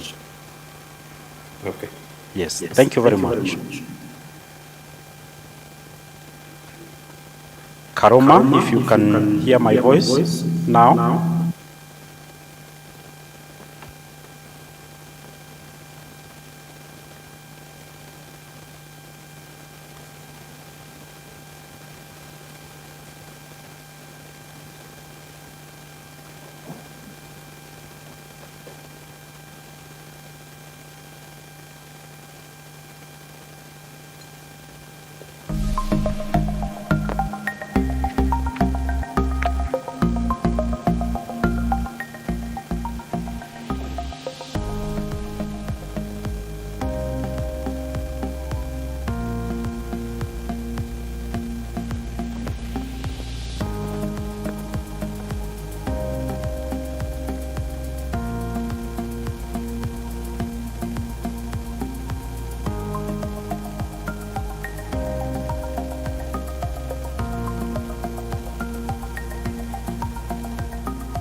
Hi.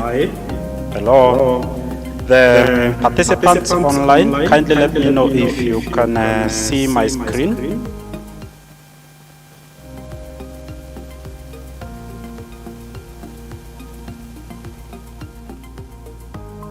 If you can see my screen and hear my voice.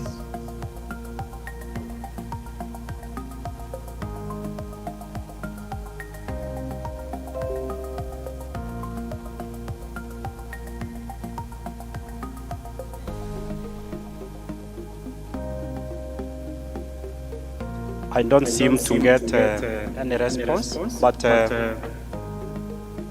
we will continue.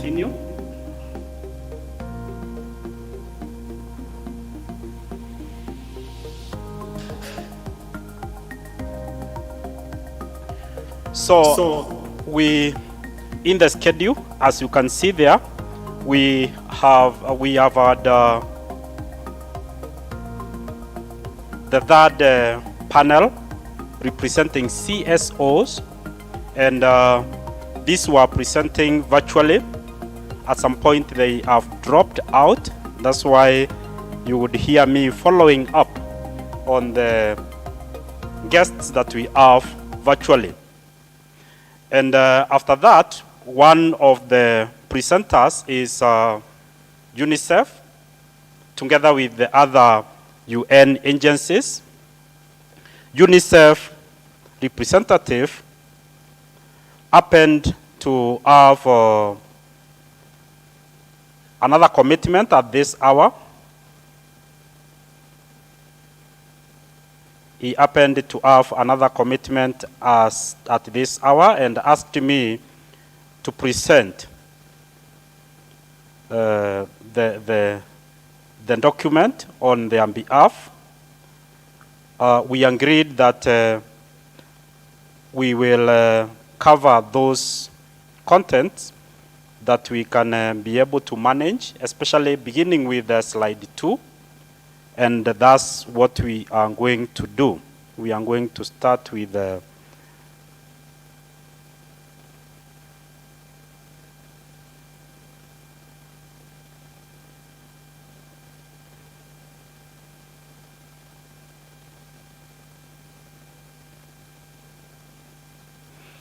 yeah, I was alerting the UNICEF representative that I'm doing the presentation now. So,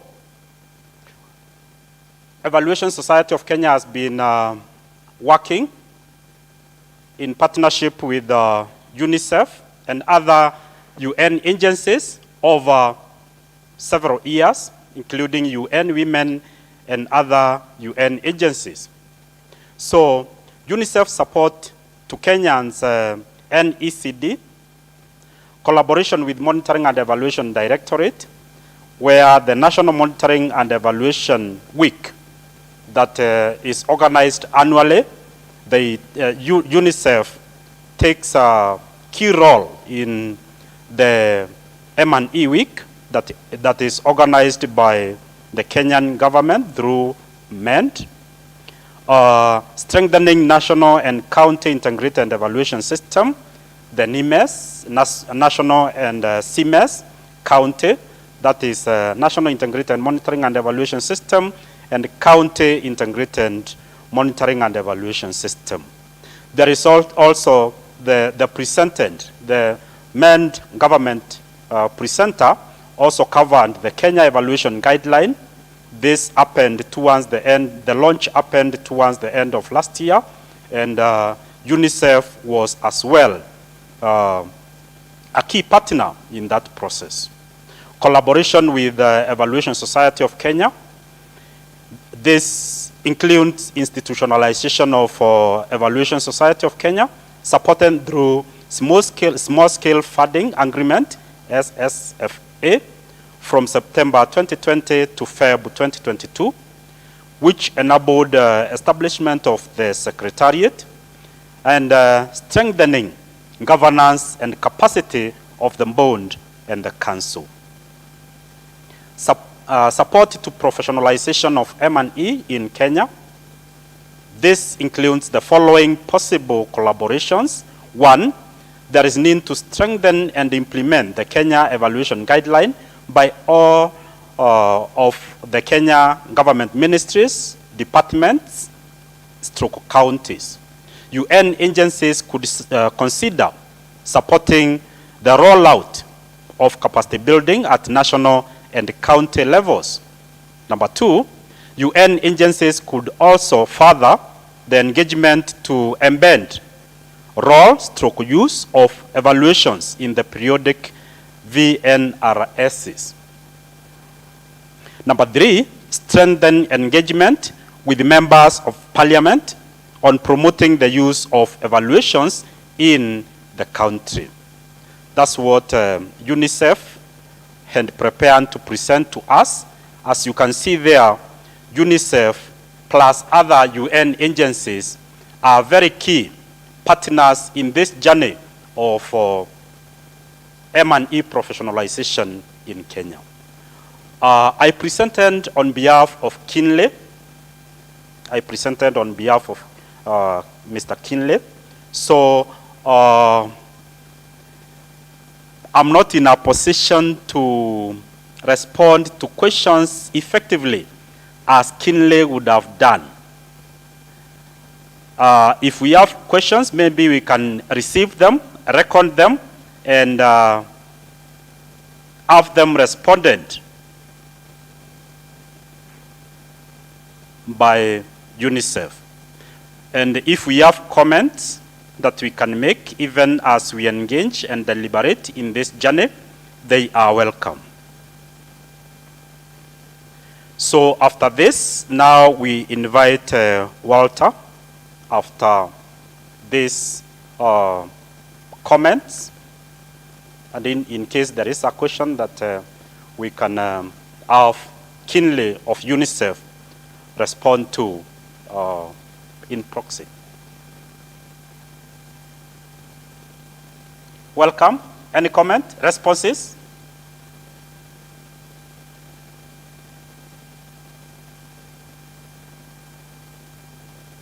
Yes.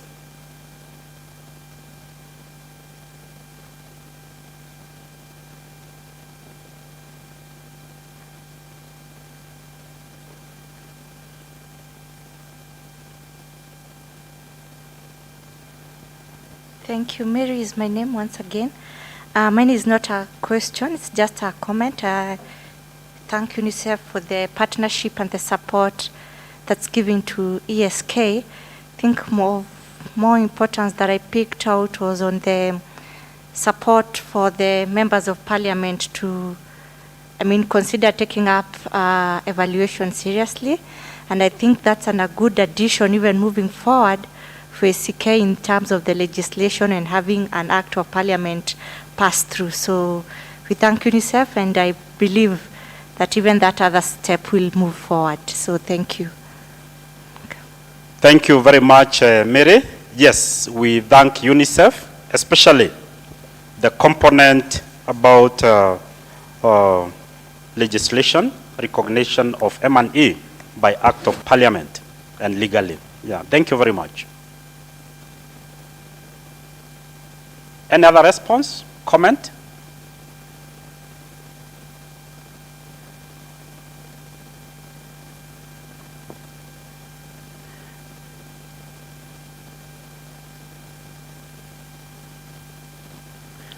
Kindly let me know if we are together with the team participating virtually.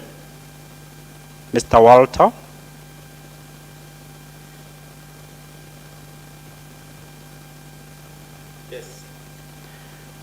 Thank you for that. We have reached a time where we would like to invite you. We would like to invite you to make the presentation and take our discussions to the next level. Welcome.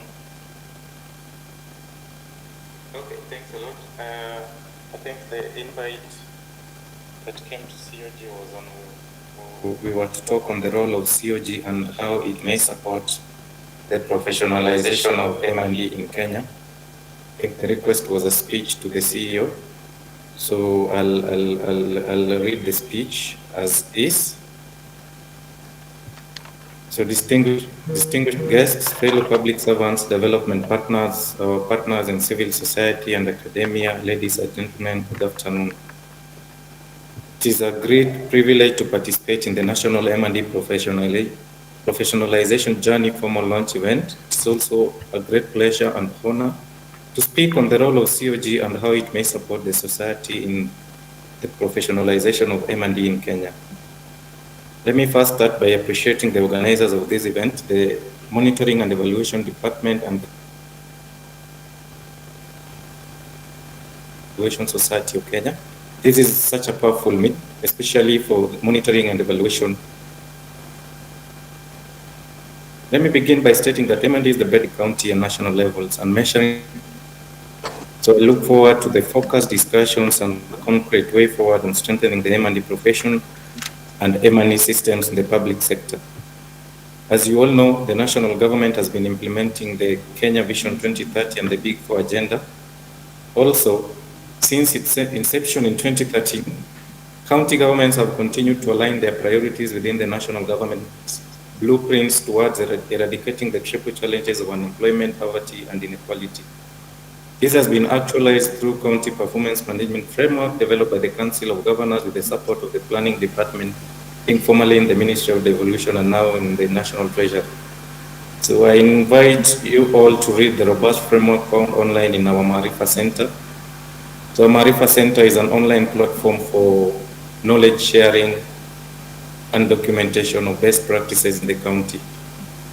Ladies and gentlemen, while significant progress has been made towards eradicating the challenges, there is a need for a strategic shift towards ensuring that the two levels of government can measure and ascertain the impact of priority interventions.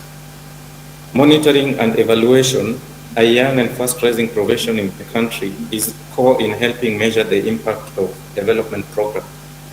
I am delighted that the profession is fast gaining traction in the public sector because of the rising clamor to demonstrate the impact of programs and projects undertaken by ministries, departments, and agencies at the national and county government. I am aware of the significant stride made by the national government through the Monitoring and Evaluation Department in providing an enabling environment for MRE to thrive at both levels of government. For instance, the implementation of the National Integrated Monitoring Evaluation System and the County Integrated Monitoring and Evaluation System, which has seen 43 counties now reporting on the ECMS. I think that is a big milestone.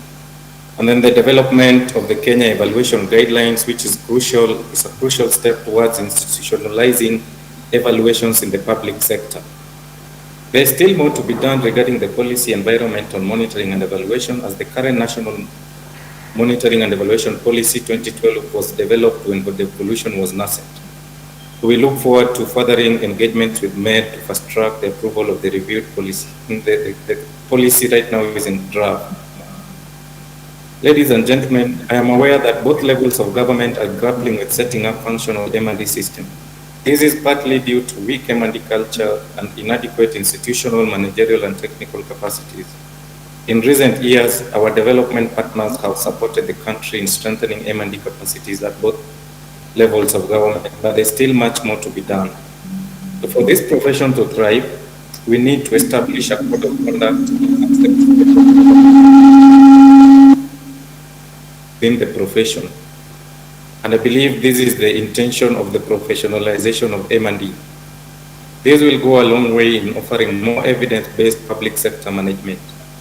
I want to recognize the significant role the Evaluation Society of Kenya continues to play as the premier professional body for M&E professionals. We have seen ESK work together with COG, MED, and our development partners to support evaluation in counties. The most recent being the rapid evaluations of the health and water sectors conducted in Kericho and Kilifi counties respectively. We believe that this will be escalated to other counties through the support of ESK, development partners, and even MED. It is our sincere hope that in the coming years, county will be able to even uptake the evaluation information to inform decision making. Lastly, as the Council of Governors, we are proud to be part of this very important process and remain committed to strengthening the county's capacity to undertake M&E.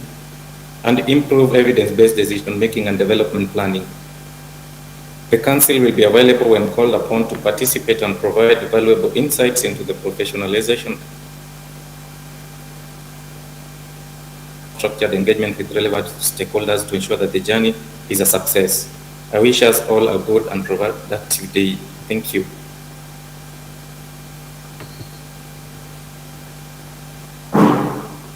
Ladies and gentlemen, that was the end of the speech from our CEO.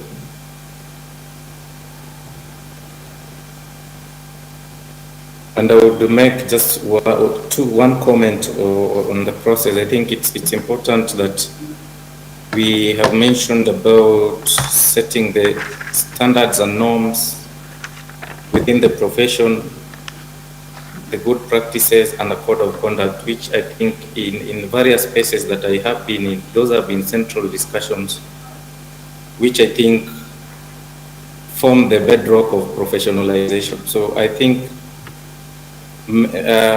ESK, MED, and even COG, there's a need for close collaboration in this process so that we ensure that the standard set fit the priorities of both the national government and the county government in terms of the profession, because you understand M&D is still growing at the county government level. It's not where we want it to be, but we are going towards that direction.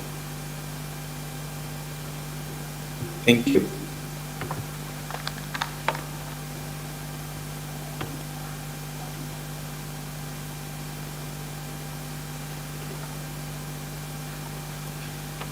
Thank you very much. Sorry for that. And thank you very much, Walter, for that wonderful presentation, especially highlighting key aspects, one of them being Maarifa centers of excellence in the counties, which I believe are determined by credible evaluations, the NIMES, recognition of the NIMES, implemented at county level under CMES, especially recognizing MEND, and as well the partnership in carrying out rapid evaluations in the selected counties of Kilifi and Kericho, and rightfully stated that we are determined to engage with the stakeholders in scaling up those rapid evaluations. So thank you very much for that presentation. And based on that presentation, the collaboration between ESK, MEND, and the partners believe that Council of Governors as support to the M&E professionalization journey that we are formally launching today. So let me welcome feedback, comments, or questions from the floor, including the face-to-face and the virtual forums. Welcome.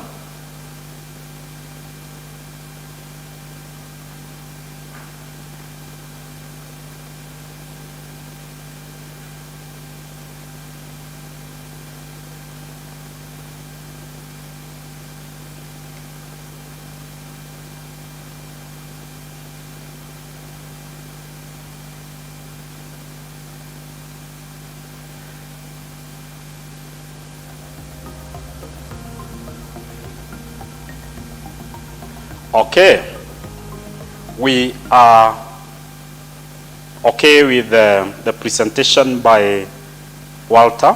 Thank you very much, Walter, again. And I invite all of us, including Mr. Walter, representing the Council of Governors, to now chart the way forward as far as this collaborative effort in the journey of professionalization of M&E in Kenya is concerned. especially starting with the first presentation of Evaluation Society of Kenya, where the acting chair presented that Evaluation Society of Kenya is an association, a network of M&E professionals in Kenya, supporting members' professional development in various spheres. He cited some of the trainings that have been done, and as well as those that are planned to be done in the future. In the future meaning in the time to come. We are committed to support monitoring and evaluation as a profession in Kenya, being a professional body. We are committed to support credible evaluations in Kenya so that we can have evidence-based development, including at the global sphere of Sustainable Development Goals and at our Kenyan context of the Vision 2030 and the current Big Four agenda captured in the medium-term development plan that is being executed currently. So that's ESK. We also got a presentation that MEND has been in the forefront, especially in supporting evaluations at national level in different sectors, different departments, and that MEND has also committed to be an active partner in this journey. Then we had panels. We got the global view of M&E professionalization, the local context of professional experiences, where we learned that ESK is not to reinvent the wheel, because the well-established, experienced professional bodies have walked the path, and they have drawn lessons that can be very key in having ESK mobilize partners like we are in this forum towards having an effective journey in M&E professionalization journey in Kenya. Then the academia, the research, where this was represented by Professor Wawire, and we saw that there is need to define the way that we have to train our people doing monitoring and evaluation, both in academia as well as industrial-based training, the practical. I remember there was a big discussion around internship and the implications in terms of finances, as well as its core rationale, the necessity in making M&E practical as far as bridging the gap between academia and the industry needs is concerned. Then we got the presentation from UNICEF representing the UN agencies and by extension the civil society agencies, culminating with the representative from the Kenya Council of Governors, Mr. Walter. So I invite us now to chart a way forward and have the stakeholder commitment as we formally launch this M&E professionalization journey. What is the way forward? I invite us to define that way forward, and then we commit to it together.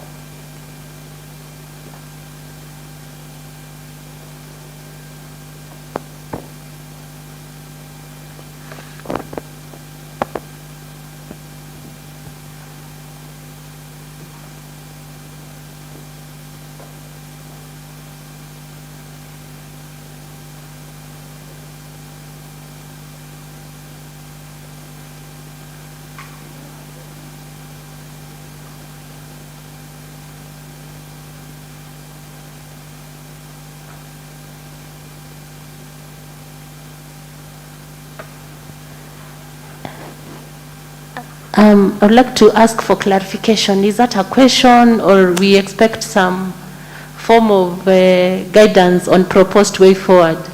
Thanks. Pardon, could you come again? Sorry, I was consulting. Yeah, after your speech, I was wondering whether you're posing the question to us, or we expect some form of guidance on proposed way forward, and what the role of various stakeholders will be, the members and organizations.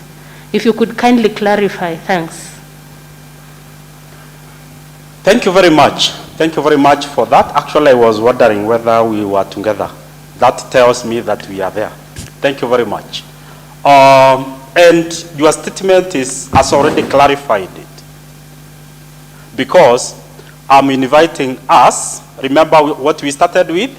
We started with introducing our organizations that we represent here. That's what we started with. It was very key because the organizations represented, they are very key in collaborative effort as we begin formally this M&E professionalization journey. So based on all the discussions that we have had, of which I have wrapped it up, the deliberations during the day. So based on all that, what are our key action points? What are our key action points? Especially from the view of the organizations and groups represented, including the young and emerging evaluators.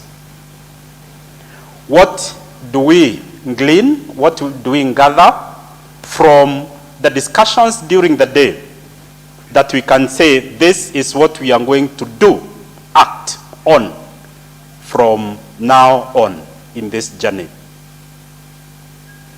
One, we have already mentioned that ESK being a professional network, we are committed, let me repeat that, we are committed to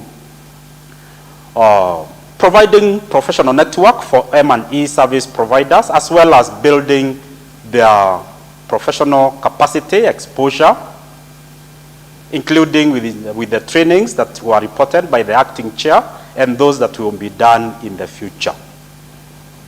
That's already something that is happening, and we commit to do that. We are committed to promote credible evaluations and evidence-based development in Kenya.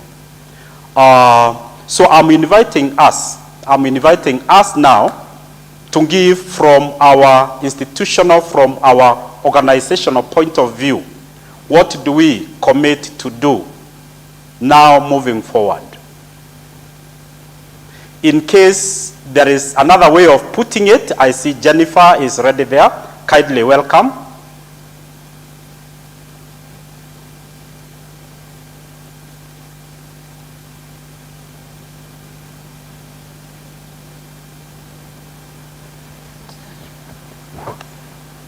Thank you, Julius. For me, I'm just trying to digest what you have said and picking from what Ruth has posed. Because I think if you look at our slide, maybe to start with, our last slide, we did talk of potential recommendations on how we think the stakeholders could help us. So maybe if we can quickly just look at those proposals and see if the participants or the stakeholders think they warrant, and if they do, then what can we do so that at least we have a clear action point that can help us move forward from tomorrow, God willing. Just the last slide of our presentation, I think, had our proposed.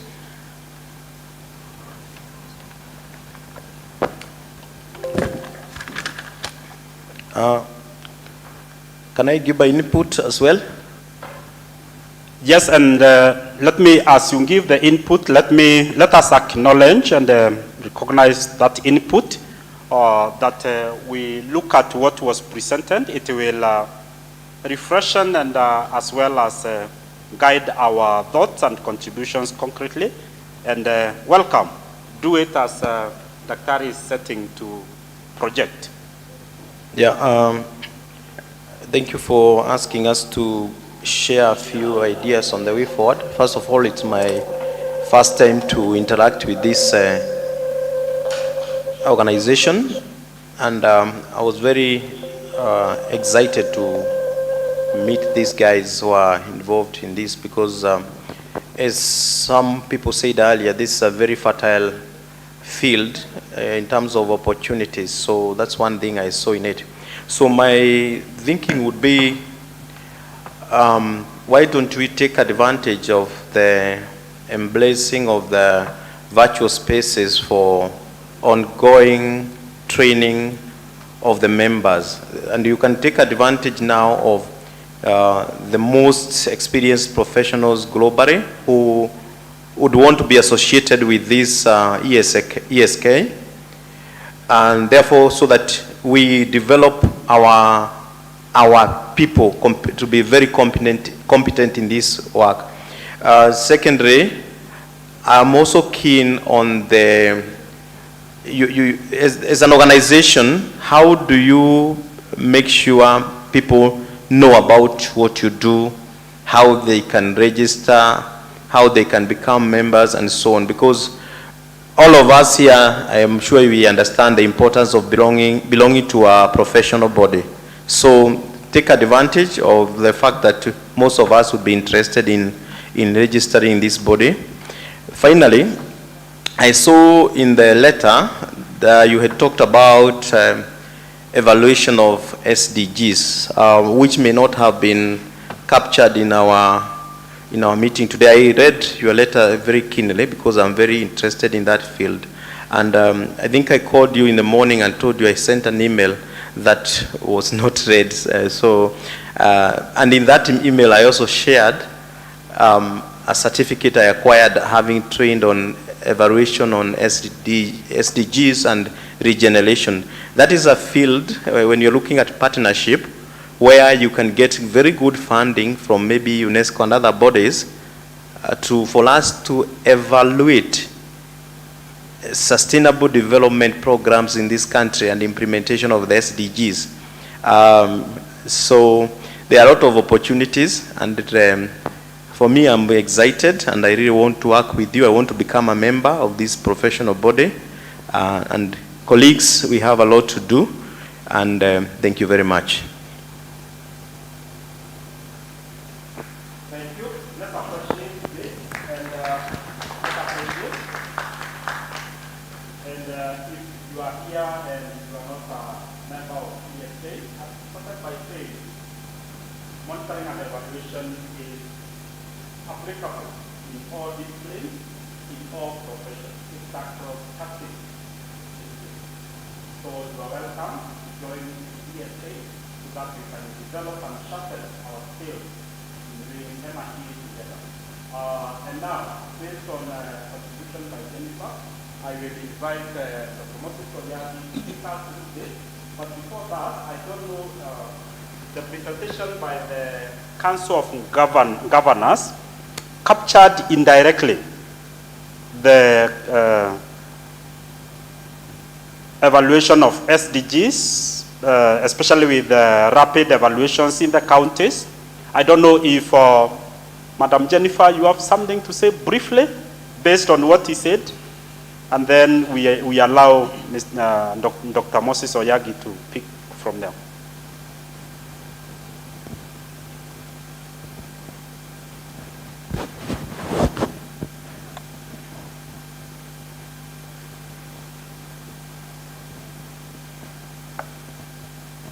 So thank you very much again, Julius.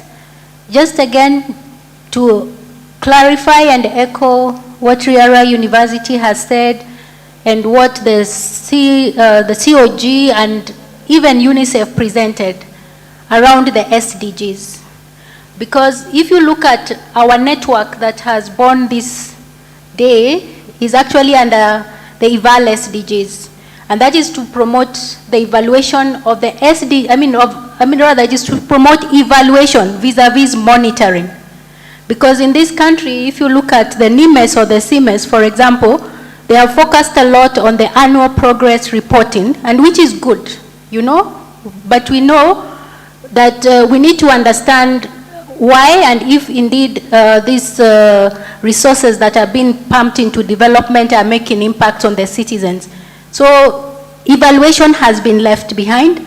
It needs affirmative action. Even in our proposal, you note that we say many of our members are not able to access these opportunities.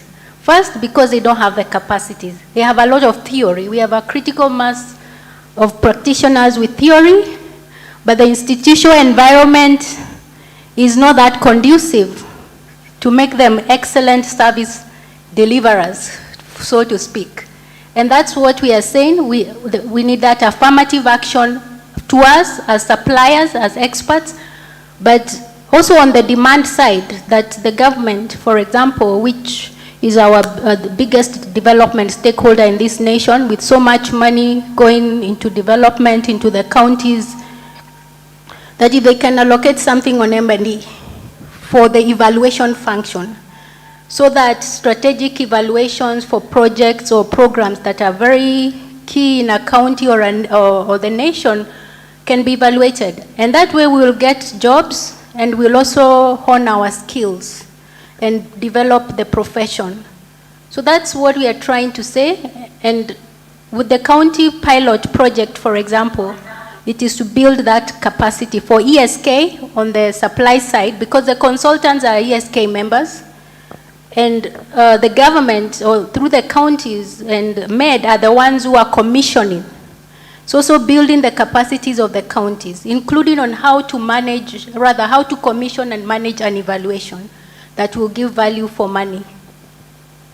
So I think basically the SDGs is the platform that has brought us here in alignment to our Vision 2030. Thank you.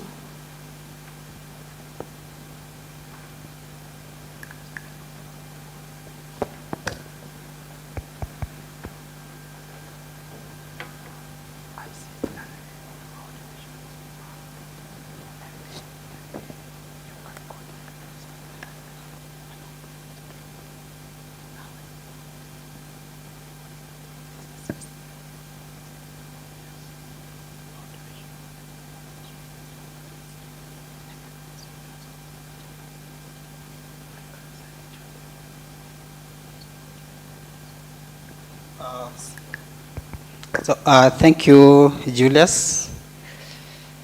So once again, as a way of bringing this to a close, we've listened to our speakers since morning, and here comes a time when we really need to come up with a concrete a way forward.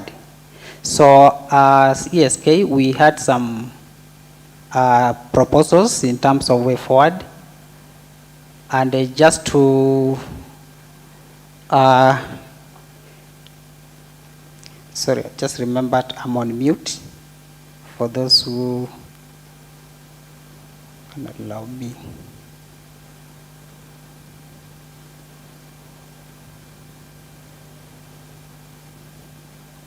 Okay, so yeah, so here we have some proposals that we had thought up front, and so they span through when you look at it, the 4 or 5 points. So the first one came out clear from the discussions we've had, that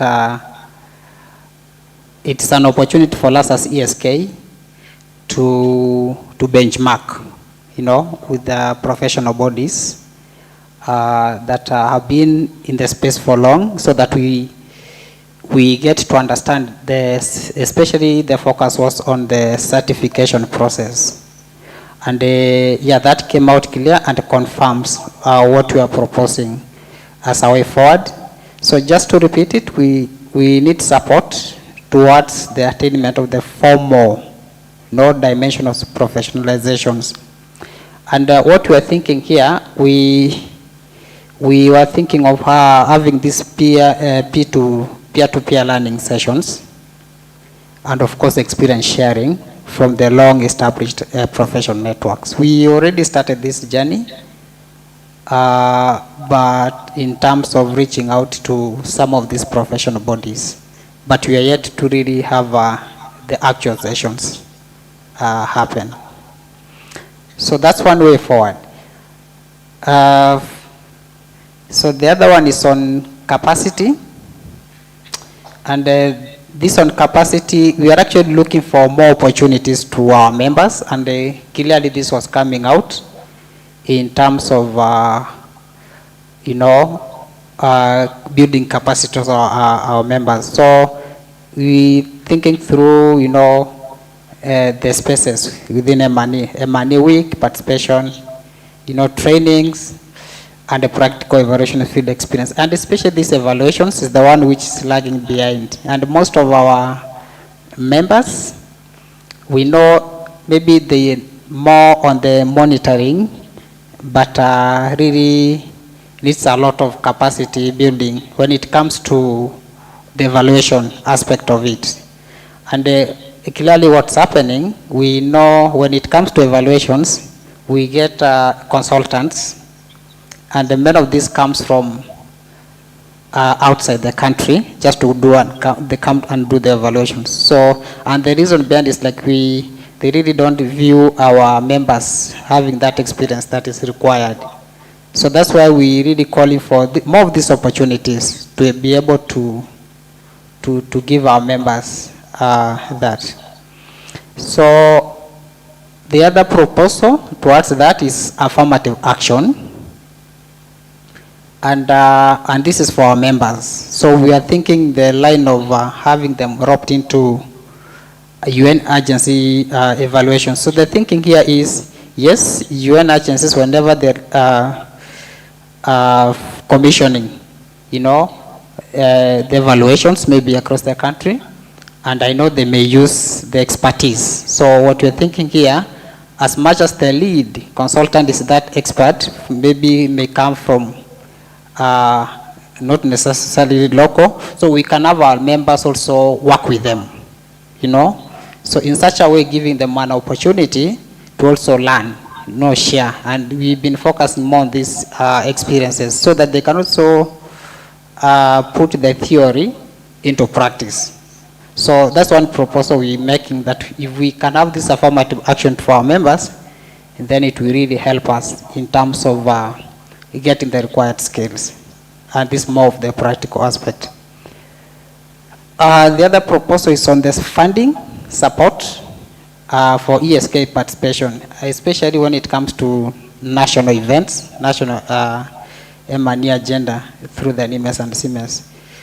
On advocacy, spinning all the way to capacity and professionalization. And looking at here, we were only able to maybe give slots to a few of our members, but ordinarily, if we had the capacity, we supposed to allow all our members to attend in such a function, very important function. So here we're making a proposal to get more funding, maybe from our partners and whatever, so to be able to give more opportunities to our members. And the last one is on secretariat, which is very key when it comes to this journey of money professionalization. You really need that commitment, which may not necessarily come from the board, because of the competing priorities. And as earlier indicated, the initial funding support we've been having from UNICEF was for 1 year, since March 2021. But we really not working within the UNICEF funding. We want to have this sustained beyond the UNICEF support. So for us to be able to sustain, so we need more support. Yeah, so beyond the 1 year. So in terms we're thinking through UNV funds office from the other UN funding mechanisms. So these are some of the proposals that we made upfront as our way forward from this. Then I can now open it up for you to be able to weigh in on alternative roles. So if you feel there's some other, a way forward that you may want also for us to add to the list. So I now open it up for us to make a contribution to that. I think that makes better for us to get our way forward. Okay? Yeah.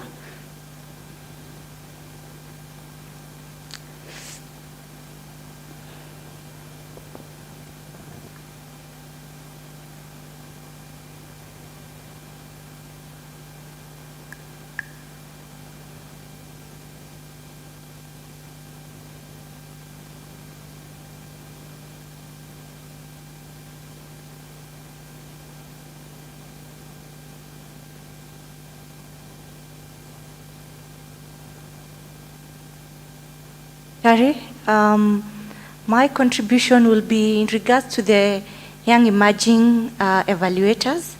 I believe it's a space for us now to start advocating within our institutions of higher learning so that we have, because it's the M&E, it's offered particularly as a unit. For those who get interested, how is it that we now start that mentorship through for them while on campus and as they leave campus? So like form an association that may run within the universities and have a pool of students we can start training early. Thank you, and I'm looking forward to supporting this and learn and we grow in ESK. I think like my friend from Riara, I'd heard about ESK before at Google. I was looking for professional bodies to register to, but I really didn't have much, so I just posted. So when I saw this, it was like, wow, something that we can run with, and that will give the needed mentorship for the YE. Yes, I think it's a nice program. It's already had the name YE, Young Emerging Evaluators. Thank you.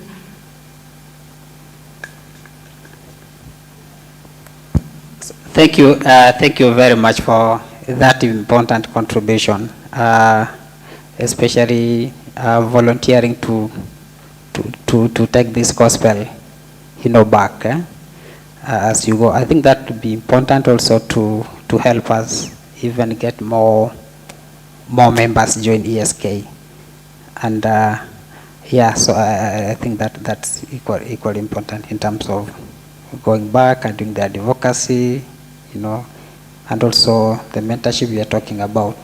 Yeah.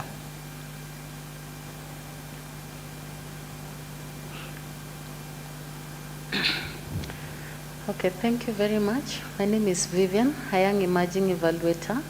Let me first take this opportunity to sincerely thank ESK for this great organization, and especially for giving the young evaluators this rare chance to mingle and meet with various people within the forum. Yeah, so I would like to say that we are giving a lot of recommendations to the ESK, but as individuals, there's something we can do in our small capacities. And as Vivian, I would like to say that I can talk to individuals, and tell them about this, and they join. Just like myself, it is because of a friend that I knew about ESK, and that I'm a member. And the same way, I have spoken to a few students, and 2 are already members, and this I will continue with. So I feel that as individuals in our own small spaces, we can talk about this and increase awareness so that we can build this body and make it stronger for all of us. Thank you. Thank you for that contribution. So still on helping ESK to create awareness out there. And of course, in response, looking at, when you look at this support, yes, so it may support us in getting more, more of partners, more members, and of course, membership subscription being the main income stream in this case, and we are looking for funding, then that will be equally important. So thank you for that contribution.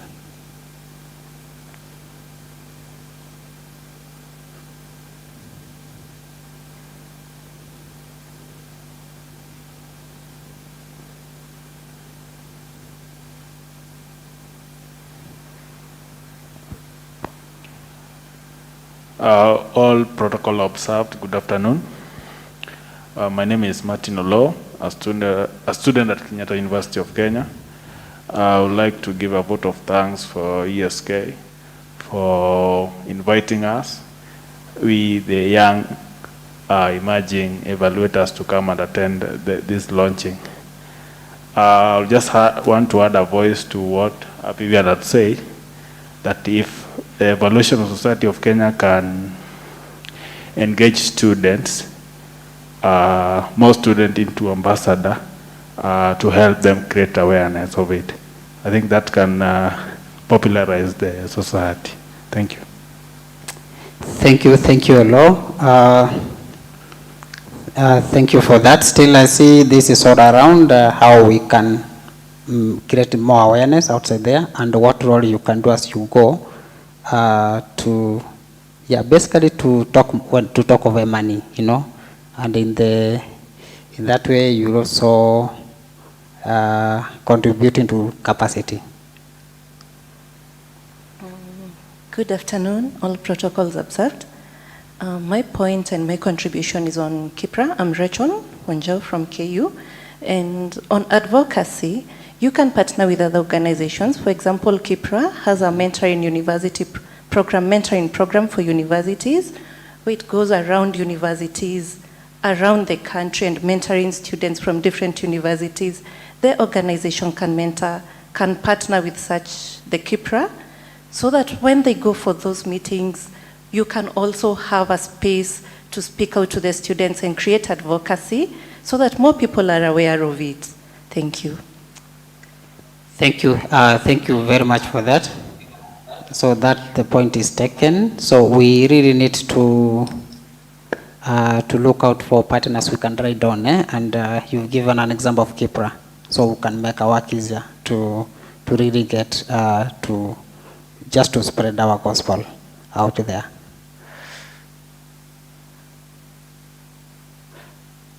Okay, so in terms of this way forward, do you think, are they resonating well with us? Is there anything you say, this one, maybe we need to tweak it like this?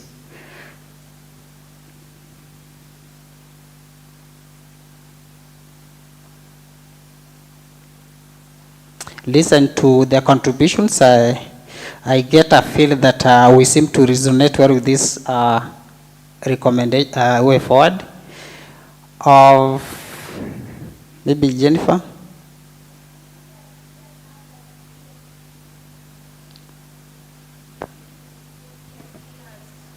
Given us feedback, and as that happens, one of the reasons we had this meeting, and which has been long pending, is to have more stakeholders join the EVAL SDGs global network, national network.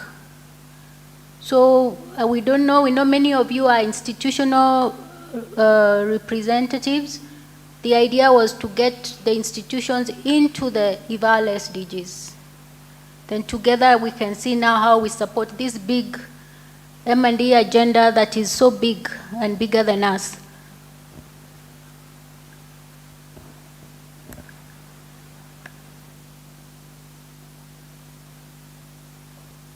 Yeah, so thank you, Jennifer, for that. Did I hear you mention Judas and case?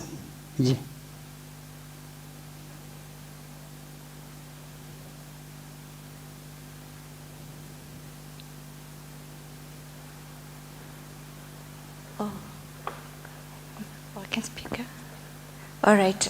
Just before you continue,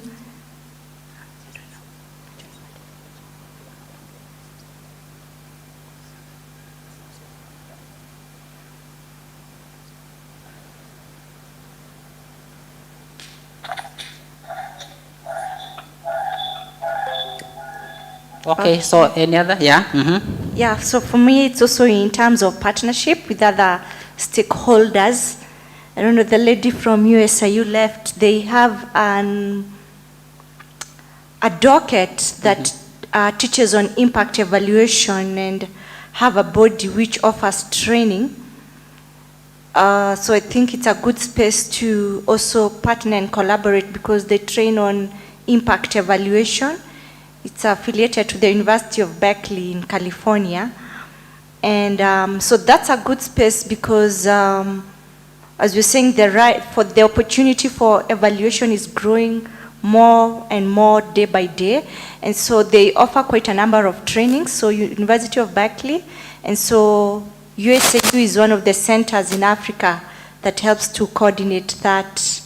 Yeah, so it's a good space we could, ESK and that could coordinate and even build capacity for our team members, staff, and members of ESK. Yeah, thank you. So thank you once again for that. It's noted. So you said University of Berkeley. Okay, thank you for that. So I think this is more on the capacities, and we really appreciate those contributions around that.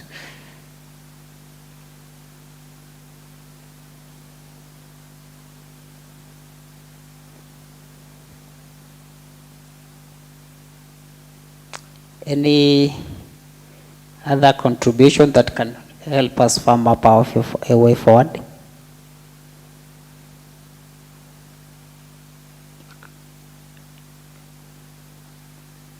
Okay, then, so let me thank you and hand over to Julius to take us to another, hopefully, final session.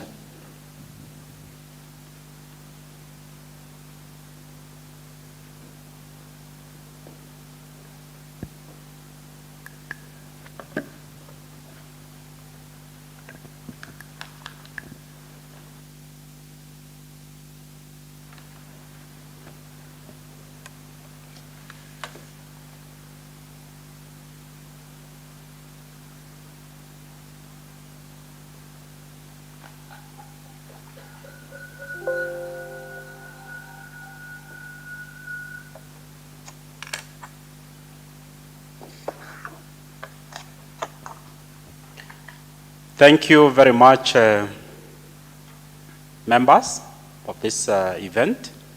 We appreciate your inputs, very valuable inputs as far as our way forward is concerned. Thank you also to Dr. Moses Oyagi for leading in this very important definition of the way forward. So, with me here, I have the contributions, collaborative inputs from Kenya School of Government. I'm going to present it. But before I present this, let me welcome Stanley. I see Stanley, you are online, participating virtually. Can we know, if you are there, can we know the organization that you represent, because we are charting the way forward as stakeholders in this M&E professionalization journey. Mr. Stanley Makidi, if you can hear us.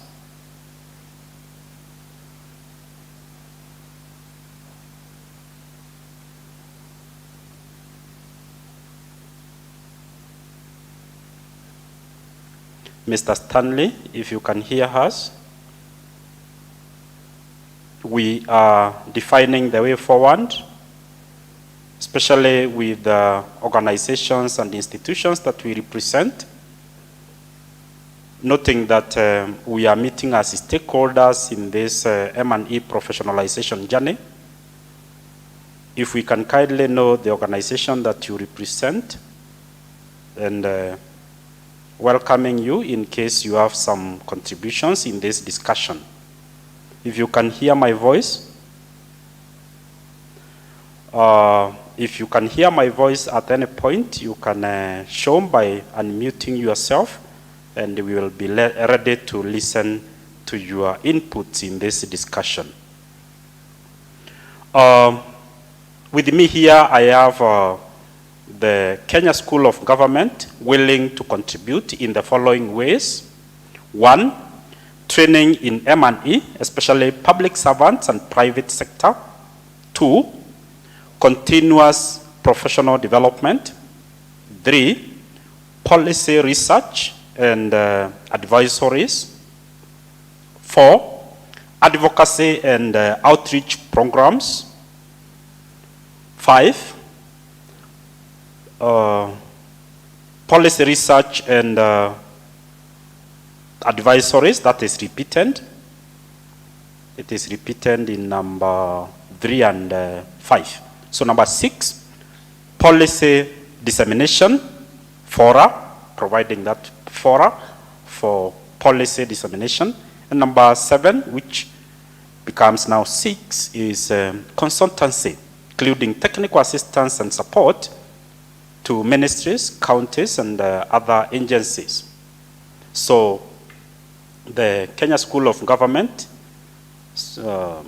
gives those as ways that we can collaboratively work together.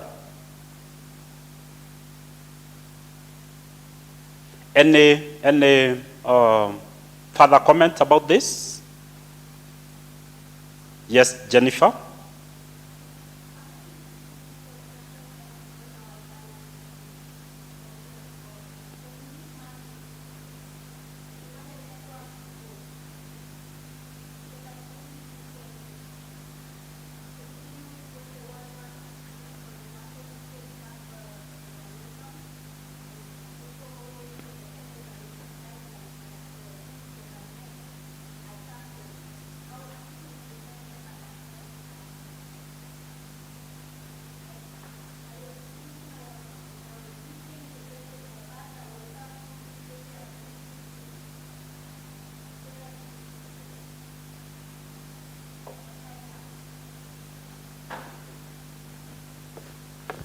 So I was just clarifying that even now, if there's any institution that would like to join the Eval SDGs, they can let us know. If not, we are going to have a WhatsApp for the entire team that was in this, so that we get institutions to commit. We expand the Eval SDGs. We meet monthly, and most of the people right now, they are universities. We need now a wider stakeholder participation. Thanks.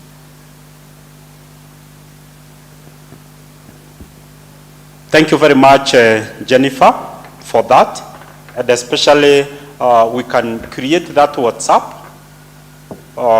so that we can continue the engagements, and those organizations, institutions represented in this forum can collaborate even in the Eval SDGs forum. The Eval SDGs forum is the monthly meetings that assess, discuss, and report on the progress in evaluating sustainable development goals and Vision 2030 in Kenya, including the M&E curriculum in Kenya. And it is, as we mentioned earlier, it is coordinated by the Government Monitoring and Evaluation Directorate, as well as the Evaluation Society of Kenya, ESK. Thank you for that. Yes, that's something we can do and pursue immediately after this.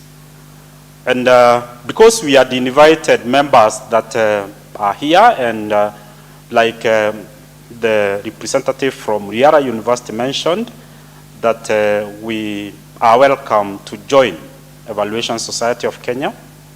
That's very important. We are inviting delegates that are here, and you are not a member of Evaluation Society of Kenya, we welcome you to become a member.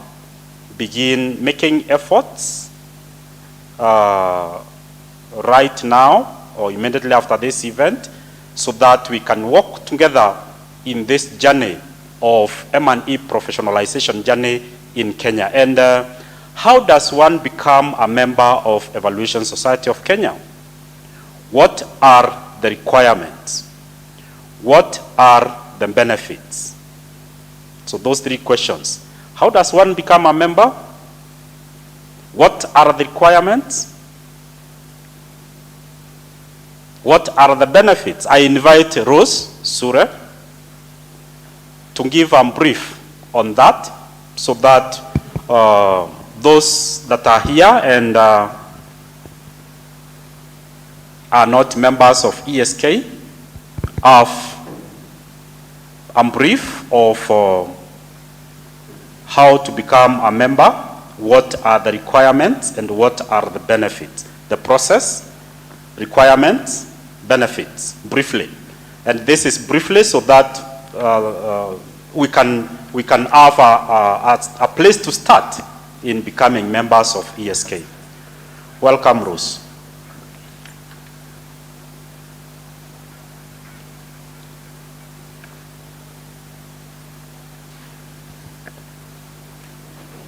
Yes, hello everyone. Sorry, we have members virtually, so you can come over.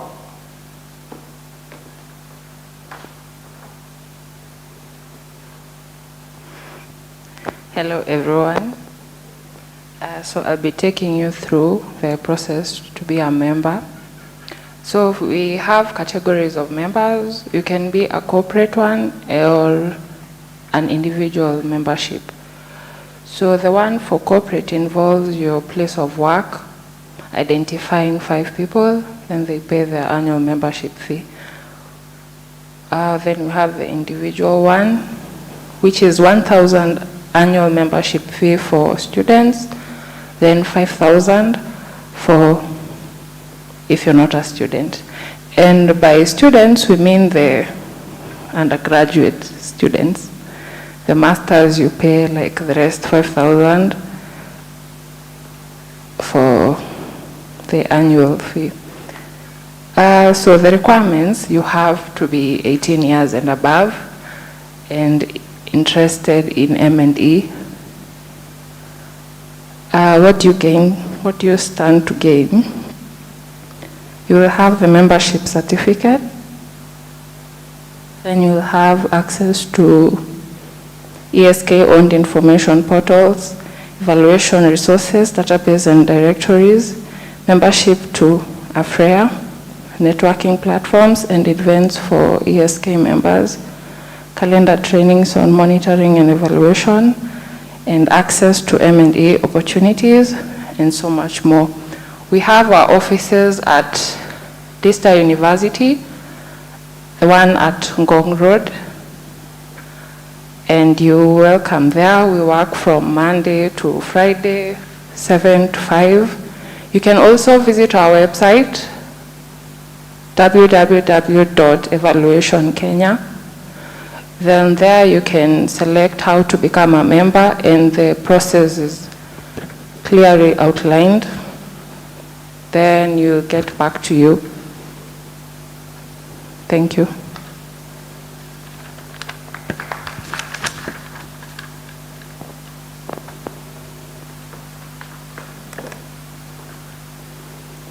Thank you very much, Rose, for that. I believe now all of us have an idea of where to start, and we are welcome to make the initiative of becoming a member.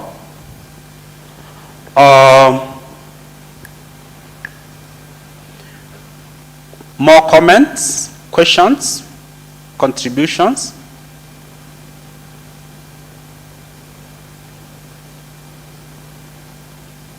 We started with the way forward for,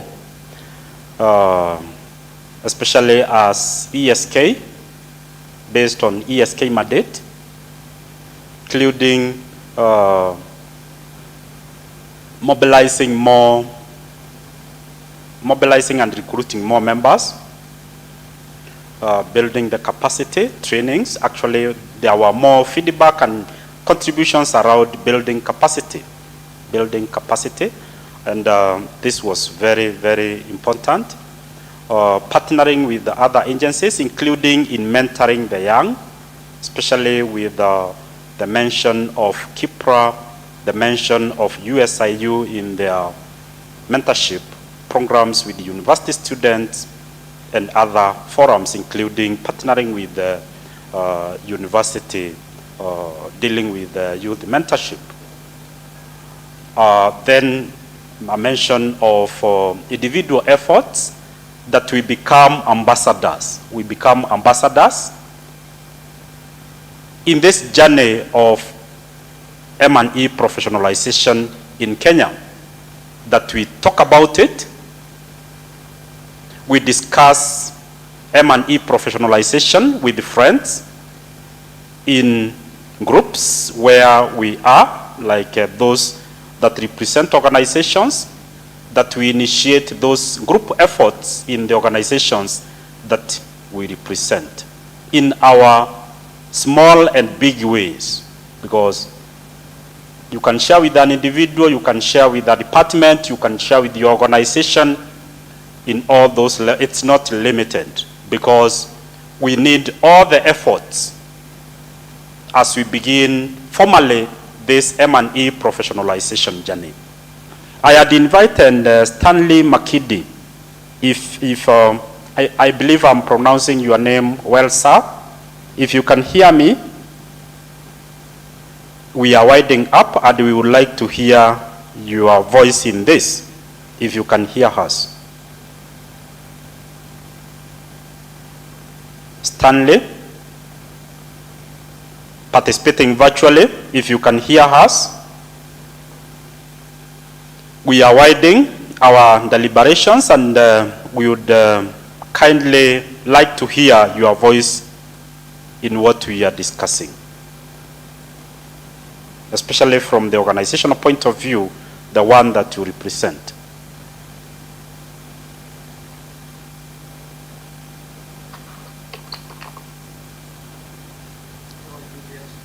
Hello, Stanley, welcome.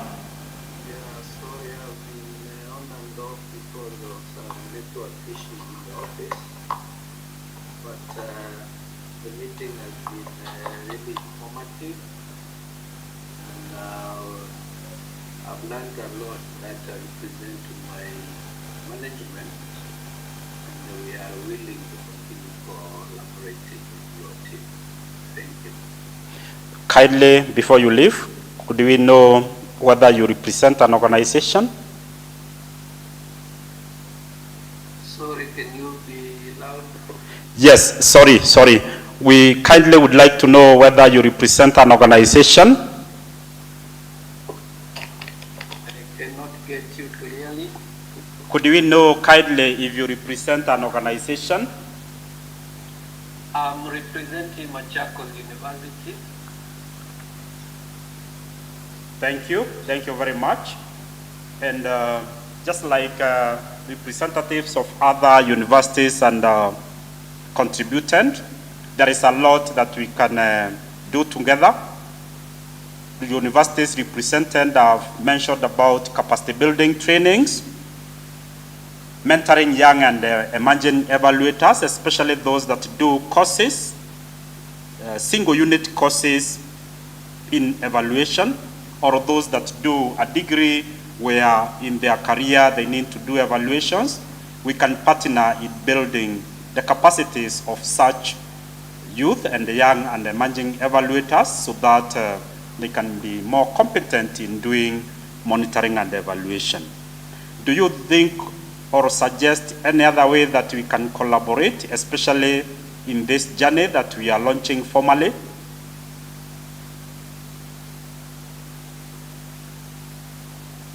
Thank you, Julius. I think I got what was presented and what you have shared with us.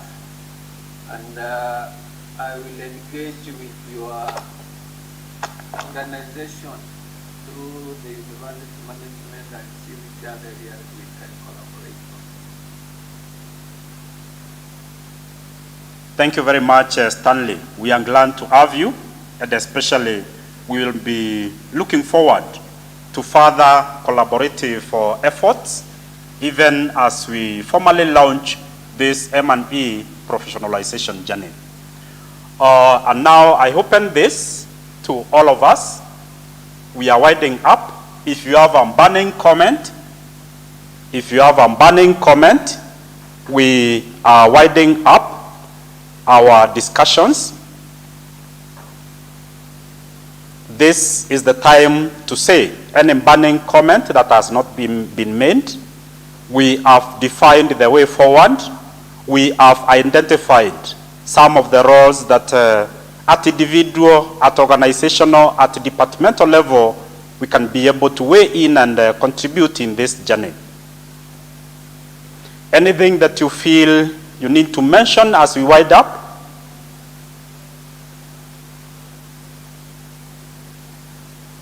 As we consider contributing some remarks, even as we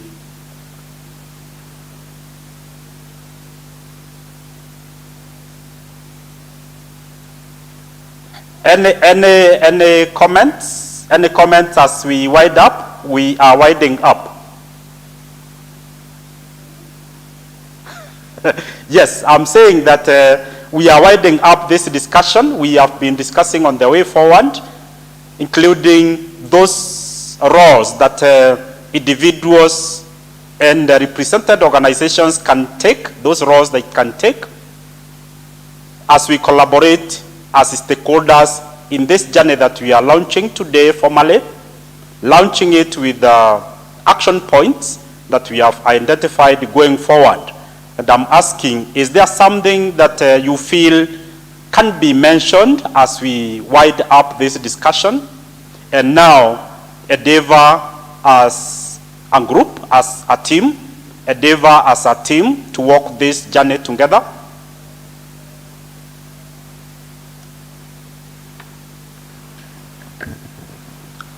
I think our way forward, if I have had the room, nobody has protested to our proposals. So we are going to take it that it's going to be a journey to realize those proposals through a multi-stakeholder approach and through the WhatsApp platform and getting new people, whoever wants to be in the eval SDGs, then the details of how to get this going will be discussed in the monthly forums. Thank you. Thank you very much, Jennifer. Thank you very much for that. Yes, and even Machakos University and other universities represented are welcome to nominate, especially those nominated to attend this event. You can extend it by representing the university or organization in the VAL SDGs forums and efforts going forward. Thank you very much, Madam Jennifer. Any other burning comment as we close? Yes, Esther?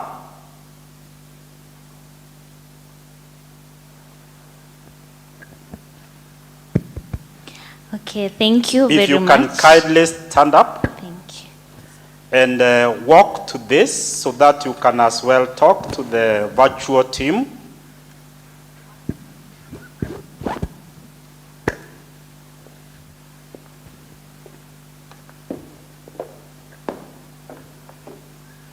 Such a privilege to stand in front here, but thank you.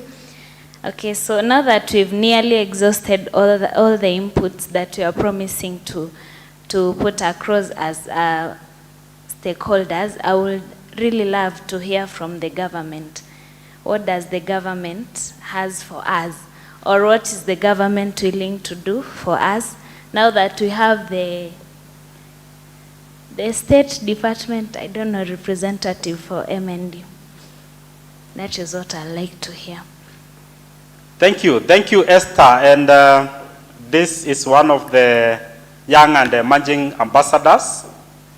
We are building their capacities, and this includes giving them space, like the one that we have done, so that they can sharpen their abilities. So Esther, you did it very well, and you can be presenting in forums. And especially that very effective contribution as we wind up. The forum wants to hear the voice of the government in the way forward.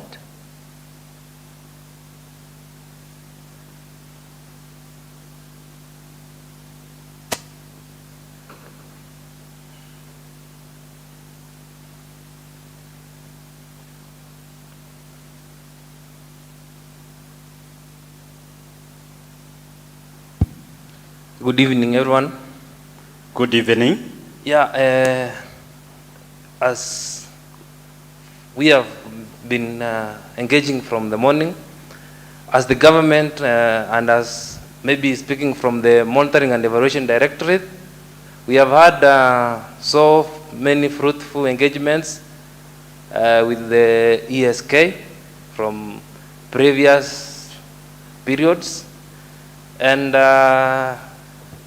recently, we had a meeting with the CEO ESK, and we charted a way forward that will see that the MED team, that's from the government side, and the ESK will continue collaborating in many forums that will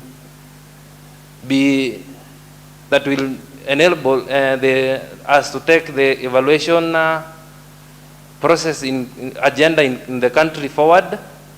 And from the leadership part of it, there is a better reception now. So maybe going forward, we will see the changes that will be made. And I like to encourage all the young and emerging evaluators, including ourselves, to take this agenda a notch higher. She was Esther. Yes. We welcome you, and we need that energy in this process. Thank you very much, Mr. Hassan. Yes, that's the voice of representing the government, especially assuring the young and emerging evaluators that the government goodwill is there, even as we launch this journey formally, the journey of M&E professionalization in Kenya. And especially with the support, with the full support to the young and emerging evaluators. Thank you very much. Yes?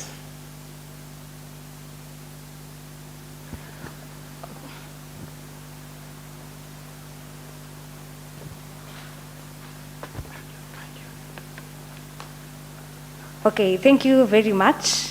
My name is Charity Marigi from Kenyatta University. So I have a small proposal. As here we have some students, and soon we are finishing school. We are going into the outside world. We need attachments, we need internships. So kindly, the corporates who are around, so we are requesting that maybe if you have business cards, you can maybe share with us, so that when we get out of school, as young emerging evaluators, when you see us in your offices, or maybe we are sending you some email, you may help us. Thank you.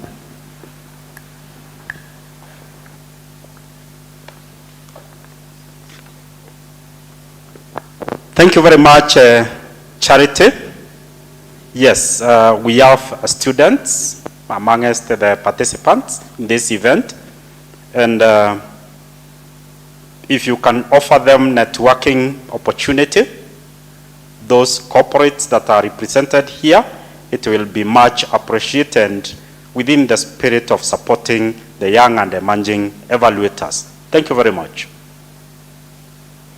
Any other burning comment as we wind up?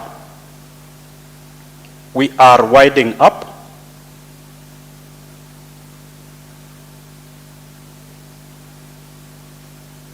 We are winding up. So, there being no other business, I will give vote of thanks I will give vote of thanks, and thereafter I will invite one of us in this forum to set us off with the prayers, to close our event with the prayers, including praying for those resolutions that we have made collectively, so that we may be able to execute them going forward in this journey.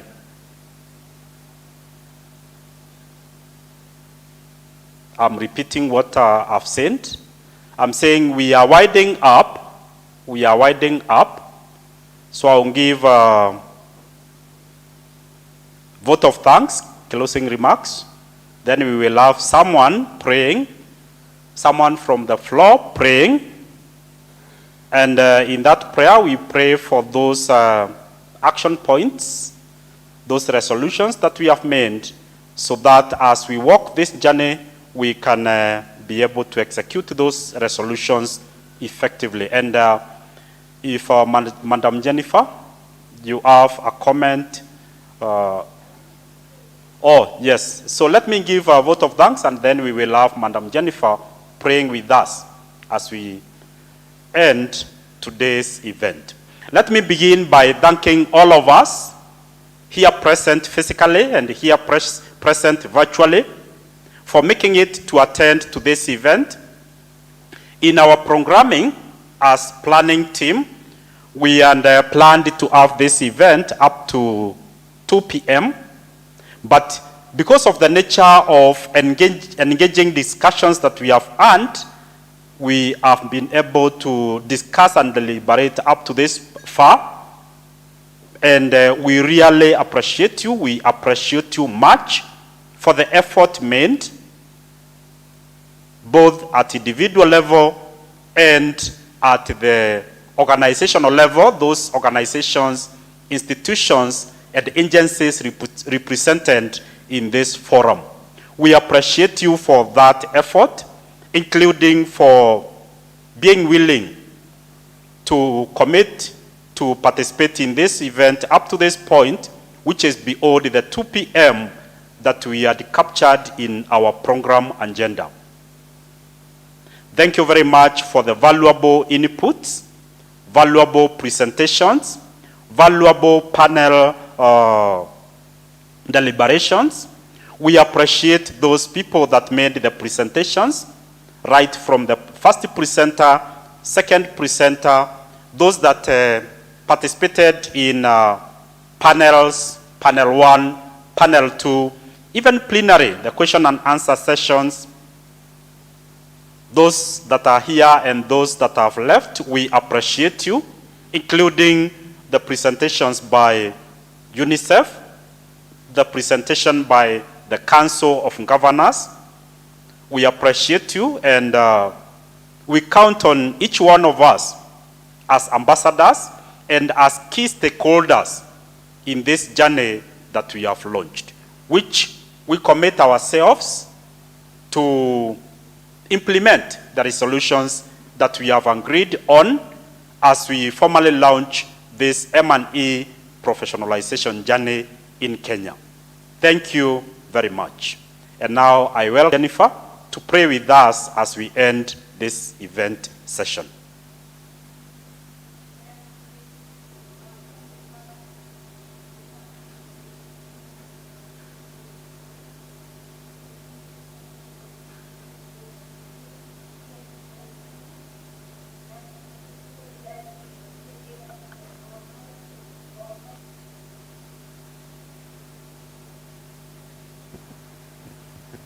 I'm starting because the mic was down. Our Heavenly Father, we come to you this evening with thanksgiving and praise. We thank you for this beautiful day that you have made for us as a society and as a stakeholders, when we have marked that milestone of starting in earnest the formalization journey of M&E in Kenya. It has been a long and a winding road, and you have been with us, you have been for us. And we thank you so much for the support you have given us as a society, including from yourself and from our stakeholders. including with our members and with the powers that be, nationally, regionally, and globally. And indeed, ESK, as its history is written down, it will be one that was begun from very humble beginnings, indeed from nothing. A classic example of what you say in your word, that you're a God who makes much, just like you created the heavens and the earth from nothing. And ESK is a classic example of that. And today we are celebrating you with your goodness and with your faithfulness. And we are establishing your altar upon this professionalization journey in this nation, that it is going to have transformative impact, not only on the stakeholders here, but also on our citizens, and it will even go beyond as a model case for your glory and for your honor, and in line with your will and purposes for us as a society and as a nation. Our Lord and our God, as we move forward with the way forward, again we commit it to you, that you will continue to help us to make smooth the rough places, to make straight the crooked places, and to shatter the doors of brass and to cut apart the bars of iron, that no weapon that is formed shall prosper. And as we go to our respective homes, we pray for traveling mercies, and we pray again that you will continue to keep us safe as a nation. We pray this, believing and trusting in the mighty name of Jesus. Amen. Amen. Amen. Thank you very much, Madam Jennifer, for leading us in those prayers as we wind up the event sessions. And as we now mark the starting point in this journey, the formal journey begins with one step.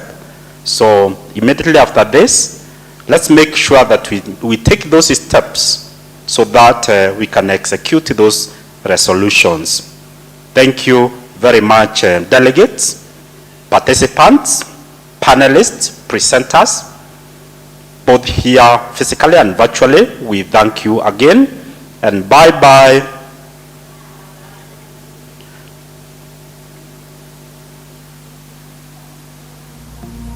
So, we are very...